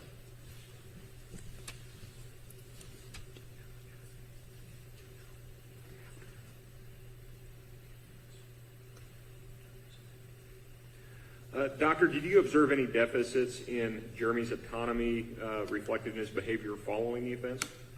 Well, that's what I just described about his telling people about it. Again, that he couldn't, both Chaden involving him in a major way in the after action behaviors, and then also his compulsively having to share it with other people.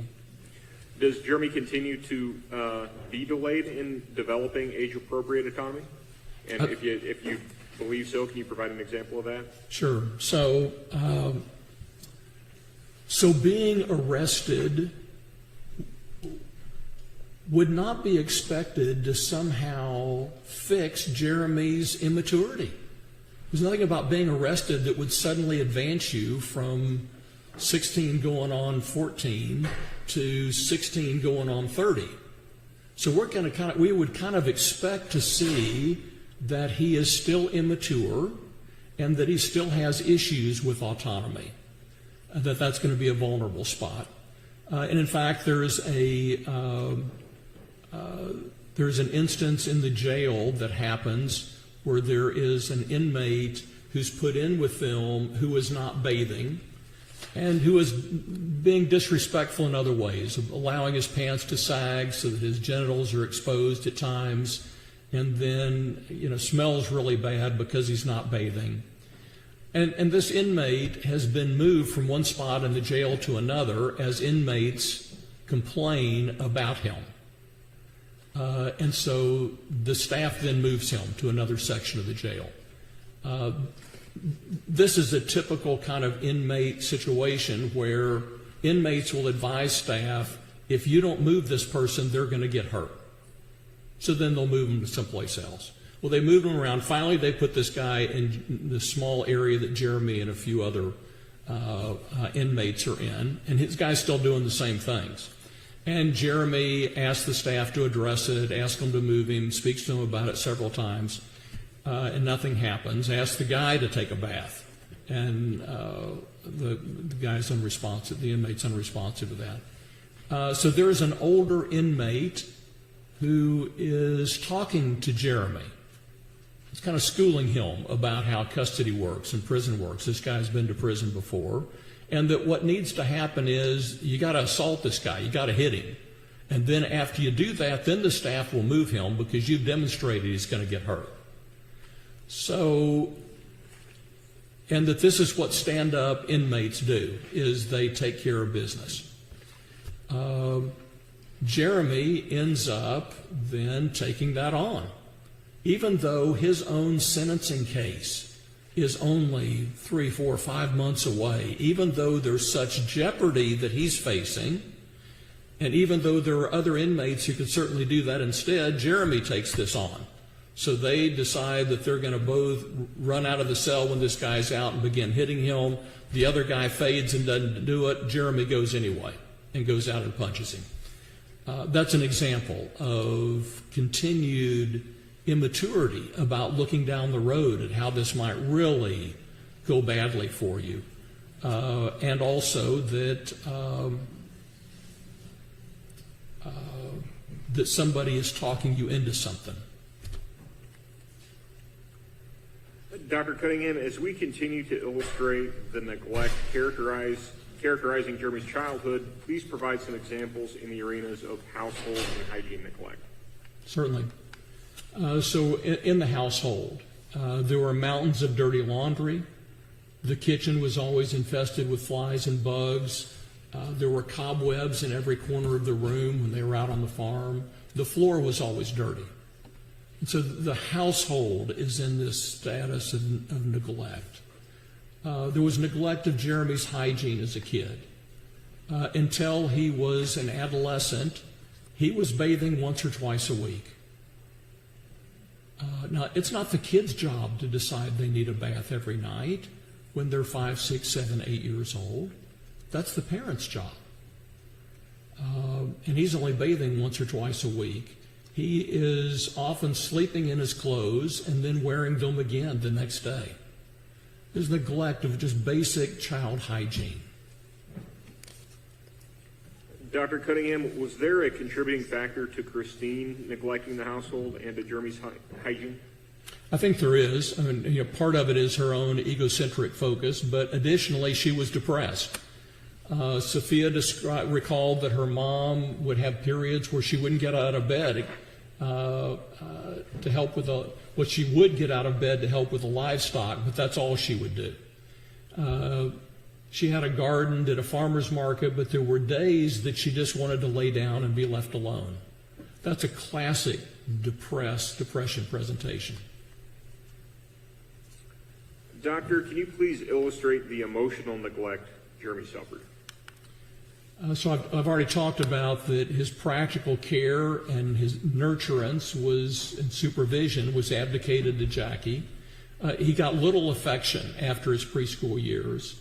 There was inconsistent and only partial support for positive peer involvement. He did have some teams that he played on, but not the routine kind of social engagement that a kid needs. Christine infrequently interacted with him, rarely attended one of his games, and I described Dean was chronically late in picking him up from school. Doctor, can you please illustrate the physical and emotional abandonment that Jeremy had suffered? So first, Jackie is amputated from his life as Christine gets involved with Jeff Griggs, and that involvement apparently lasted a couple of years. And over that period of time, he expels Jackie and Sophia from the household.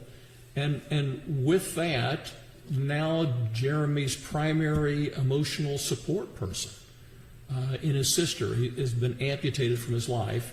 Jackie tries to make it up to Christine. She sends her flowers. She writes her notes. She's doing things to see if they can't restore communication, both to have a relationship with her mother and also to be able to still be available to Jeremy. And Christine rebuffs all those efforts. She's not having it.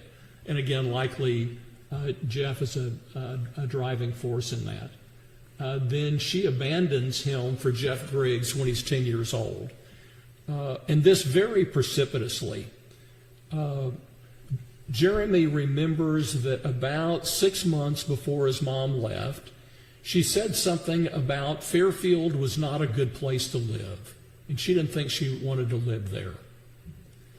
And then one day she invites him to come over for lunch, and when he gets there, the house is being boxed up.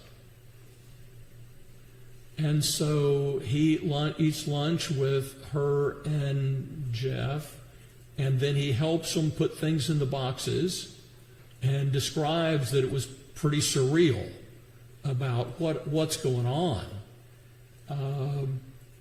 That was the last time he saw his mother for a year and a half or 2 years, when he then went for a weekend visit down in Colorado and has never seen her since.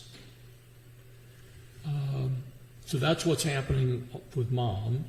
And then Dean is disfluent about emotionally connecting to Jeremy. He creates aspirations for him and tells him about what he's supposed to do and why, but has difficulty actually relating to him and talking to him. So the characterization was that nobody talked with Jeremy about his emotional experiences. Dr. Cunningham, how significant is the emotional nurturance from a mother in childhood? So that emotional nurturance is foundational. That's the foundation that the rest of this person's life and personality will be built on. Can you provide the court with an anecdote to illustrate this? So yeah, in terms of a foundation level kind of thing. In my oldest son's first year of life, he had a lot of ear infections. And those would tend to flare up in the night, and he would awaken from sleep crying as his tubes got stopped up, I guess. And so my wife and I would take turns, 2 or 3 hour turns, and would go into the bedroom and pick him up. And if you picked him up and put him on your shoulder, leaned your head over against him, as long as you were up with him and walking, he would stop crying and go back to sleep, but lightly asleep. Because if you just kind of lean back against the dresser trying to take a little weight off your legs, he starts crying again. So just hour after hour, walking from one corner of the room to the other, patting him to help him sleep. So then he was about 15 months. He had not been walking very long. And he walked over and he picked up the little stuffed monkey doll off his toy chest, and he put it on his shoulder, and he cocked his head against it, and he started walking from one corner of the room to the other, patting the monkey doll. And I turned to my wife and I said, when he has children who cry in the night, and he reacts with nurturance instead of rage, he will have no idea where that comes from. This is where it comes from. This is that foundation that nurturance gives you. That you will later, but he doesn't remember that, you will later draw on that foundation long after the linoleum covers it up and you can't remember it. But that's what you're still drawing against. What happens when a child instead experiences emotional neglect? that has an effect of shattering this foundation and creating fundamental vulnerabilities that they will struggle to recover from, that will slow the progression of maturity for them.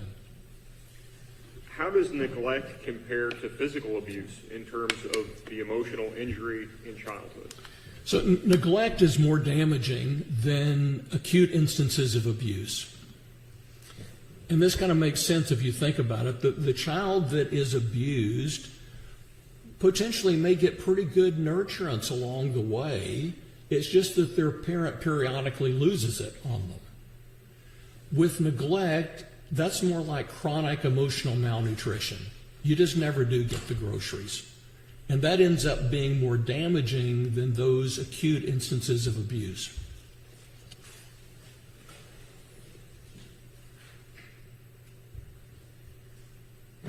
And what happens from that is that there's inadequate stability or security and parental attachments because the kid recognizes their parent is not plugged into them. There's inadequate stability or security in daily life or practical care. You're not getting baths. The household's a mess. You're not picked up on time. Basic physical and emotional needs go unmet. And it ends up distorting the primary structures that childhood is supposed to develop. Kids are very egocentric, and so they experience the world in terms of themselves. And so if there's nobody plugged in to actually be looking after me, then the world seems out of control. And the child feels incompetent.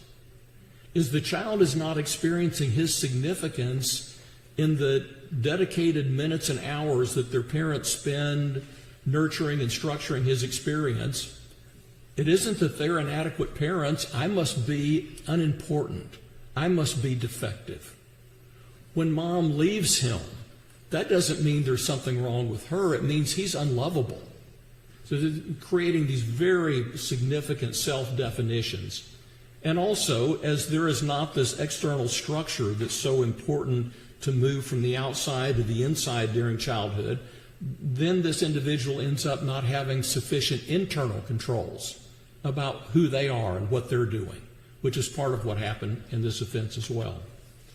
So these kids are at markedly increased risk for psychological disorder, and they're at markedly increased risk for behavior problems in childhood and violent and criminal behavior in childhood and adulthood.